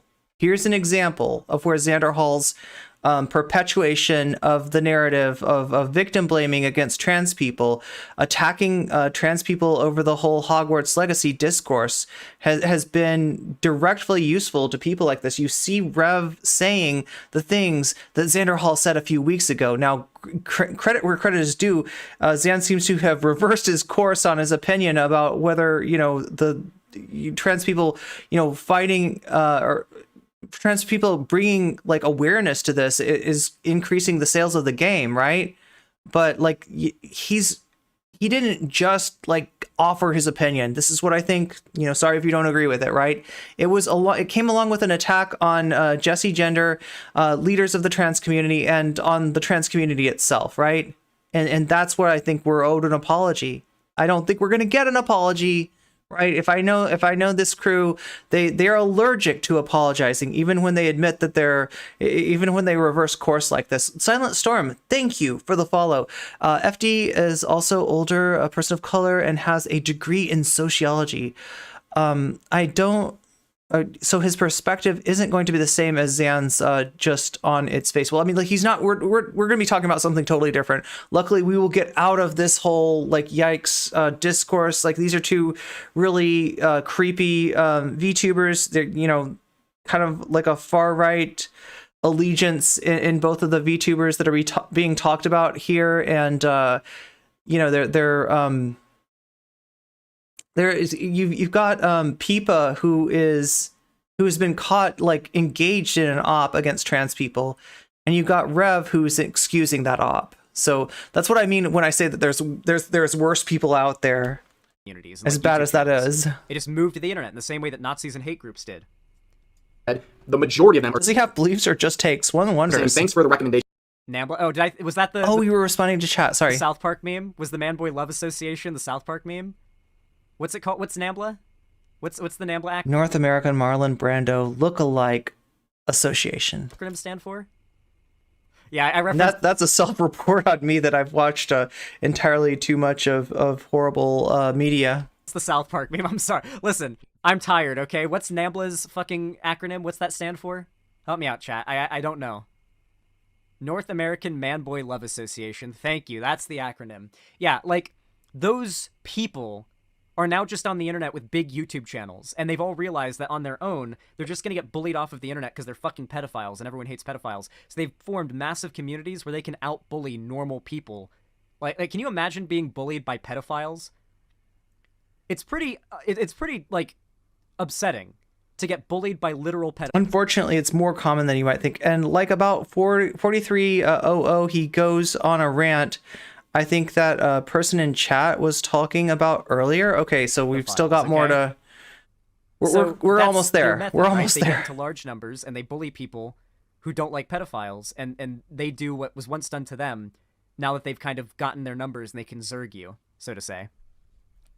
Is that a StarCraft reference? StarCraft 2 reference. I'm gonna go follow her now. I'm gonna go sub to her now. It backfires completely because people don't understand how cancel culture works. It's the same thing every time I'm canceled, or people try to cancel me. It's the same stuff. They'll bring up like, oh, you defend lolicon, and you think lolicons aren't pedos, and it's like, yeah, that's my stance that everyone knows. You're not bringing any. As I mentioned, this is like a There we go. pedo YouTuber and a large community of lolicons and pedophiles.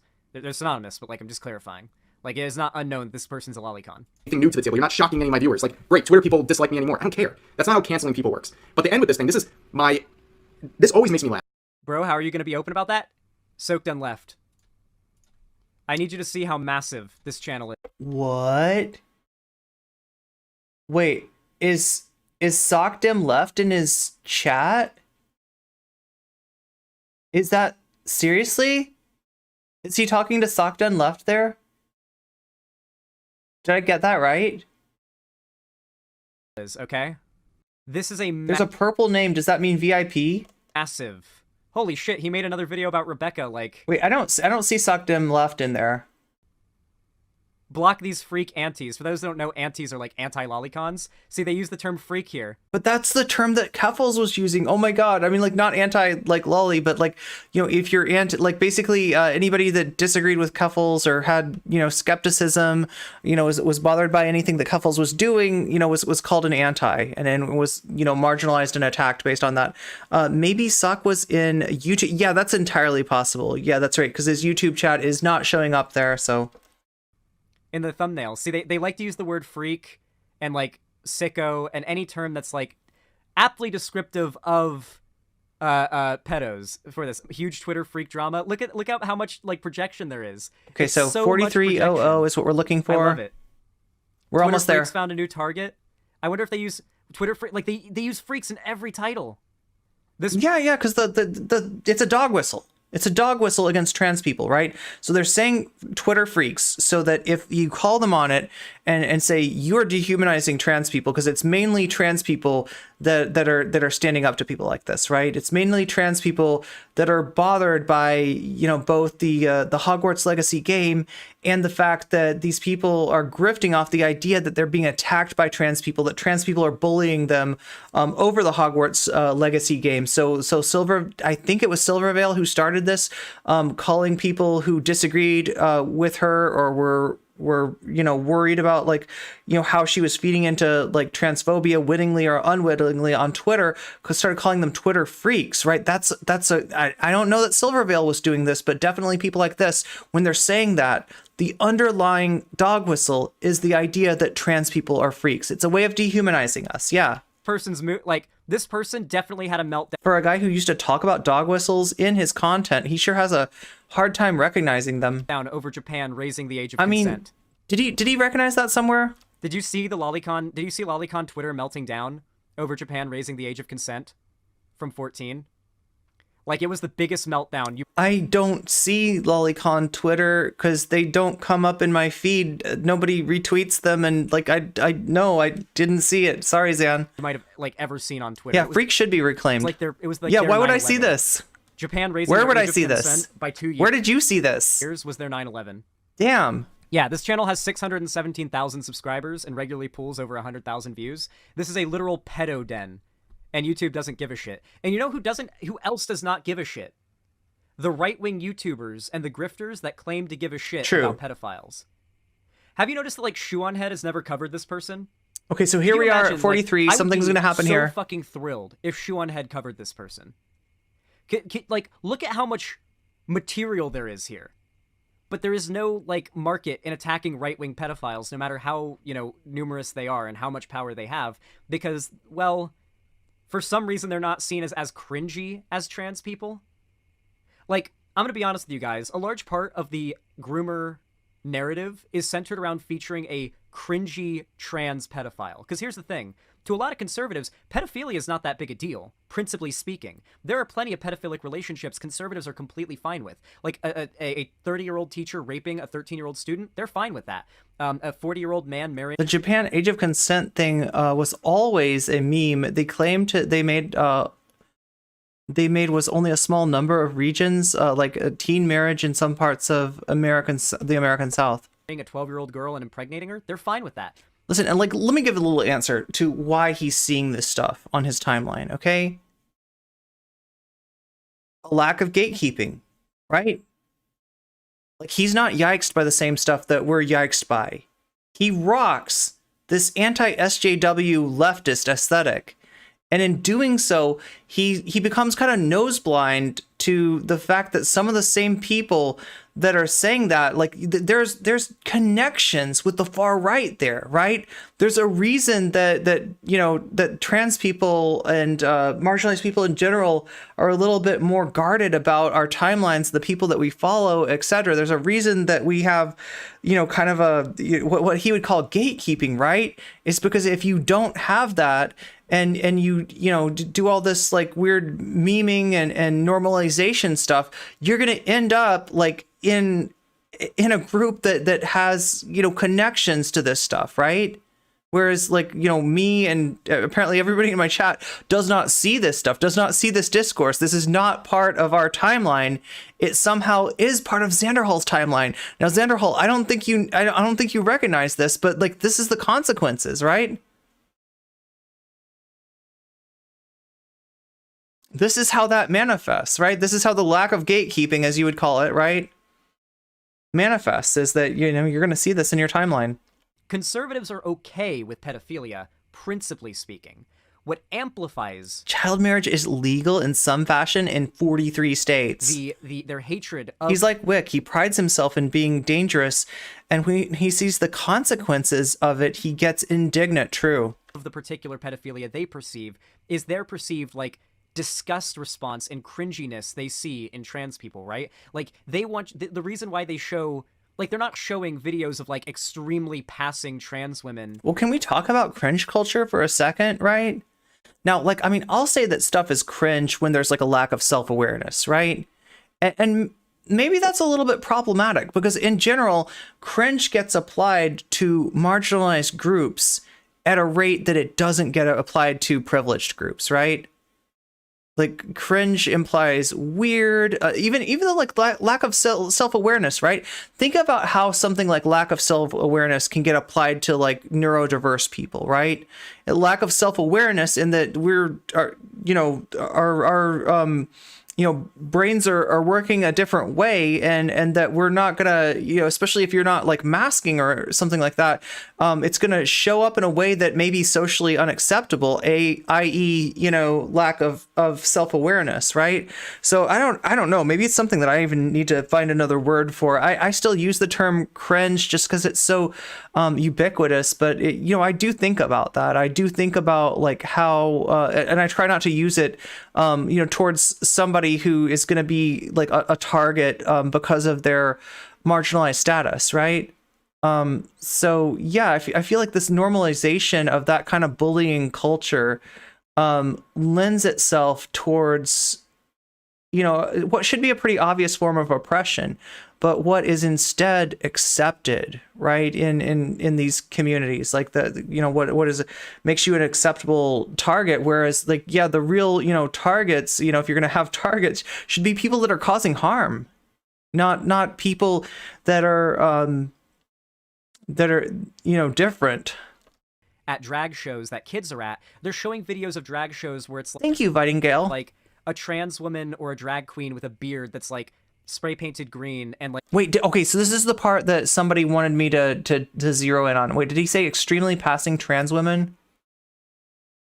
Response and cringiness they see in trans people, right? Like, they want the reason why they show, like, they're not showing videos of, like, extremely passing trans women at drag shows that kids are at. They're showing videos of drag shows where it's like a trans woman or a drag queen with a beard that's, like, spray painted green and, like, a big wig and a dress and, like, lots of body hair. Like, they specifically want it to seem like the supposed pedophile in the scenario is also cringe.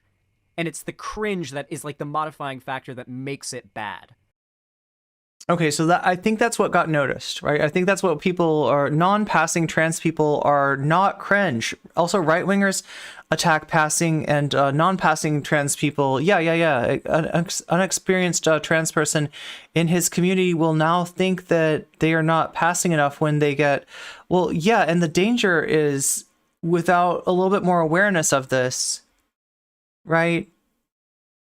That what you do is, you end up, like, sort of blaming, you know, this can turn into victim blaming really easily. Like, oh, you know, because, you know, and this happens in the trans community, because you're not passing well enough, you're subjecting all of us to more transphobia.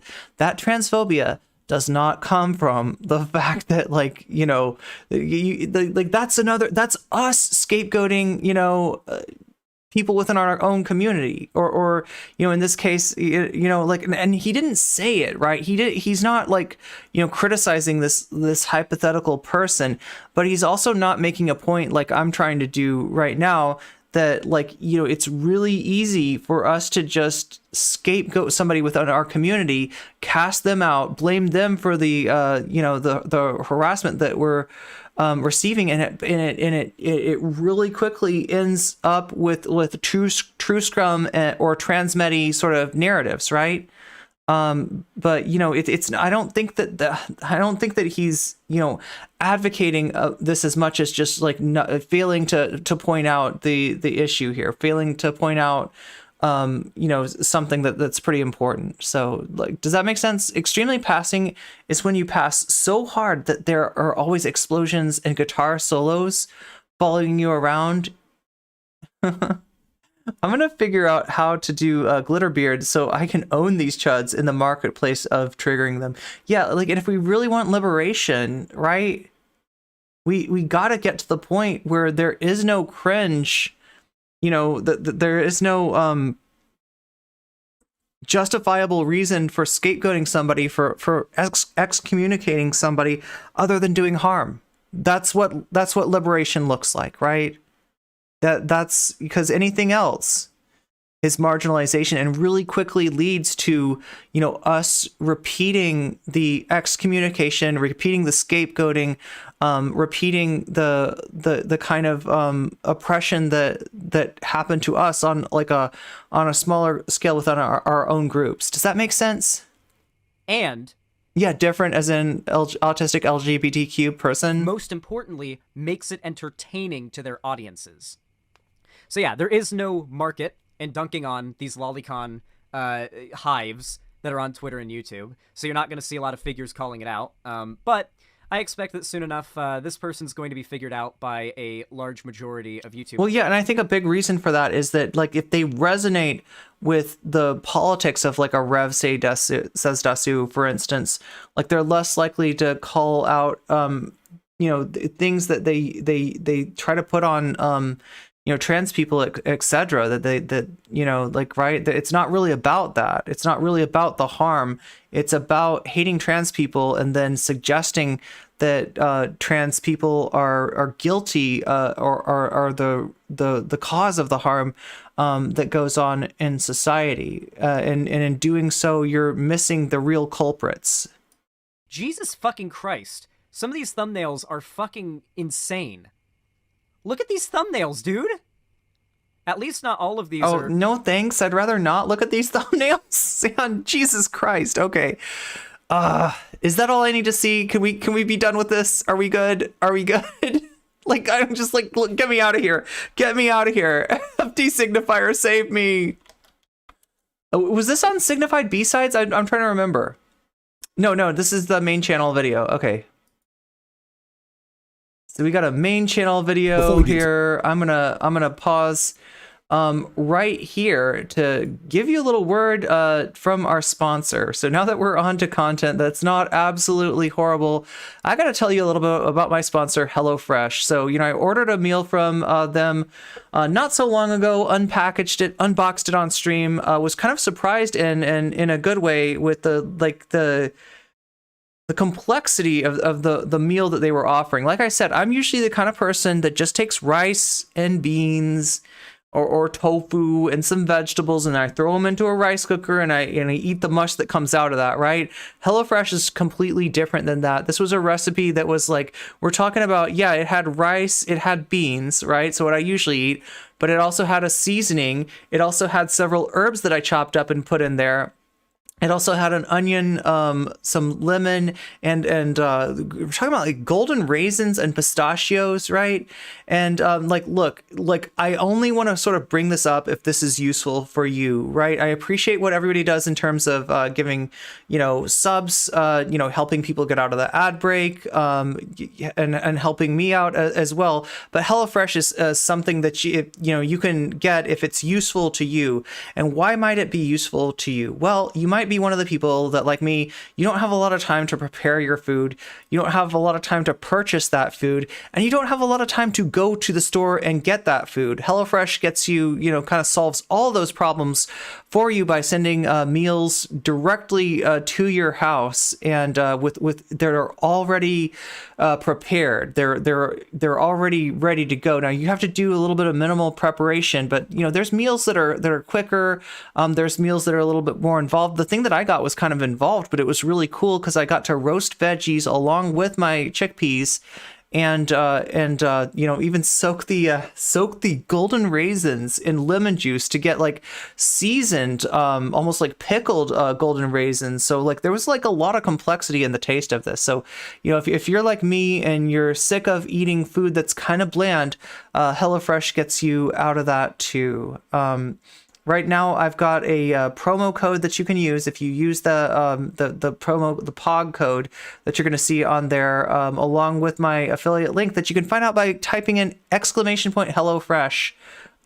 Then you're gonna get a deal. You're gonna get 60% off your first box, which is pretty damn cool.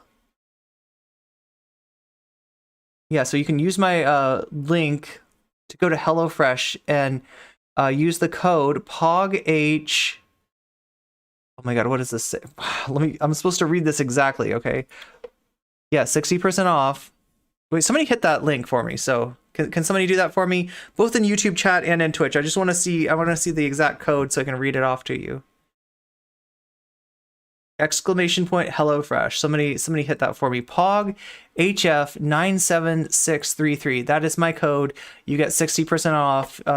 You know, hit HelloFresh to get the link to my affiliate code, and hopefully I can help you out with a deal, and that helps me out as well because HelloFresh pays me when you subscribe to them. So, but yeah, again, you know, if this is useful to you, get it. I don't want you know, it doesn't help to get it if you're not really into it and you're just gonna cancel it. I'm not asking you to do this for me if it's not useful to you, right? So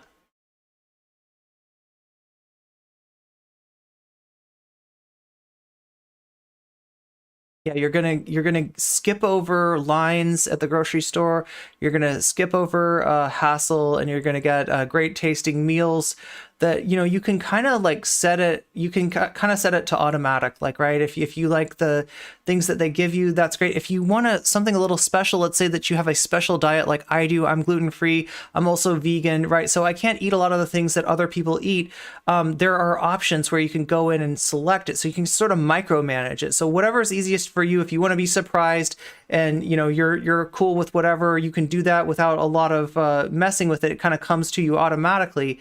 Or you can be real specific and you know, get something that supports your special diet. And they do cover a lot of special diets. Not everything possible, but there's a lot of options. Let's just say, right? So yeah, this is you know, the cost of groceries are going up, and you can usually get this kind of stuff for a lot cheaper than you would get it for at the grocery store. So it's going to save you money.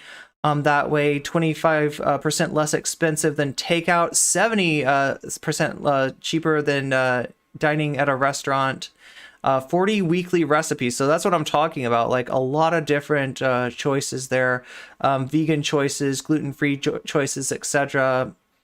And you can kind of modify it. So say you're lifting, say, like, we got any lifters out there? We got any people that go to the gym? If you want extra protein in your meal, you can just check the Protein Smart tag and find out you know, recipes that have 30 grams or more of protein. So, you know, you can kind of up that as well. So anyway, that is all I'm going to say about HelloFresh for now, but just letting you know that it's there, letting you know that if you order it from my affiliate link, it helps me out a lot, and hopefully it can help you out a lot. If that works out for you, awesome. And that is all I'm going to say about it.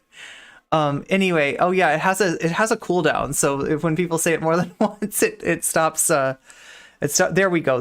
We got the coupon code again, POGHF. So POGHF 97633. That is my coupon code. Click on the affiliate link to get that. So let's take a look at see what FD Signifier is cooking up for us right now. Before we get into this with his new video. Oh, has he got some sponsored sponsor to acknowledge as well? Conversation about male desirability, I want to give a shout out to today's sponsor, Adam and Eve. You know who Adam and Eve is at this point, and I'm sure interesting sponsor, really cool sponsor. Okay, anyway, maybe someday they'll sponsor me. This and editing and watching your videos over, etc. Parties have, the answer is an outstanding, absolute, undisputed no. Undisputed no. What really makes men desirable? I mean, I like that he showed the legs, right? Okay, so a lot of men and a lot of people, you know, will lift upper body. Like that's your standard basic, you know, workout is doing the, you know, when you think about somebody working out, you think of them at a bench press, right? I'm really impressed by people that work their legs, right? When you get that look, right? Do you know how many muscles you've got in your thighs? They call them quadriceps, which implies that there's 4 muscles that make it up, but actually there's a little bit more, right? You've got the muscles that get forgotten about are the rectus femoris. So like, right, when you see that muscle, there's a tiny little ribbon muscle that goes like straight up your leg, and you only see it if you're really working it, right? That muscle will kind of pop out above the other muscles, right? That's the rectus femoris. Now and next should be updated, true. The rectus femoris. The other one is like the sartorius. Like nobody ever thinks about the sartorius, but it's in that region. I consider it a quad. I don't know if it is officially part of the quadriceps group, right? But if you ever do hacky sack, you know what I'm saying? You know how you lift your leg for hacky sack? That's your sartorius. That's a muscle that's not even, it's almost like a thread or something like that. And funny enough, the sartorius is named after tailors, because tailors used to lift their leg up in order to sew things. Like they'd hold it on their leg, so they'd lift their leg up like they're playing hacky sack, right? And that's the sartorius muscle. So there's a lot going on in your legs, and those legs need to be worked out. And I'm always really impressed when people build their leg muscles. Anyway, sorry, I don't know why I got started talking about. I need to go in the gym. That's what it is. It's on my mind. Oh my God! Thank you for the super chat there. Wait, no, that's a YBE. You just became a Kelly A.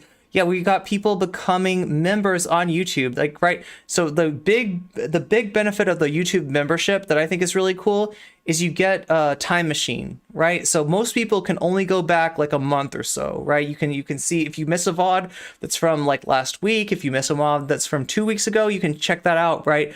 But the people with the memberships, if they want to see a VOD that's from like 6 months ago, 3 months ago, 9 months ago, a year ago, they've got that option. You can see how I've grown and changed as a streamer, right? You know, you can check out those moments. Say that you want to check out the WrestleBrania, the very reason for my cancellation. What happened between Irene and Dylan? I think that one's actually on the secret Halo level. So that's even like a tier up from that. But yeah, you've got lots of access to things that other people don't have access to through the membership. So yeah, thank you both for re-upping your memberships or signing up. I can't actually tell which one it is. Quite gone are the days when I can do 400 push-ups and 600 toe touches. Listen, I used to leg press, and I kid you not, I got up over 500 pounds. Yeah. With my legs, with the leg press, right? Which, you know, I was really proud about. Like, I don't know, like people skip leg days. I skip non-leg days, right? That's like, I love lifting legs. Laura, thank you for the follow on Twitch. So yeah, we're going to let FD Signifier get going. I got to pee really quick, but I will be right back. So being as soon as I can is great. I have zero complaints, zero whatsoever. However, if I were to complain about something, it would be that the process of like doing this and editing and watching your videos over, etc., it forces you to look at yourself a lot.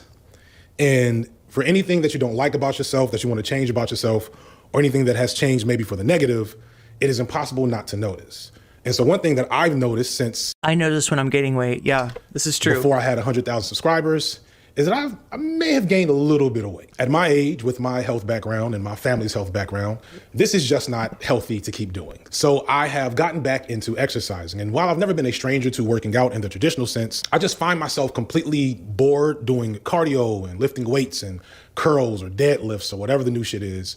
So going into the end of 2022, I figured I'd trade in my traditional gym membership for a dojo in the world of kickboxing. So for 2 days a week for the past few months, barring a break for the holidays, COVID, or fighting YouTube to get a video done on time, I've been trying to learn the basics while getting healthy. I've always been interested in martial arts, and while it's not fun kicking a hard-ass bag with my shins, it is a new challenge, and the feeling of learning a skill helps drive me through any and all feelings of how bored I might get exercising or the ways I would often feel running on a treadmill for 30 minutes. And it can't hurt that I'm hopefully shrinking this fupa down a little bit. Even if my wife likes it, I'm not the biggest fan of it. She likes me. She likes my big arms. She likes my big legs.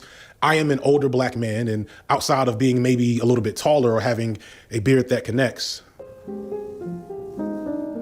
I feel pretty confident that I embody a pretty desirable body. However, this doesn't mean I am immune to the insecurities of how I look. And an easy reminder of how insecure you can sometimes get is when I first got in the presence of my kickboxing coach. Now, again, I feel pretty good about the way I look, but please believe, when looking at Coach, I may have been a bit envious. My coach looks like Idris Elba's older brother.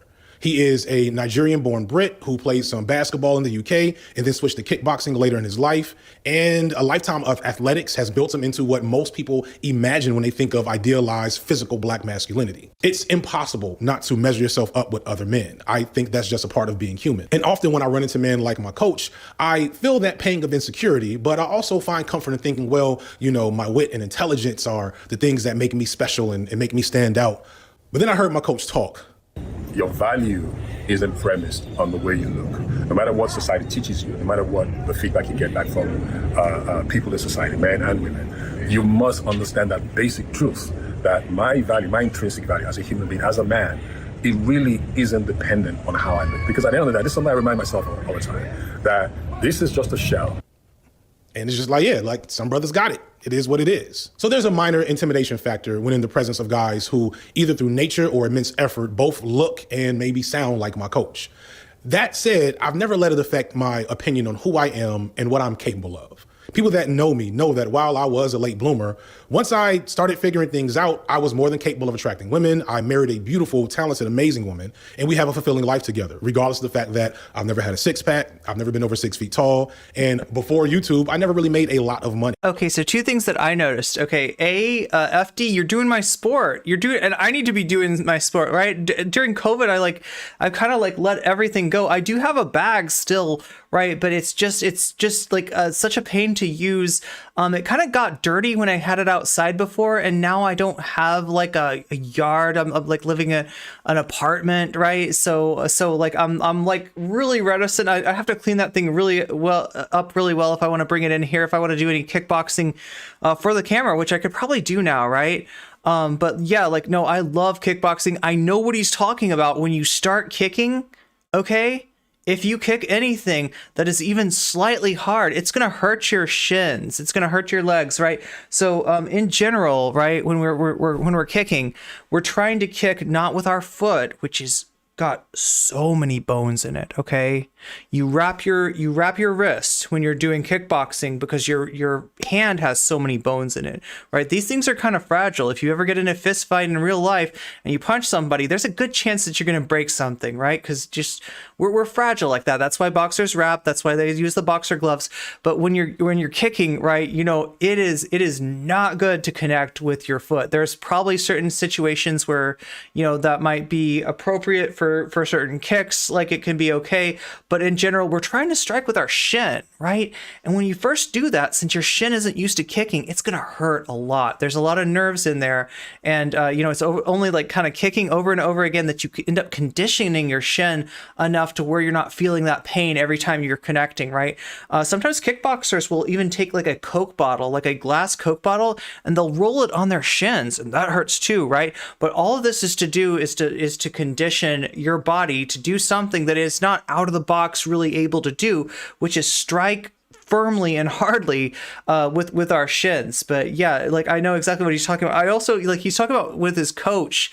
This is a phenomenon known as Myron. When we're talking about gym culture, when you're looking at somebody else and you're like, God, I wish I looked like that. That's Myron. That's Myron. And there used to be a YouTuber that I would watch that would say, lift heavy or die Myron. And that was That's yeah, I don't know. That's always stuck out to me. But yeah, the concept of Myron. But yeah, he's talking about masculine, like male standards of beauty.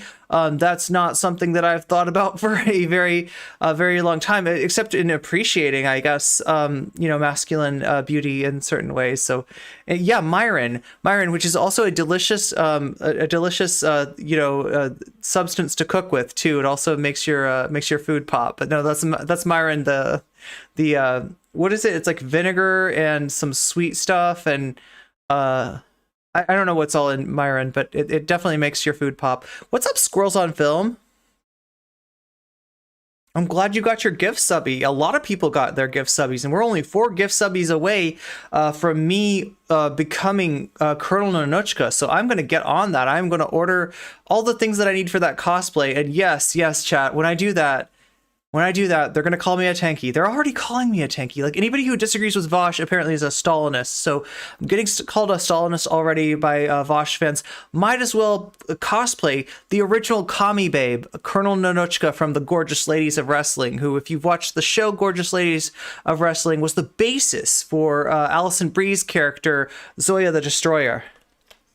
It's like rice wine, is that right? I was successful and respected in my career path before YouTube, but that did not define who I was, nor did my... And thank you for the follow, Squirrels on Film. Also, why does everybody have such awesome names in my looks? It was the entirety of who I was that made my life fulfilling in the ways it was before. Oh, wait, I get the reference. Squirrels on Film. Micro celebrity on YouTube. I say this to point out that I did not need the commercialized image of the alpha male to find happiness as a man or security in my own masculinity. The commodified image of the alpha male is mythological and really has never been a real thing.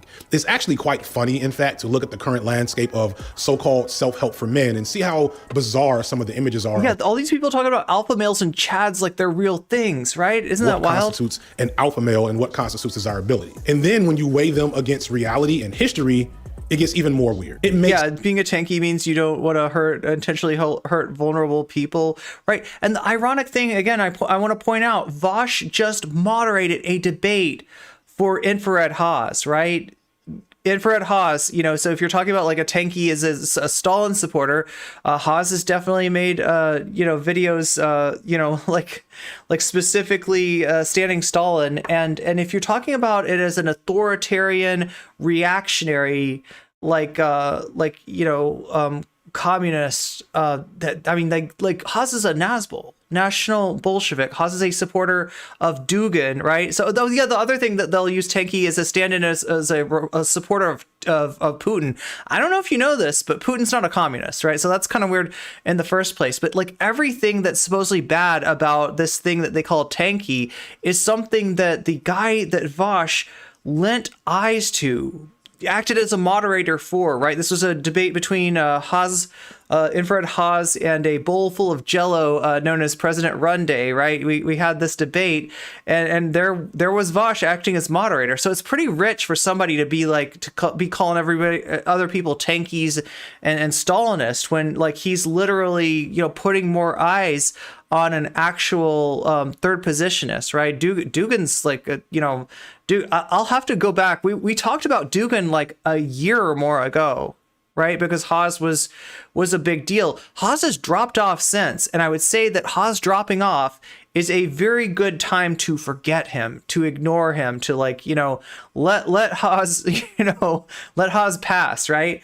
But that's not what Vaush seemed to be intent on doing. Instead, he's helping Haas out. So it's pretty weird for somebody to be like, Hakeem is a tanky, but here, let me put some more eyes on Haas. That's wild. Haas versus Runday. Who won? You can guess who won. I don't know. Like I said, it's a Nazbol versus a bowl full of Jello is what we're dealing with Haas versus Runday. You work with Haas, you don't get to complain about tankies. That's what I'm trying to say. Anyway, now and next does need to be changed. Somebody told me that already, and I have ignored it for too long. Let me play. Sense that many of the audience members that consume this type of content are boys and young men who just really don't know any better and probably haven't had much luck attracting women, because if they did, then they would probably know that the things that they're consuming that are supposed to help them attract women aren't really all that helpful. Guys like Myron Gaines and Andrew Tate and Sneeko will definitely be able to Dude's name is actually Myron Gaines? Oh my god. attract women and are in some... Wait, is that a Fresh and Fit guy? Is Myron Gaines a Fresh and Fit dude? I think I've seen this person. Yellow, hella fresh, mesh, mashed, masked, fluffy, stuffy, puffy muffin milk? That sounds interesting. Some way desirable. But what does that mean?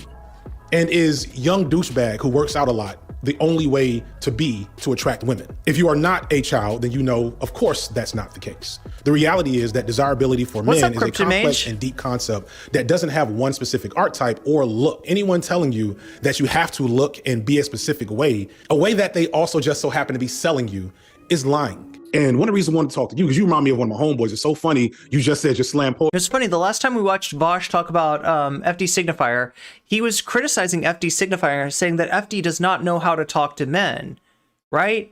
And meanwhile, Vaush is catering to misogyny. I would say that maybe, I don't know, am I wrong here? Like, I think FD does know how to talk to men. I think he's doing it a lot better than Vaush is. And definitely his message is something that's a lot more positive than whatever the hell Vaush is selling. Era. So like now I know you was a hoe.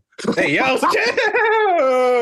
but like, man, he would get stopped every 10 steps by a woman to say, hey, his name was, hey, what's going on? Hey, I saw your performance. Hey, you know, and I would be like, nigga, what are you doing? See? Yes. I'm crying. Yo. Sometimes it just be like that, though. No. There's a specific energy and persona that I think some dudes have that is absent from any type of like explicit physical presentation that attracts women. I want to say it's soft boy non-derogatory, if that makes sense. Like when you give off a vibe somehow, you know, maybe it's the shortness, maybe it is the like being a little broader, maybe it is the soft-spokenness or the wanting to be in touch with something as feminine as writing. I feel like what FD's talking about is something that I've heard people call inner game before, right? Which like is kind of a misnomer anyway. But like that profiling like makes women, I feel, more inclined to engage. The app that I most prefer is called Hinge. Okay, chat, I'm gonna predict the fact that soft boy, the concept of soft boy, got mentioned in a non-pejorative framing. That's gonna get criticized. You're gonna see a Vaush video pretty soon criticizing FD Signifier over being pro soft boy.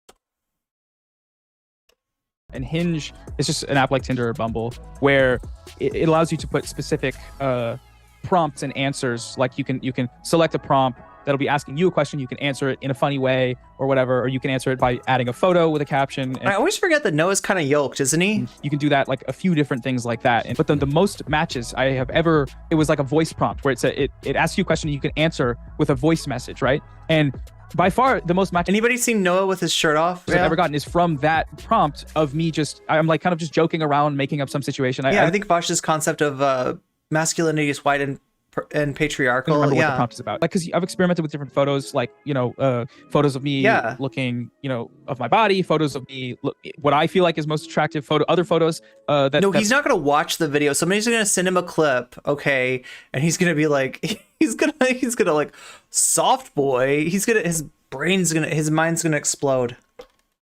I don't feel like are as good. I got some confirmation. Noah's yoked. And you can tell that which thing on the profile that they Noah's got the abs that pop a little bit too, right? Specifically like. But for the people that are like in that headspace of like this, nothing I'm doing is working. I think the jaw maxing Chad stuff doesn't really translate. I'm not trying to thirst on Noah. I'm just observing as cleanly as you'd think, because you can just be creative with it. Like I said, a voice prompt is what people have matched with for the most. For me, that's just been my experience, and that's something that's Noah's like you know, when you see Noah with his shirt off, it's a little there's more definition than you might expect, right? Is all I'm observing.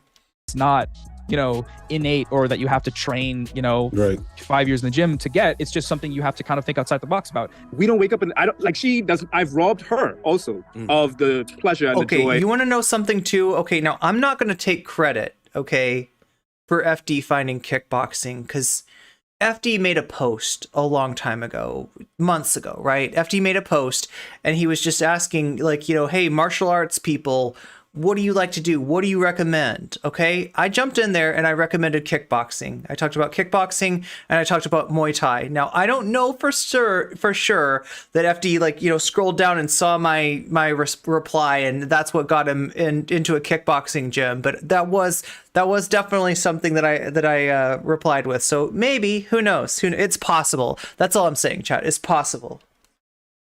Of waking up next to your partner. Also that I could assume this physique and everything that if you ask her probably, she doesn't necessarily need. Like, it's a standard that I put upon myself, right? You know? And a lot of these things are internalized to the point like where we're no longer doing it to cater to the demands of people itself, like, or to be desired.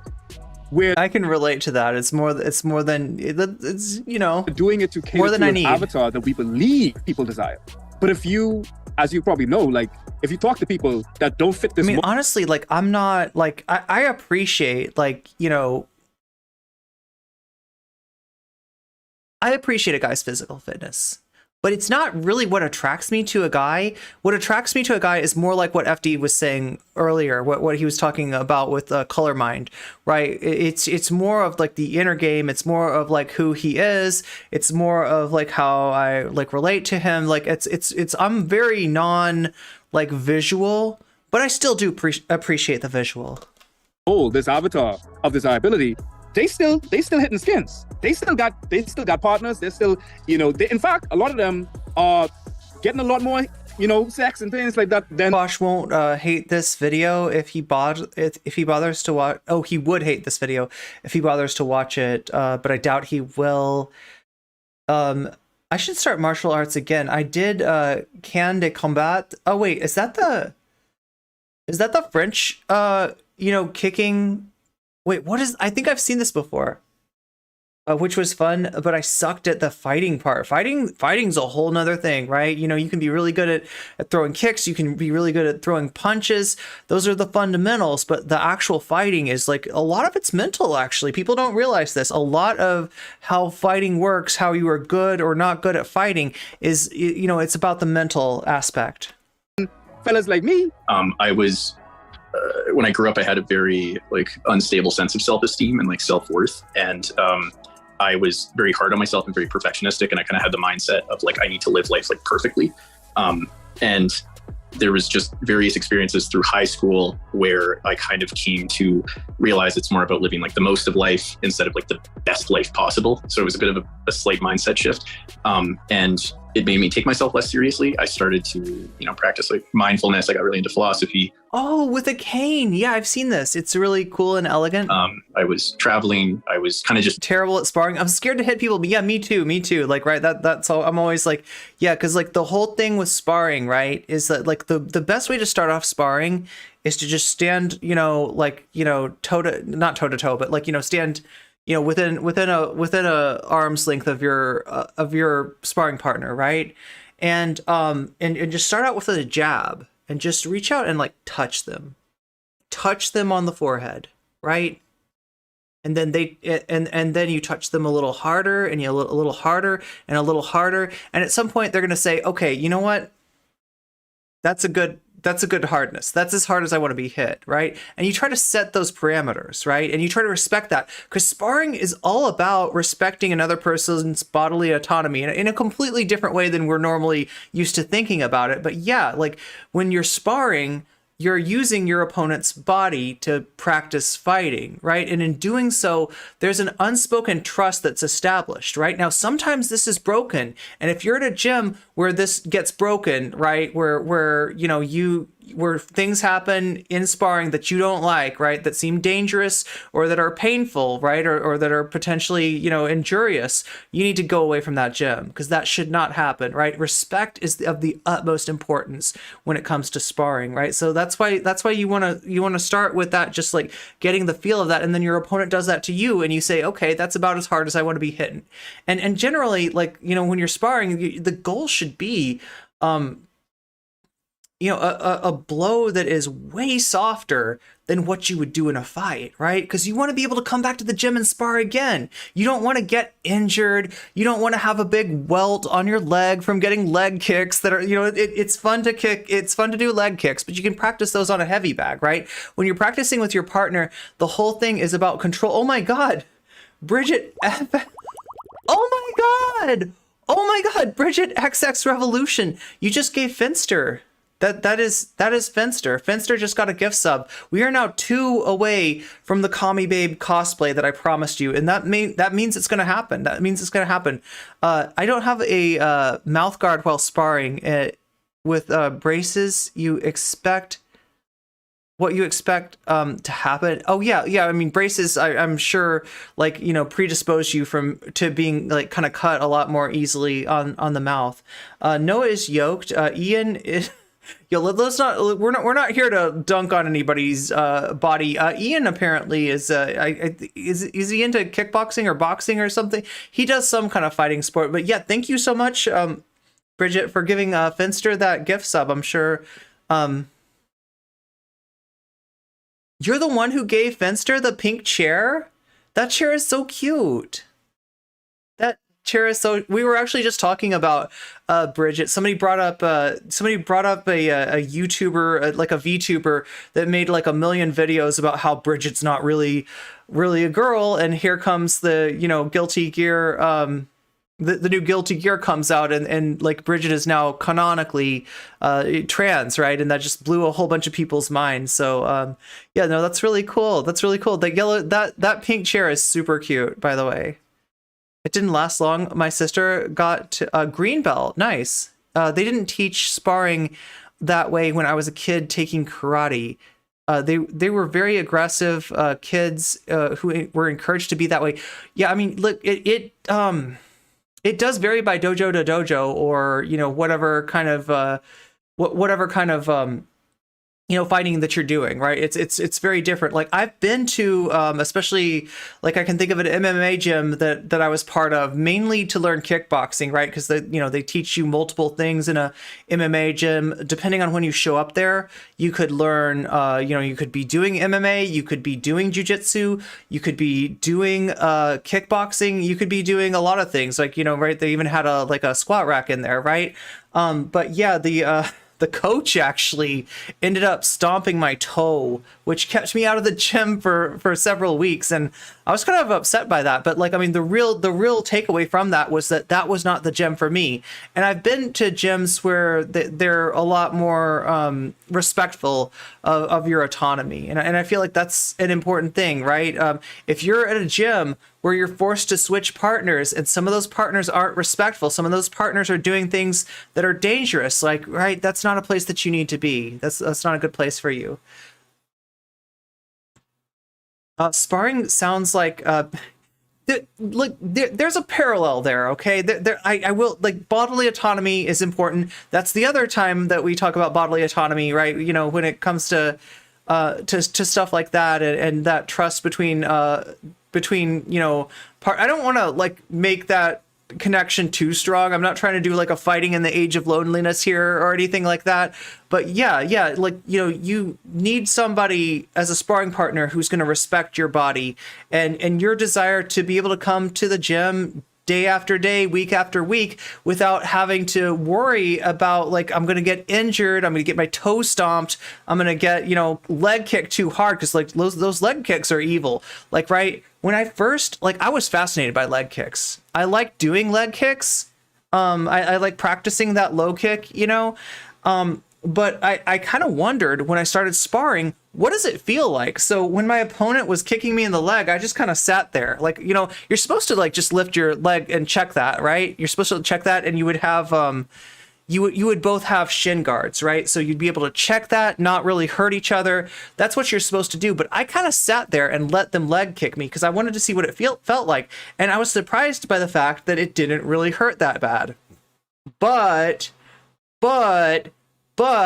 getting kicked over and over again in your thigh area, even though it doesn't hurt as that bad at first, even though you don't feel it, like it kind of adds up. So by the end of the day, I had a huge welt I had a huge like bruise on my thigh, and that bruise did not go away for like a month. I think I stayed out of the gym for like 2 or 3 days after that, right? Because I just didn't realize, how bad I was getting hurt. So, that's an example of how why there's such a need for that. Also, when you're controlling your kicks, you're learning something, right? When you're holding your kicks back, it actually causes you to develop a better sense of balance. So there's a benefit for you to kicking to not just wailing away on your opponent's leg.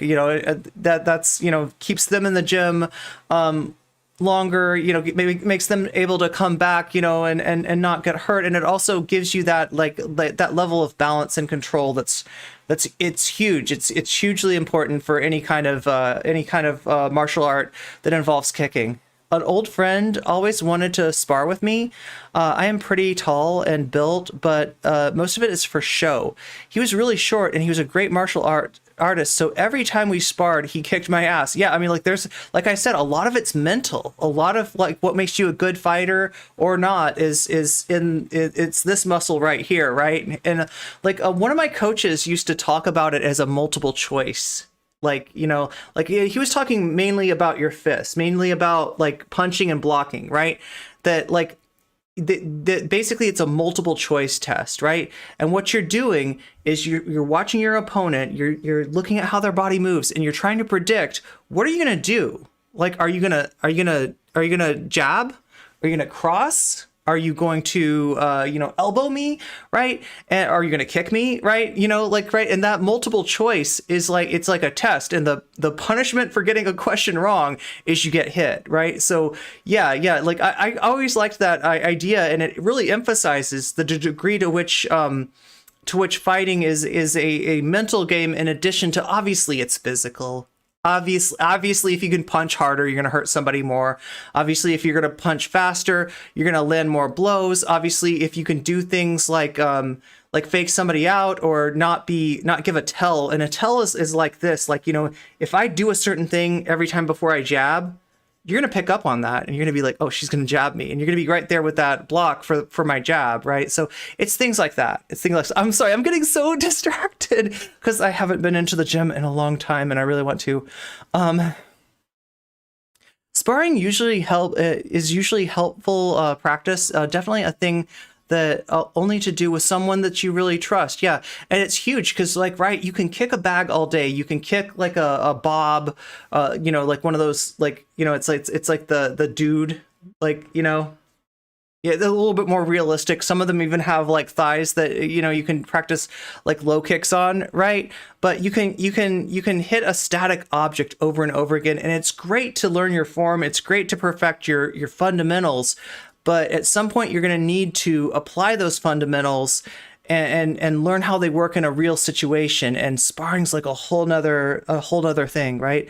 I wound up doing dance instead of karate. I got to do different kinds of kicks. Yeah, a lot of balance involved in that too, right? It takes more skill to hold back your attacks. Yeah, absolutely. I suppose the guards are to prevent tissue damage rather than pain. Yeah, because here's the thing. I mean, you do when you kick the heavy bag, generally you don't have the guards on, and you're doing it. In fact, you probably don't even start off on a heavy bag. You probably want to start off on something that's a little bit easier, right, than that. But when you're doing that, you're conditioning your legs to be able to do those kicks. Now, if you do Muay Thai or something like that, if you start to get into a place where you're going to do a fight, you're going to do some practice. You're going to do some sparring with no guards on, right? And that is to just get ready for how it actually feels, because the first time, like I said, when you leg kick somebody, it really hurts. It can really add up. It can actually take their legs out, right? It can make them immobile. The more you do leg kicks, that's why people do this in MMA. That's why people do this in kickboxing. The answer to that, so whereas you're going to block, you're going to swat something away, or you're going to put up, like that, or you're going to do some kind of guard, or, block a hook like that, or something like that, right? With the legs, what you do to block that leg kick is you're kind of lifting up your leg, almost like a dog peeing on a fire hydrant, right? But what that means is that their shin is contacting your shin. And even if you hold back, even if you do it super softly, if you do that without shin guards on, the first time you do it, you are gonna be like, it's incredibly painful. Like it's it's like going to the dentist, right? But for your shins, right? It's hard to describe the pain, but yeah, like with enough conditioning, that pain gets less and less. Anyway, I'm sorry, I'm just like talking right over FD Signifier's video here.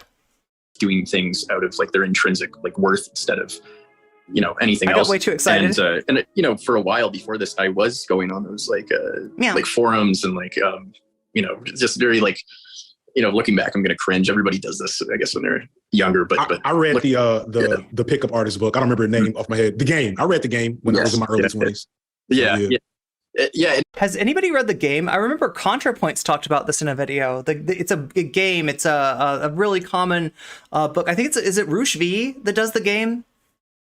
That said, I knew this guy who did hardcore Muay Thai, and they would kick their shins into a wooden pillar all summer, and then I sparred with them, and I tried to stop their shin with my foot. Oh my god, yeah. I mean, generally, you're not trying to do anything with your foot. Like I said, feet are very, very fragile. You can wrap your fist.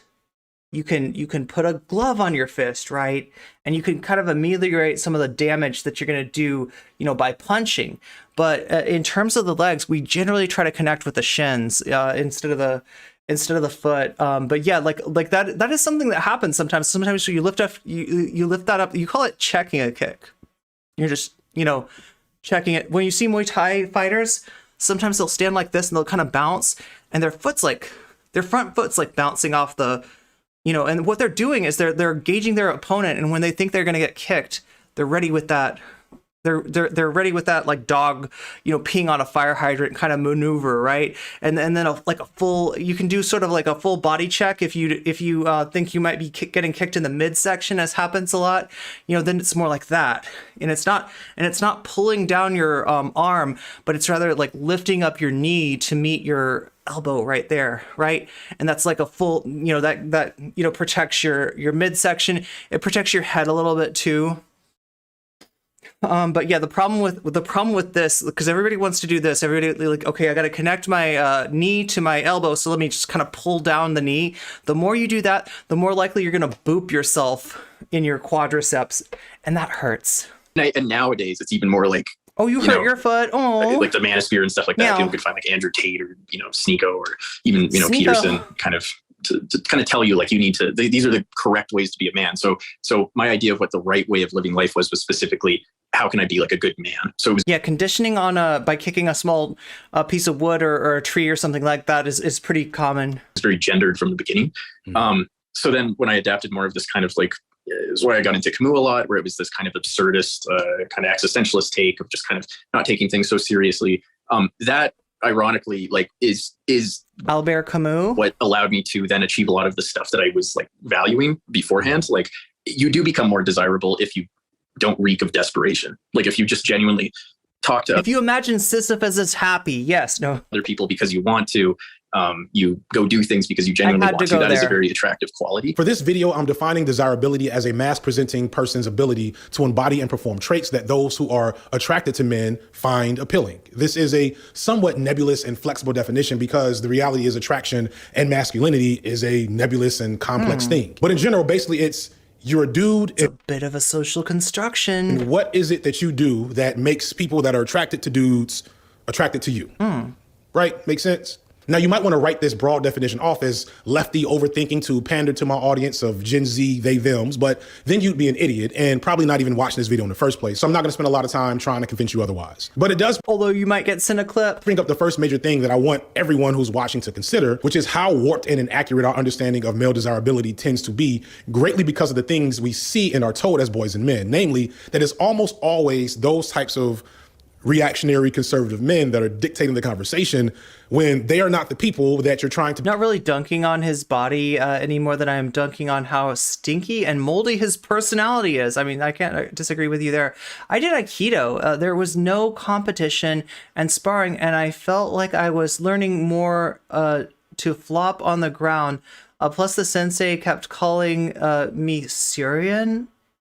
instead of your actual name. Okay, that's Vaush looks thinner than he did when I first saw him in the videos, but he's gotten rotten at the same time. Yeah, you know, God, I mean, yeah, I see what you're saying. Yeah, it's more about the personality, right? Like in terms of desirability, in terms of just compatibility, even as a friend, right? You know, that there's, yeah, it's more of a be desirable, more of a mental thing. Or are they? And I don't say that to insinuate like this homoerotic nature of some of these spaces, but to consider why is it that it's other single men that are giving you all the secrets and information that you're supposed to have on how to attract women. That just genuinely doesn't make a lot of sense. First and foremost, understand that gender presentation and what is considered masculine and attractive for men has constantly changed throughout history. I don't care what your Alpha Male podcast folks told you 10 years ago, 20 years ago, 40, 50 years ago, they would have told you something completely different. I could go back centuries to show you no shortage of images and art for men in a variety of presentations being depicted as being desirable while wearing what we consider today to be dresses and skin-tight pantaloons and even high heels. Fast forward just a few years ago, and Regé Page-Jean embodied this desirability from that old time, completely driving the girls wild just by licking a spoon. And then just 30 years ago in my childhood, we saw a persistent image of gender non-conforming men being seen as the height of desirable, whether it was the glammed up images of Aerosmith or Poison, or maybe it was Tupac, a hip hop icon and a sex symbol. But if you look at the way Tupac was presenting from today's sensibility. Okay, so the major thing that I remember as far as like male desirability, I don't know if people do this anymore, right? But there was like a certain thing where guys would like you know, I guess it doesn't, you don't have to be a guy to do this, right? It's like somebody holds themselves up on their hands, right? And they kind of like do this like the grinding motion like in the air. You know what I'm talking about? What is this called, chat? There's like a name for this. I can't remember what it's called, but there used to be like a lot of videos like that, and that's sexy. That's actually sexy. If I did no contact karate, I would have liked it better, like the kata thing, but not the sparring. Yeah, I mean, like on one level, you know, it can be. There is a dance aspect to it, and that's one of the things I've always appreciated about martial arts too. When I'd practice, I always have music on, and you know, it's just very the rhythm is a dance in a lot of ways, right? But it's like you know. The syncopation has its place too, right? Breaking up the rhythm, doing unexpected things, right? Like real fighting is about that combination of flow and rhythm with the ability to redirect, the ability to you know, come in on that syncopated beat that nobody expects, the ability to, you know, to be unpredictable, right, in a certain way. You see that too. Started my life, led martial arts journey, lifelong martial arts journey 10 years ago when I bought the Tao of Jeet Kune Do. I haven't read one word. I don't have the necessary, to do the reading. Wasn't giving you this classic super thugged out image. It was actually, I'm just saying, when you put your hands like this. I mean, I'm there with you too, Jules. I need to do more dancing, honestly. That means something. There's a lot of leather involved there. So that may be a reach, but one undeniable example of transgressive sex appeal for men by women is Prince. For those too young or too uncool to know, Prince is an icon in like a half a dozen different spaces. He's an icon of black music. He's an icon of rock music. He's got to date the greatest Super Bowl halftime performance of all time. He's something of a queer icon as well, despite being completely straight. And with that, probably most interestingly, he's a sexual icon and mostly for women. If Prince had come out today in the current political climate, he would be so polarizing that we might not even get the great music we got in the 80s and 90s. Because people would call him woke or too soft or some shit, which is still a bunch of BS, because even today, men are embodying desirability while completely flouting the normative images of what traditional masculinity is. So guys, like. My understanding is that Prince came out of like a movement called New Romanticism. I've written several songs in 5/4, so I'm cool with the offbeat. Yeah, that is a very non-standard beat. Like, right, some people, wait, I'm trying to think, like, was the Pink Floyd song Money? That's like 7/4. That's, you know, 1, 2, 3, 4, 5, 6, 7, 1, 2, 3, like, right. But yeah, 5/4 is one that you is pretty rare too. What was that stuff called? Math rock? Does anybody know math rock? Math rock would use some non-standard rhythms as well. There's also polyrhythms, which, you know, people don't expect. Syncopation, you know, being like, you know, coming in with a with a hit coming in an unexpected place in the beat. I love writing in 5/4. Oh wait, Take 5. There we go. Take 5 by the Dave Brubeck. What is it called? The Dave Brubeck Group or something? Stanfield, Nick Jonas, Lil Uzi Vert, Machine Gun Kelly, and others have significant fan bases while queering masculinity.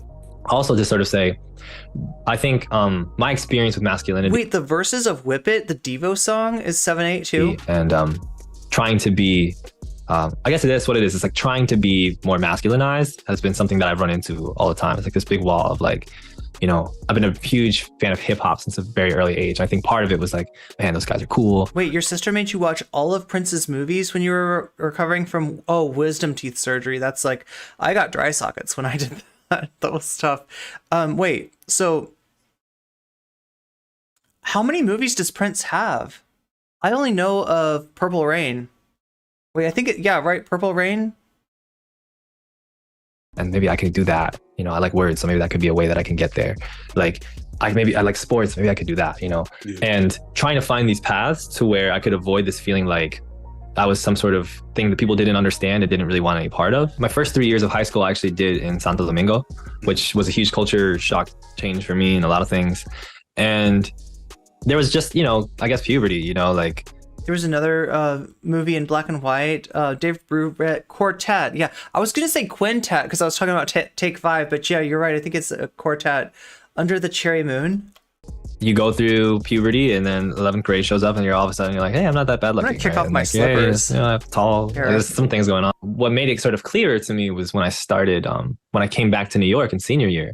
And I just saw that I was being perceived a certain way a bit more, without any of my input, really. I mean, there were certain things I learned how to get a haircut and things like that. But, you know, yeah, there was definitely a transformation that was mostly unwitting. And then at some point, you know, one of my friends that I'm still cool with to this day, when I came in the senior year, she told me later that when she saw me, she was like, oh, great, another fuckboy in this high school or whatever. I was like, really? You thought that? She was like, no, yeah. And you know, you look a certain way, and then I talked to you, and I was like, oh, he's actually cool. And I was like, oh, wow. So tell me about the fuckboy thing again. Like, what was it specifically?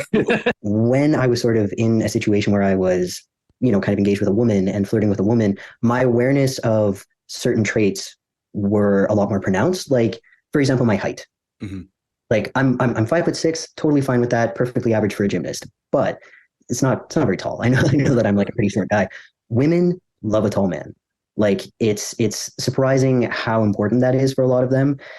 And I did run into some issues with that. Like, there would be a woman that, you know, I was kind of interested in, maybe hitting it off with. For me, like, I wouldn't say that I'm looking for a tall man. Like, I'm like 5'7", 5'8", so I'm a little bit on the tall side. So I guess there might be like some aspect where, like, some, you know, a partner being like short, you know, a partner of whatever gender being shorter than me makes me aware of you know, and a little sensitive about being tall. But like, I don't know. Like I said, most of what matters isn't even like physicality in terms of like attraction, right? For me, you know, like reading a bio and like, wow, she seems really cool. And then it's like, you know, those about like below 5'10" don't apply kind of stuff, right? Yeah. And so, you know, there's a lot of that. With men, not so much. In fact, a lot of gay men who are bigger like a short guy because of the height difference. For me, dating women and men, and like, I mean, multiple genders, really, it was really, you know, kind of figuring out that no one was going to be interested in me if I was pretending to be something I'm not. And even if I could pretend to the point where I could convince them, which, like, as a trans person, I have a whole lifetime of experience doing that. But even if I could play this role in such a way that it was like really believable, then I'm in a situation where I have to keep playing a role. And again, I spent most of my life doing that. I'm not going to do it again. So my trans experience was really liberating in that sense, because I had to perform the wrong gender for so long. I'm not going to do a performance of the right one. I'm just going to be like who I am. Still, while Prince was being a major sex symbol, so was Burt Reynolds, Denzel Washington, Billy D. Williams, Mel Gibson. I don't want to insinuate. I cannot imagine being attracted. Like, no offense to any Burt Reynolds fans out there, but I just can't imagine. That traditional masculinity as we see it today did not exist then. But the overall prominent ways that men and boys tend to think about being desirable, I mean, it's real though, has always been a spectrum. And if you focus, like, from my understanding, Burt Reynolds was a sex symbol. I just remember I don't think it was even Burt Reynolds, but like somebody would play Burt Reynolds on like the Celebrity Jeopardy thing. You know what I'm talking about? Like that's my image of Burt Reynolds. Is that only in on one area, then kind of silly. Gonna miss a lot of the picture. Like everybody knows the Giga Chad meme, right? This meme is kind of a cryptid, so I don't know exactly. Well, apparently Shakespeare even knows the Giga Chad themselves. Like, right? I wasn't aware. Like when I saw this image, I thought this is a Photoshop, right? This isn't a Photoshop, like a composite of the idealized, like masculine figure, right? But no, Giga Chad's real. Giga Chad's a real person. I can't remember his actual name, but I think he's the Italian, right? What is Burt Reynolds famous for? Movies? Yeah, I didn't know this was a real person. I really didn't know that this was a real person. But apparently, Giga Chad is a real person. Exactly who this is. It's said to be based on a Russian model, but I can't quite confirm that he exists. Wait, is he a Russian model? I think he does exist though, right? Maybe he does. I've seen pictures, but everything looks fake and it's hard to find. Either way. You know, there's always like a real, the possibility of a real person being like photogenically enhanced by digital means too.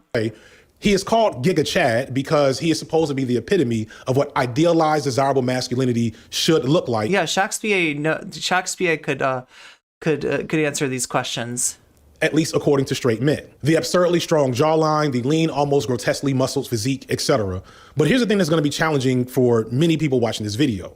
This image is idealized to who exactly? I know this is a joke, that people don't actually think this is attractive, but the joke is still based in an idea that people think that this is somewhat attractive, and it's really... Wait, maybe it's that people think that this is other people's idea of attractive, right? You know that whole like quantification of looks, right? The scale, the 1 to 10 scale of like, are you a 1? Are you a 2? Are you a 9? Are you a 10? Like, what are you? You know, like, right, where do you fall, right?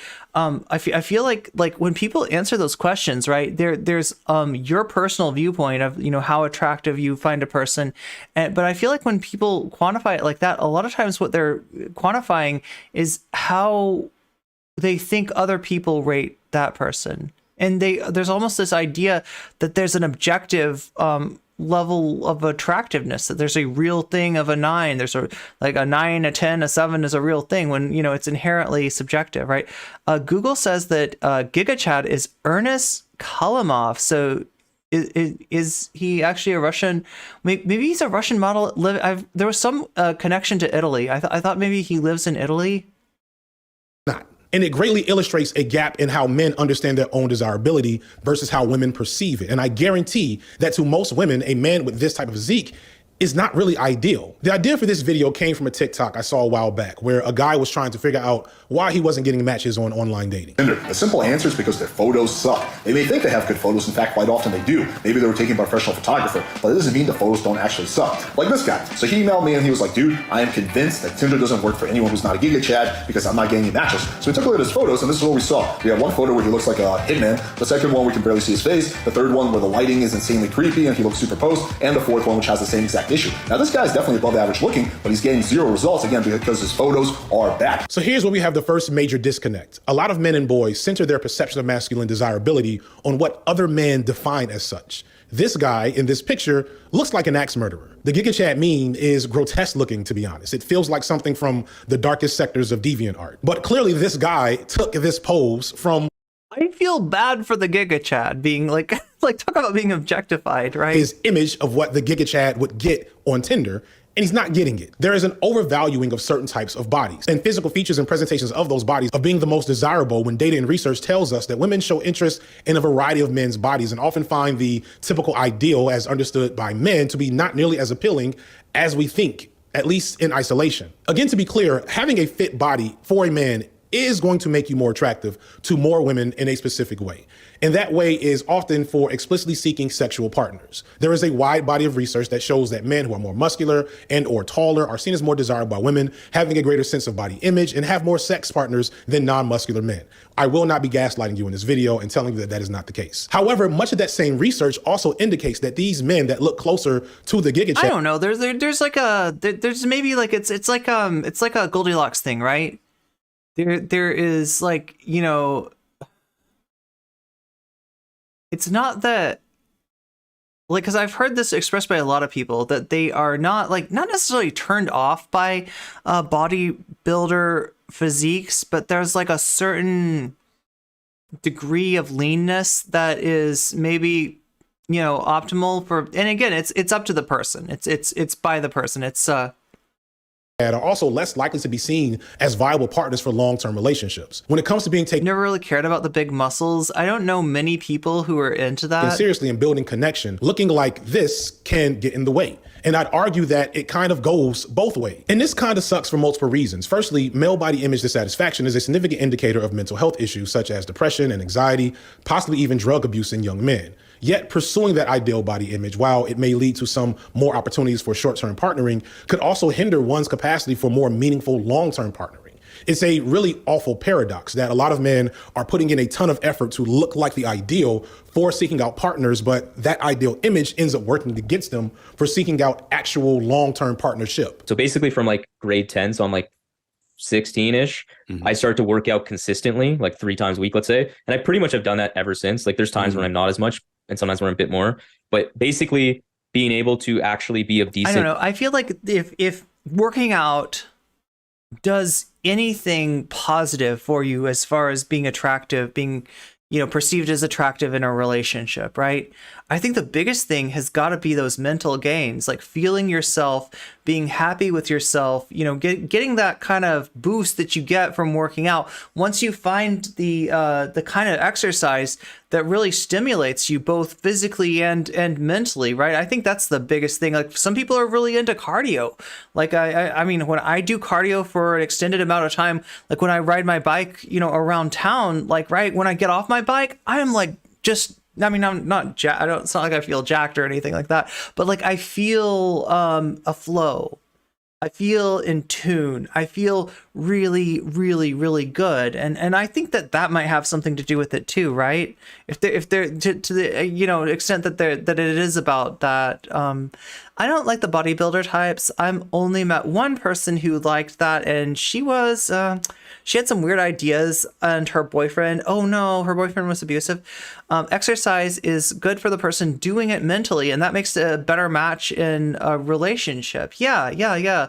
Like it's like, I mean, there's a lot to be said about just like knowing yourself, and some people get to know themselves through exercise. So like physical fitness, I was definitely just super skinny. That's what I mean. Like I was just very skinny. Right. I still am generally pretty skinny, but now I work out to where it's like noticeable that I have some degree of muscle. So that just definitely made me feel more confident. I wouldn't say it was like truly low, like to the where like I think I was definitely quite privileged in the sense like I don't think my self-image, my regular image, even growing up, was ever that objectively by traditional standards that bad or considered ugly. But at the same time, I was quite scrawny, and I grew up like obviously like Indian in a very white community in Ottawa. My community was extremely white, so just feeling different for that sense. But overall, like I grew up with pretty low confidence. I'd say like it's only until really last year where I could say I definitely had more confidence, but I could actually look in the mirror and be like, I actually think I'm pretty attractive. Like that's a hard thing for me to even say. They will spend time trying to reach that point with the hopes that it will provide something.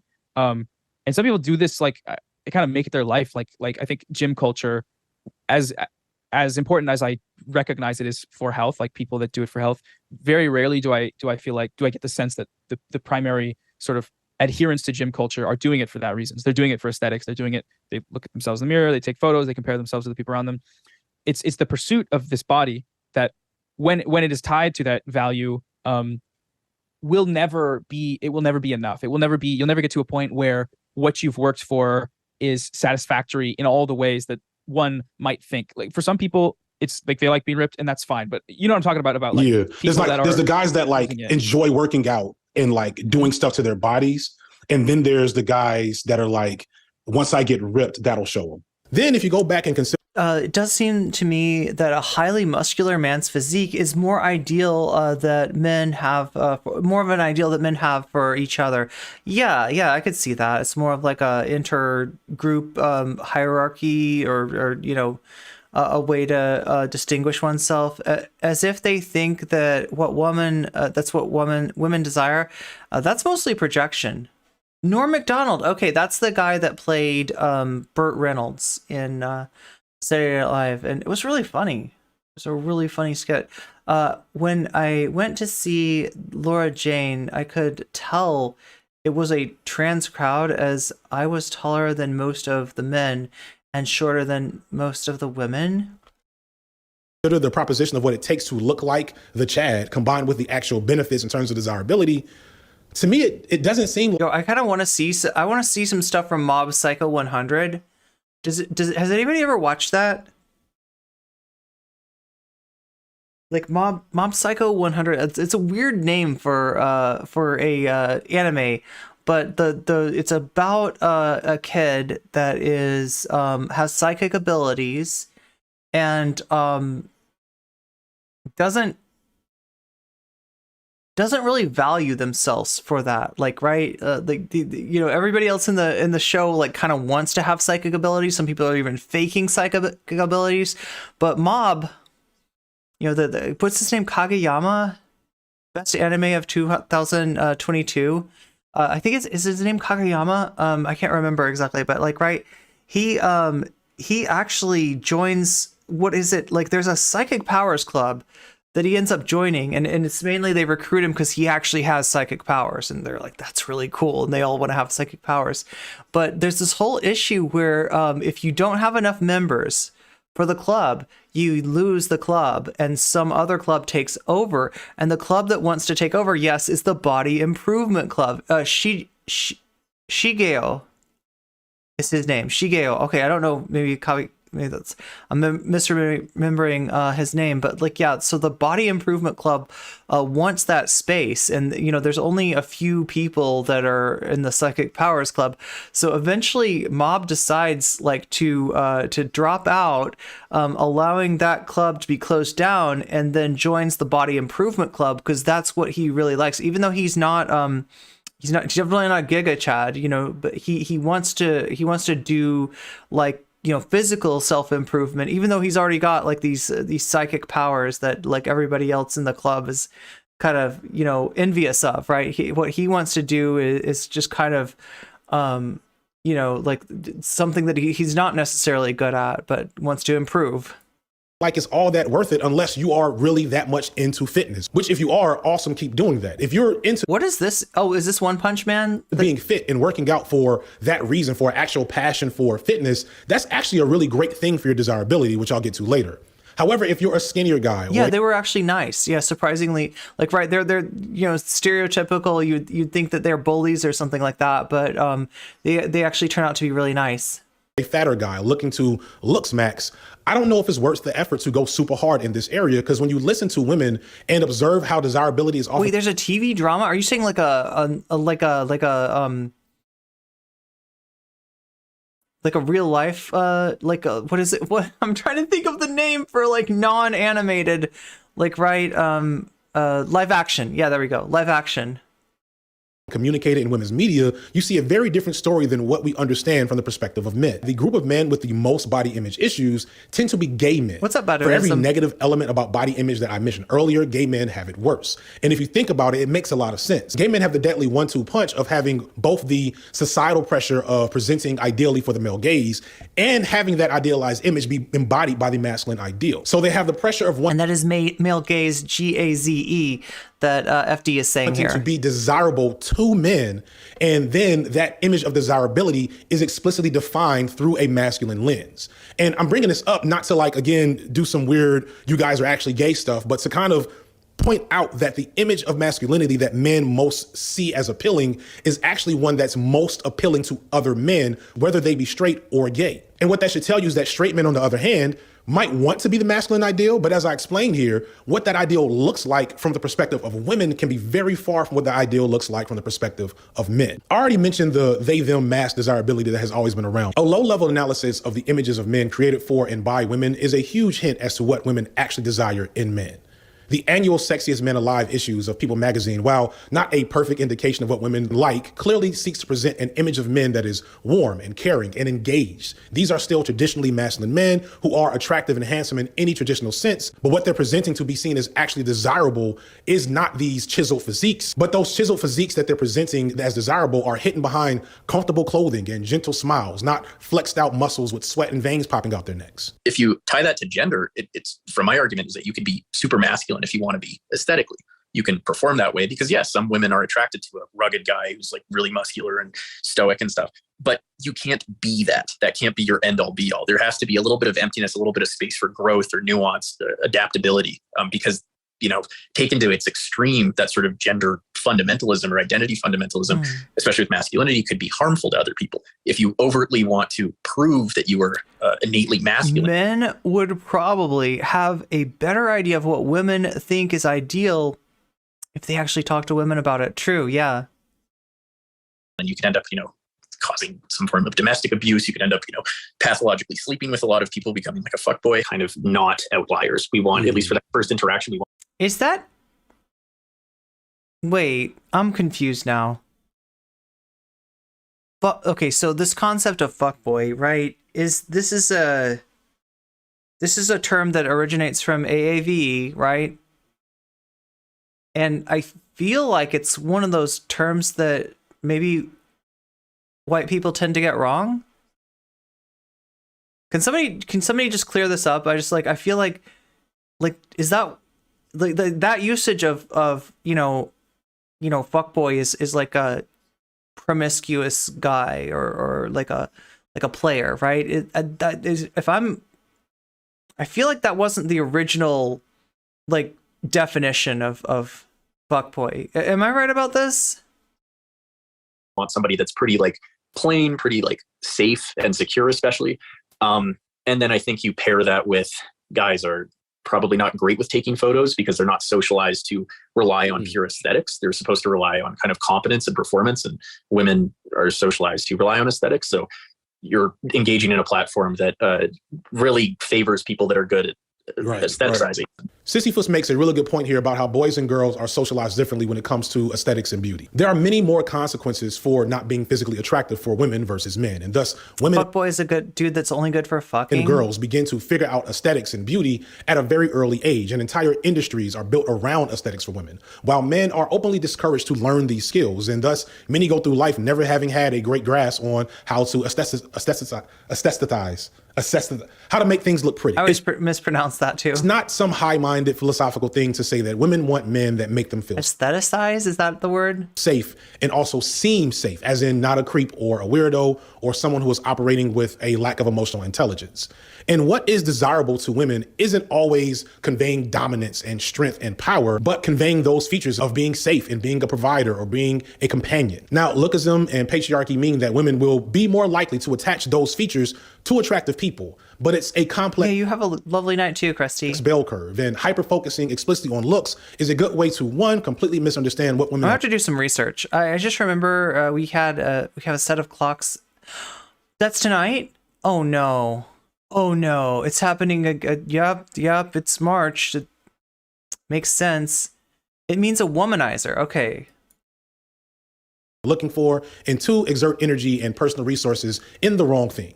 Lots of women are looking for lots of different body types. Yes, being shorter or larger or super skinny will affect how you're perceived, but it doesn't preclude an absence of possible partners. Again, I'm not going to gaslight anyone to think that looks are not important, but you should consider how you assess what looks is as a man. Like that's verbatim what happens. So like a lot of people think that, okay, like when I do this big glow up, like, you know, like I'm gonna get all kind of da-da-da-da.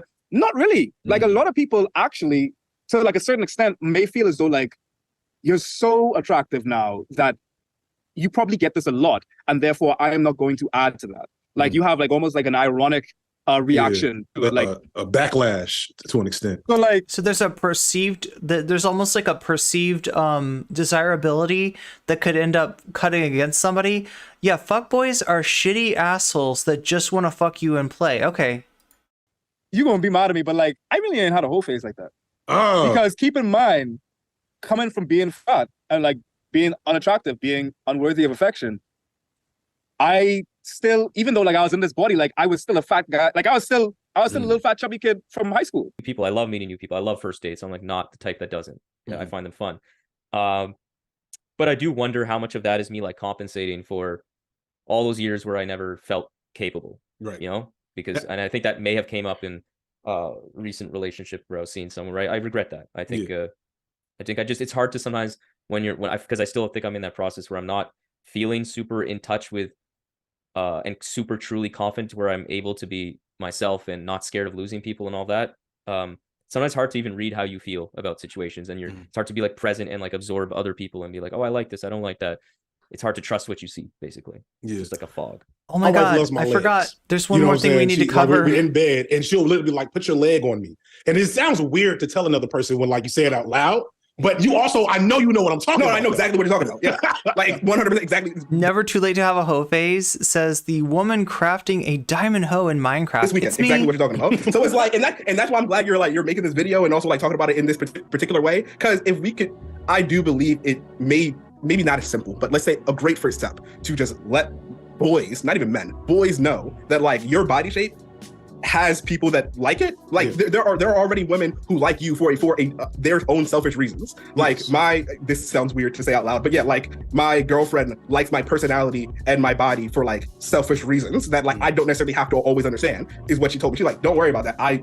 You keep doing you. I'm with you because I like what you're. Yeah, that's the thing. I feel like there's a certain level to which we got to abolish this hierarchy of looks, right? And in reality, like my experience is that who and what I am attracted to diverges greatly from the whatever the thing that's sold to us as being attractive in terms of both sexes, right? It's more complicated, and it's and I feel like I don't know, I don't think I'm the only one who feels that way, right? And our personal preferences don't really get acknowledged enough. So there's both in a sense that like what we're into gets buried, gets sublimated under this like stereotyped, this is what's attractive, this is what's not attractive, and how we're valued by other people also is getting buried. This person in the interview is a super attractive, doing, and that is what a lot of I can't always explain what it is that attracts me to a person. Boys are trying to get to. Right. How can I be so girls will like me? Yes, I don't want to just. Yeah, I'm not saying be you because being you is cool. I'm saying be you because someone else is already gonna like that. They're already into that shit. You're not that weird. CJ X is a friend of the channel and one of the best people making content on this platform. You should check them out. And one of their so like look, we're on there's 4 components to, or there's a few components to this. We're about halfway through. I got to get to we're going to cover more of this tomorrow. We're also going to go over the Matt Taibbi thing because I think I have to go over the Matt Taibbi thing. I haven't talked about that yet. Matt Taibbi got some much needed pushback from the likes of Debbie Wasserman Schultz. Matt Taibbi of the Twitter leaks, kind of being a hypocrite. Like there's some stuff that Matt Taibbi's talked about a long time ago that he's not even like living up to, right? Let's see, it's Tennessee. That's how you spell Tennessee, right? That's correct. Tennessee Lieutenant Governor, yes. Instagram. That's the story we're looking for. That's the story that we're looking for.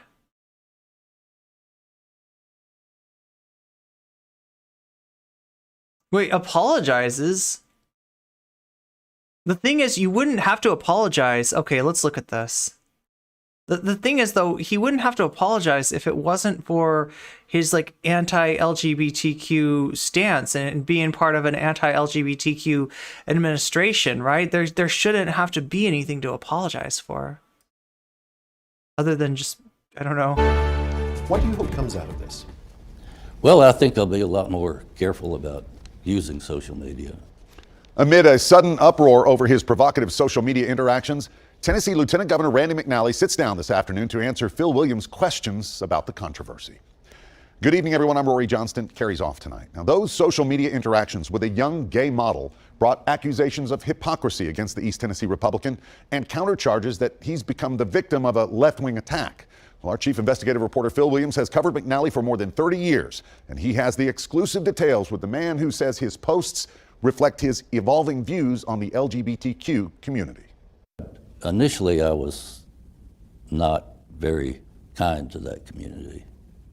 As I learned some things and met some people in that community, I realized that they're still individuals and they still have value. In a legislative session dominated by bills outlawing drag shows in public places and targeting gender care for the trans community, Tennessee Lieutenant Governor Randy McNally finds himself facing accusations of hypocrisy after a progressive site unearthed his social media interactions with a 20-year-old gay model. Among them, provocative posts that were liked by the 79-year-old Republican, including one where the young man doesn't appear to... So do you hear what he's saying here? He's saying that these posts reflect an evolving acceptance of LGBTQIA people, right? That this was him being woke. You know, it's a bad word for the GOP, but that's what he's trying to say. Is that like in the past, maybe I was homophobic, but now I liked this young man's post to show that I appreciate you, even if you're gay. I mean, that sounds great and everything, but you didn't just like a post of a gay guy being like, listen, I'm gay and I'm proud of myself and there's nothing wrong with that. And people who have a problem with that, the problem was with them. Like, right? That would be great. That would be great if this was what's going on. But like, you know, you never heard from this guy about any problems that he had with what the Tennessee governor just signed into legislation, which is one of the most restrictive anti-trans pieces of legislations out there, right? The idea that like, you know, if you interpret this bill the way that it could be interpreted, right, you're saying that people aren't allowed to be trans or gender non-conforming in the presence of you know, anyone younger than a certain age, i.e., like, you're not allowed to be publicly, you know, trans, you know, non-GNC, like anywhere, right? Being wearing clothes. When people see these posts, what should they take away from them?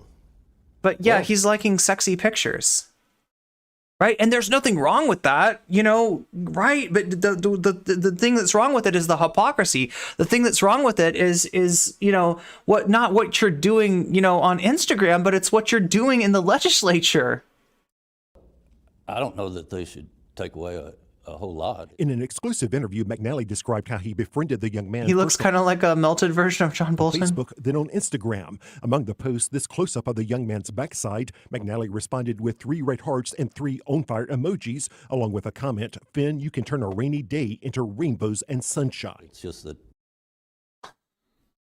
Is this cancel culture gone wild? Is this a left-wing hit job? You know, or is this somebody who's like applying a standard to other people that he's not he's not upholding himself and shouldn't be expected to uphold himself, right? Elderly legislatures shouldn't be liking 17. Oh, I didn't realize that guy was 17 years old.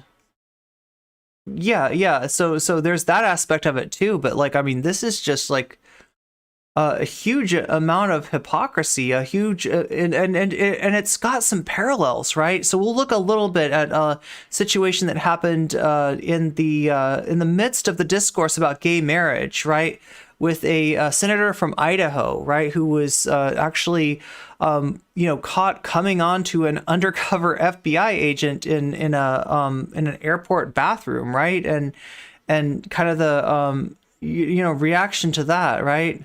I encourage people with posts and try to,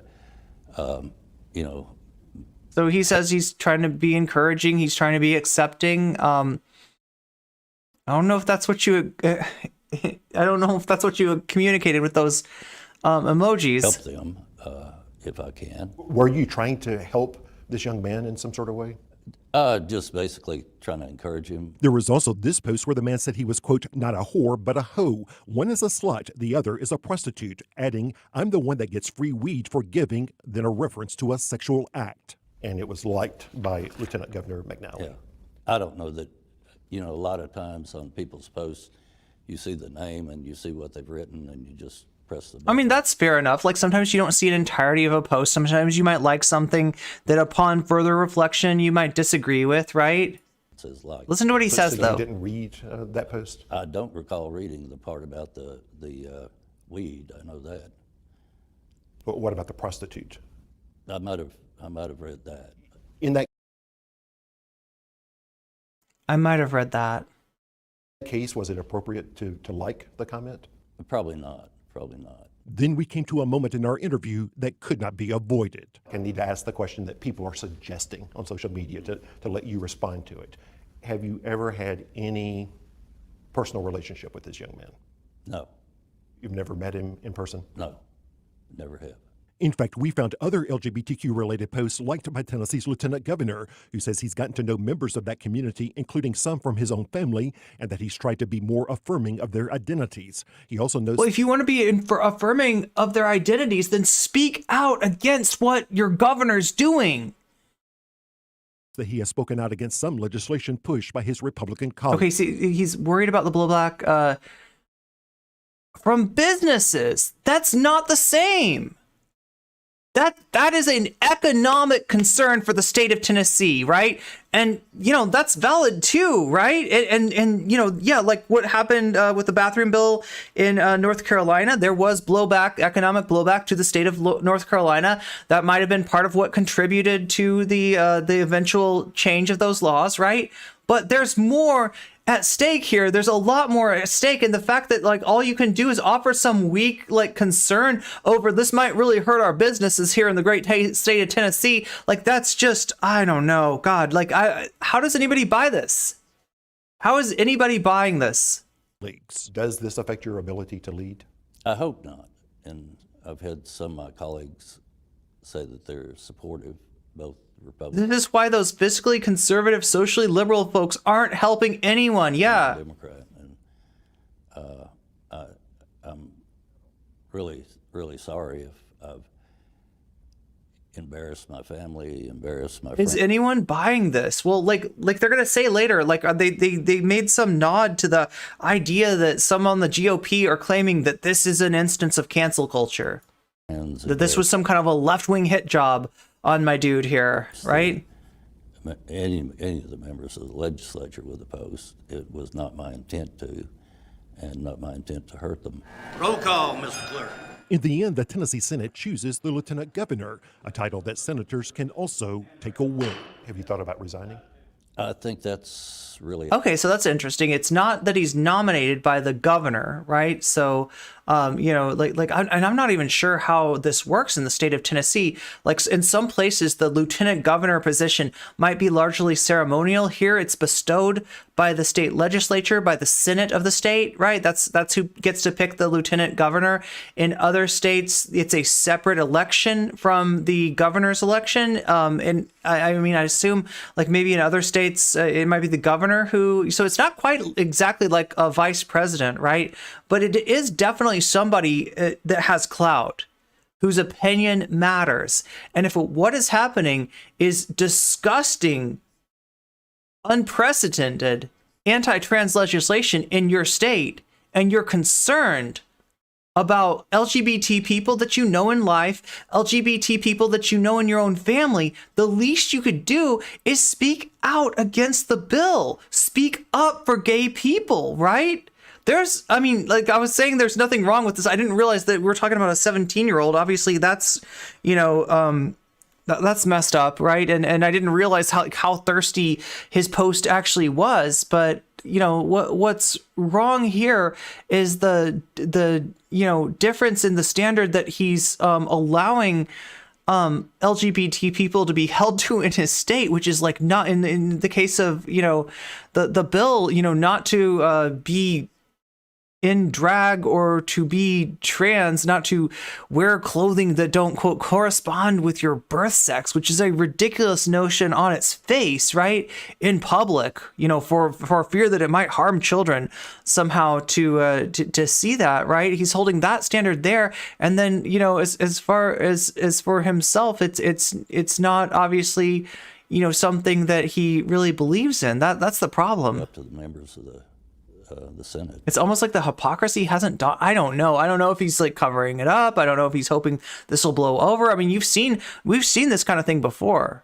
We've seen this kind of thing with the, legislators in the who is it? I can't remember if it's a senator or a representative, right? But you've seen Republicans ignore like similar issues, right, at the national level. So, I would. And generally how that works is this, right? They want to have a majority. They want to have all of their senators, all of their congresspeople. Anything that might diminish that is a situation where they can say, hear no evil, see no evil, speak no evil, right? And they can ignore it, right? Because what they want is to enact more anti-LGBTQIA legislation. And keeping, a member of a legislative body in there, even one who is,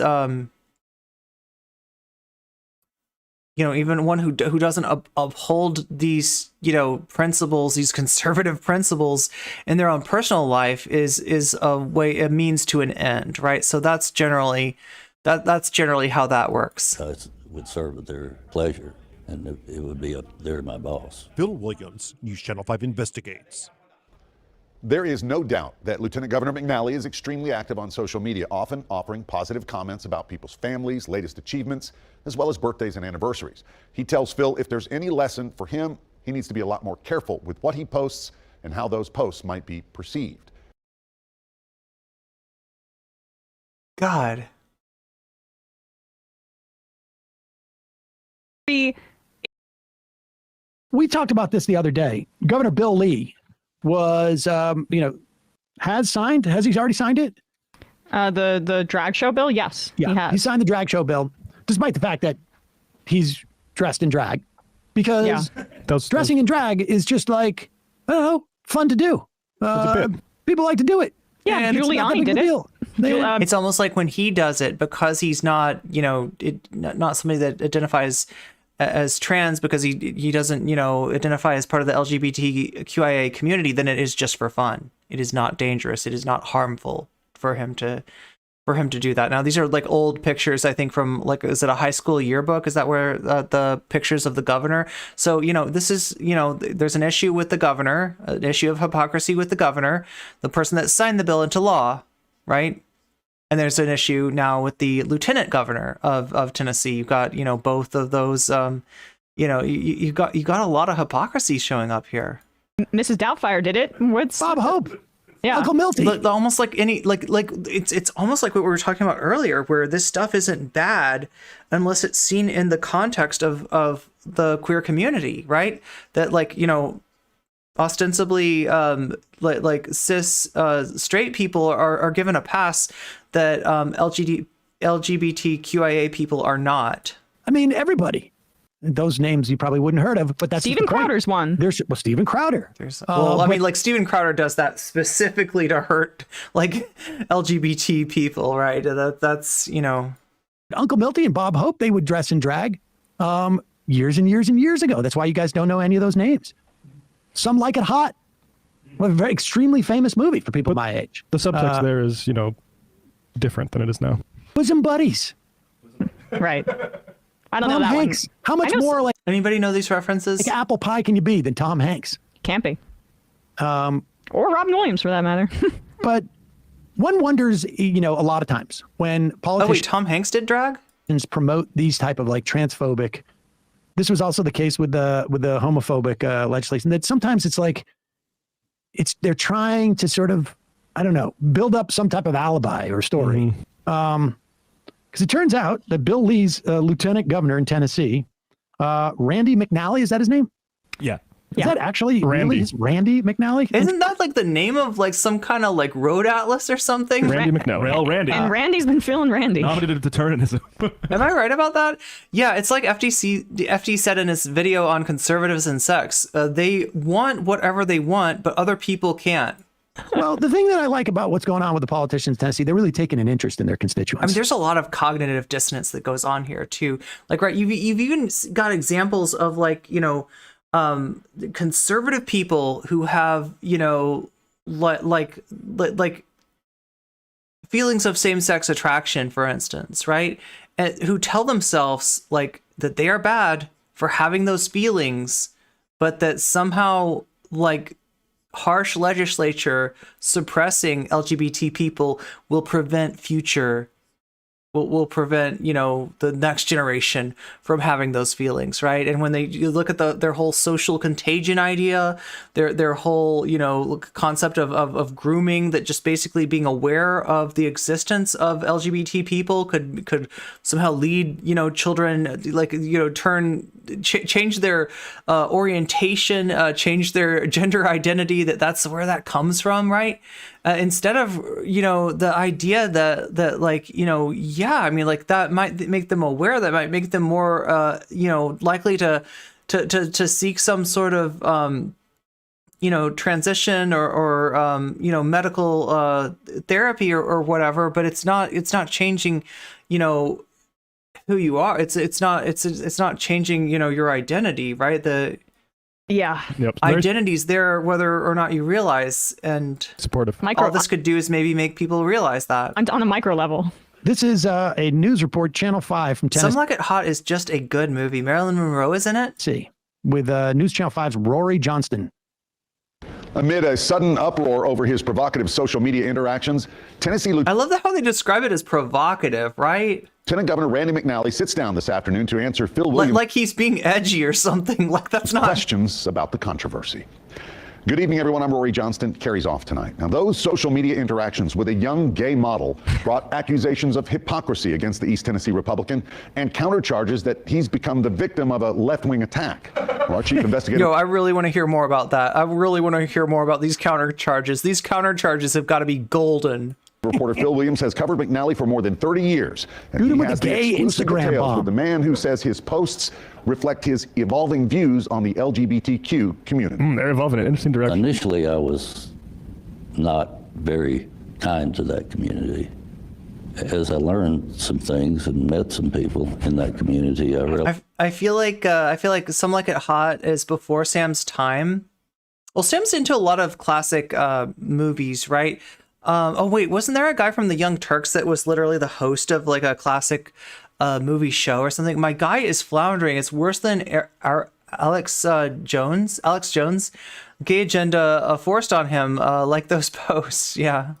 That they're still individuals and they still have value. In a legislative session dominated by bills outlawing drag shows. We're going to outlaw their existence in our state, but they still have value. They're still individuals. Public places and targeting gender. We're not trying to say that you're not individuals, okay? For the trans community, Tennessee Lieutenant Governor Randy Sorry, I have to do the Southern accent. McNally finds himself facing accusations of hypocrisy after a progressive site unearthed his social media interactions with a 20-year-old gay model. Among them, provocative posts that were liked by the 79-year-old Republican, including one where the young man doesn't appear to be wearing clothes. When people see these That's posts, also known as what nude. should they take away from them? What should they take away? Well, I don't know that they should take away a whole lot. In an exclusive interview, McNally described how he befriended the young man first on Facebook, then on Instagram. Among the posts, this close-up of the young man's backside, McNally responded with 3 red hearts and 3 on-fire emojis, along with a comment, "Finn, you can turn a rainy day into rainbows and sunshine." A poet. It's just that, With those cheeks.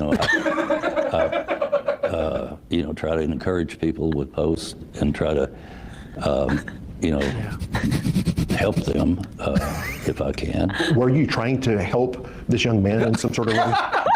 Just basically trying to encourage him. There was also this post where the man said, not a whore, but Your ass. Keep up the good work with your ass. Honestly, keep creating rainbows and sunshine for me, just not for me, for other people. For other people. It's a word of affirmation. That's his love language. He's giving him words of affirmation. Yeah, he's just saying, keep on doing the squats, keep on doing the deadlifts. That's It's working. nice. It's working out. It's working out. Taken from behind your knees. Keep it up. I don't want to laugh about this too much because it is gross. I didn't even realize like the issue of this person being a minor, right? That kind of puts it on a whole nother level. It's and especially in the context of the discourse that's gone on about LGBTQ people just by our very existence, like harming, harming children in some way. This is a guy inappropriately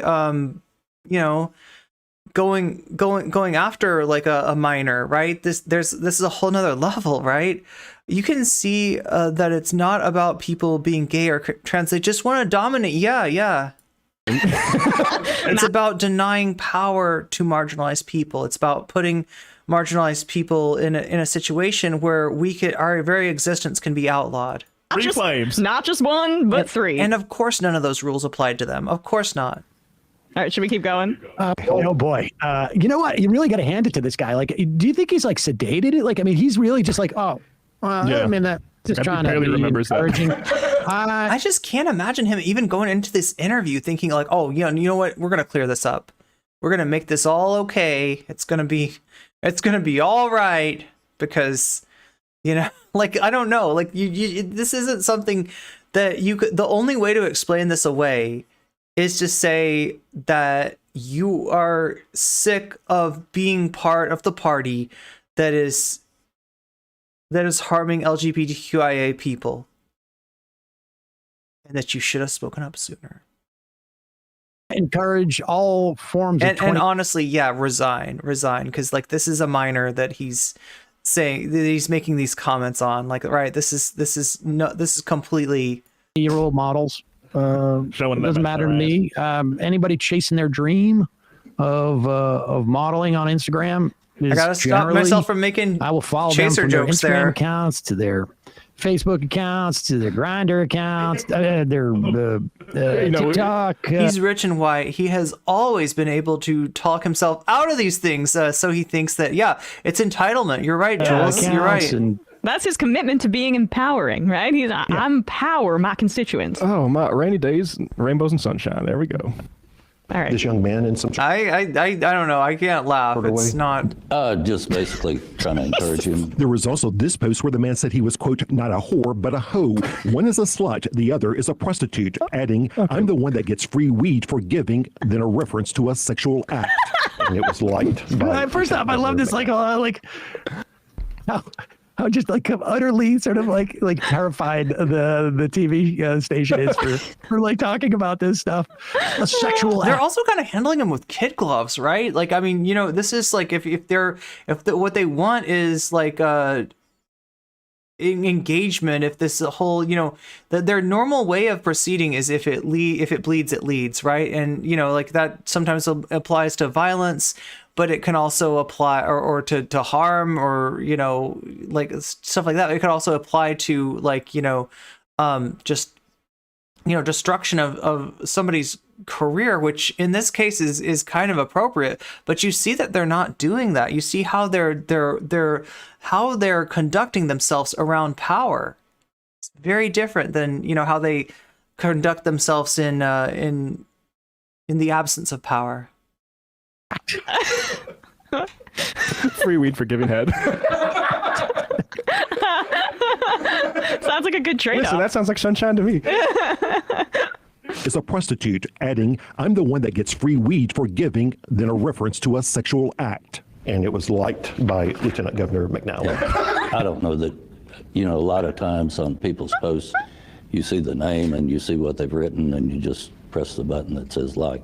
So you didn't read that post? I don't recall reading the part about the weed. I know that. What about the prostitute? Wait, the model is 20 now, and this started 3 years ago. So wait, this has been going on. This like this kind of behavior towards this person's social media posts have been going on for 3 years. I might have read that. In that case, was it? So wait, is he worried about the weed? He's worried more disavowing about the weed, not the prostitution Look, part. he said he's a hoe, not a prostitute, and that was good enough for me. I stopped reading right there. You see what they've written and you just press the button that says like. So you didn't read that post? I don't recall reading the part about the weed. I know that.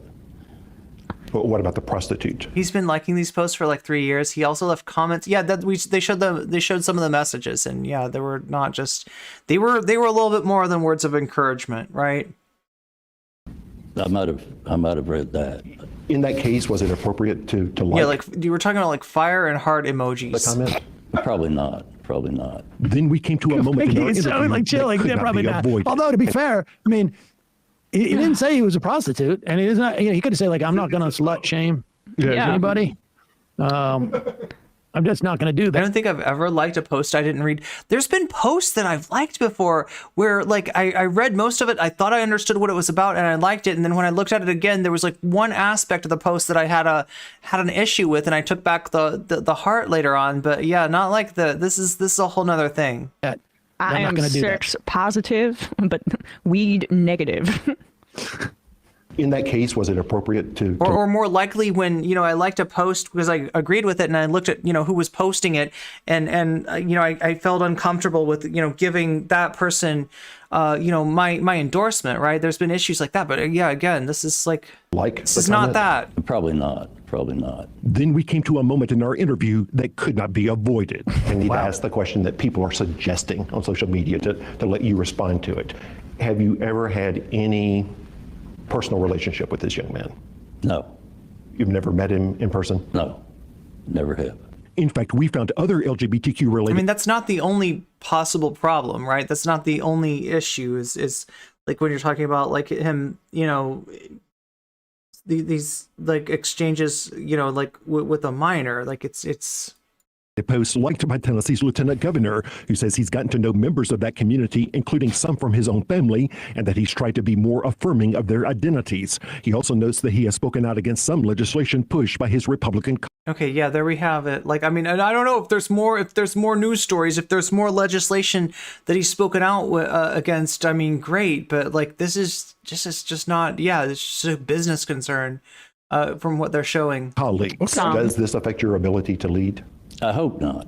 And I've had some of my colleagues say that they're supportive, both Republican and Democrat. And I'm really, really sorry if I've embarrassed my family. He has a vested interest in letting the thirst my flow. friends, Yeah. embarrassed any of the members of the legislature. With Okay. I mean, the issue is not that. It's that. Well, that's the your thing. Party. Here's the thing. Yes, I mean, the issue is it is perfectly fine for this guy to be liking these posts. Be as And thirsty as frankly, you want. I don't care what he's doing, you know, with his weed stash. That's all. The bottom line is you're so supportive of people who are, you know, whatever. I mean, there's a bit of an age gap here, so it's not. It's more. Yeah, there's Chasing more. their dream or their personal situation on Instagram. How about calling up your buddy, the governor of the state, and saying, "Hey, man, well, you can't sign this." He voted in favor of he voted in favor of the drag bill. He voted. That's my point. Yeah, but like I mean, it's very. It's There's no very excuse. positive framing by that reporter. Yeah, look at that. Like, this is what I'm saying. It's the way that they act in proximity to power versus the way that they act in its absence. There to say that he's been against some of the anti-gay measures. He has been a little bit, but for the most part, he's been in lockstep with his party. Absolutely. Absolutely. It's total hypocrisy. Why are you giving them support? Well, I'm giving them support by giving them some, you know, flame emojis on Instagram. Yeah. In the meantime, I'm also, you know, telling them that they're illegal in some fashion. Right. God, he really did seem sedated there. It's like He would have to be to go into that interview. Like, I can't imagine. like Like, in a what? catatonic state. I haven't been able to trade my weed lately, so I've been dipping I don't into remember my. reading the part about weed, but the part I've been where he dipping said into my stash a little bit. I support these hoes because I can't trade it as much as I want to. Anyway, let's cover this. This is calling to voice my everybody know Jesse Singal. Jesse Singal's in the thumbnail here. utter and complete disgust for these supposed left of center commentators who get so much mileage sort of obsessively criticizing the trans movement and their activists, like Jesse Singal and his weird little sidekick. Yep. And you know, Wait, Kitty Herzog, is that who we're talking about? The absolute bores who endlessly go on and on about wokeism and cancel culture while never addressing like the sheer psychopathy of the right wing Like pundits. Chayat, Jonathan Chait, and Iglesias and that crew, the popularists. Oh, I didn't know that was going on with Jonathan Chait and Matt Iglesias, right? I would have like those are names I haven't heard in a long time, and I just would have never guessed that you'd find them giving that There was a bill that passed committee in Arizona, I think, that would make it a crime to be a drag queen, as defined by the Hogs, within a quarter-mile of schools or playgrounds. Yeah, it's just a very bizarre set of people, and it's just very, the way that they operate, like their framework is very dishonest. Shameless, yeah, absolutely shameless. And the fact that, like, look, like you hear Xanderhal and Vaush talk about gatekeeping. This isn't exactly what they're talking about here, but I mean, like, that's the only argument of like these people not being just like run out of the left, right? At this point where you're attacking trans people, you're not on the left. I don't care what your other views are. Just use kind of like vague implications about the other side while never, being specific. I think that like there's those are different. The taxonomy of this is a little bit different. Like I think Signal is and like what they end up doing is they give cover to the absolute hog transphobes that are taking away our rights by kind of saying, well, yeah, there's like people on the left that have a problem with this too, right? They're absolutely they're absolutely making themselves useful to the right. Has some, I don't know, because if you ask Jesse Singal, he will say he's not transphobic. If you ask Katie Herzog, they always have an excuse. They're just uncomfortable with this, or they're uncomfortable with that, or they're worried about whatever, right? And it's right-wing talking points. It's right-wing transphobic talking points. What they're trying to give it nuance or something. There's something deeper going on there. Purposely useful to the far right, yeah. Incomplete identity for years now, But when you're talking about like the Chait and Iglesias types and the Nate Silver types and the popularists, I think the impetus is very similar to what we just saw with the press secretary mocking Marianne Williamson, which is I'm going to pick the most marginalized person around that I can find and sort of bully them in some way and create some distance so that I am appearing, sort of like reasonable or cool. I mean, honestly, like these terms are sort of ridiculous, but that's what's going on here. Like, like I'm the rebel. Like it is a reactionary mindset, frankly. Sorry, go ahead. The reactionary mindset here is the idea of like, I'm going against the trend. But in fact, what you're really doing is, no, you're just reinforcing the genuinely pre-existing or prior existing structures that have been here always. But you're trying to make it, you're repacking it like I'm cool. I'm daring. I'm a rebel. But in fact, no, you're not. You're really just basically playing into the pre-existing bigotry that has existed. Yeah, and I'll be honest with you, I'm very anti-woke myself, but I also have a sense of proportion. Oh no! So the overwhelming look, I'm very anti-woke. Is to attack the right wing. Little self-report by the color. And anything other than that, I think, should be suspect. I agree with you. I mean, I don't know what it means to be anti-woke, but I don't care ultimately, like what is in the heart of Jonathan Chait or Matt Iglesias, or like whether you and I could have a difference as to like how much we tolerate, a college student from Oberlin being upset about, the cultural appropriation of something. It's like it's irrelevant.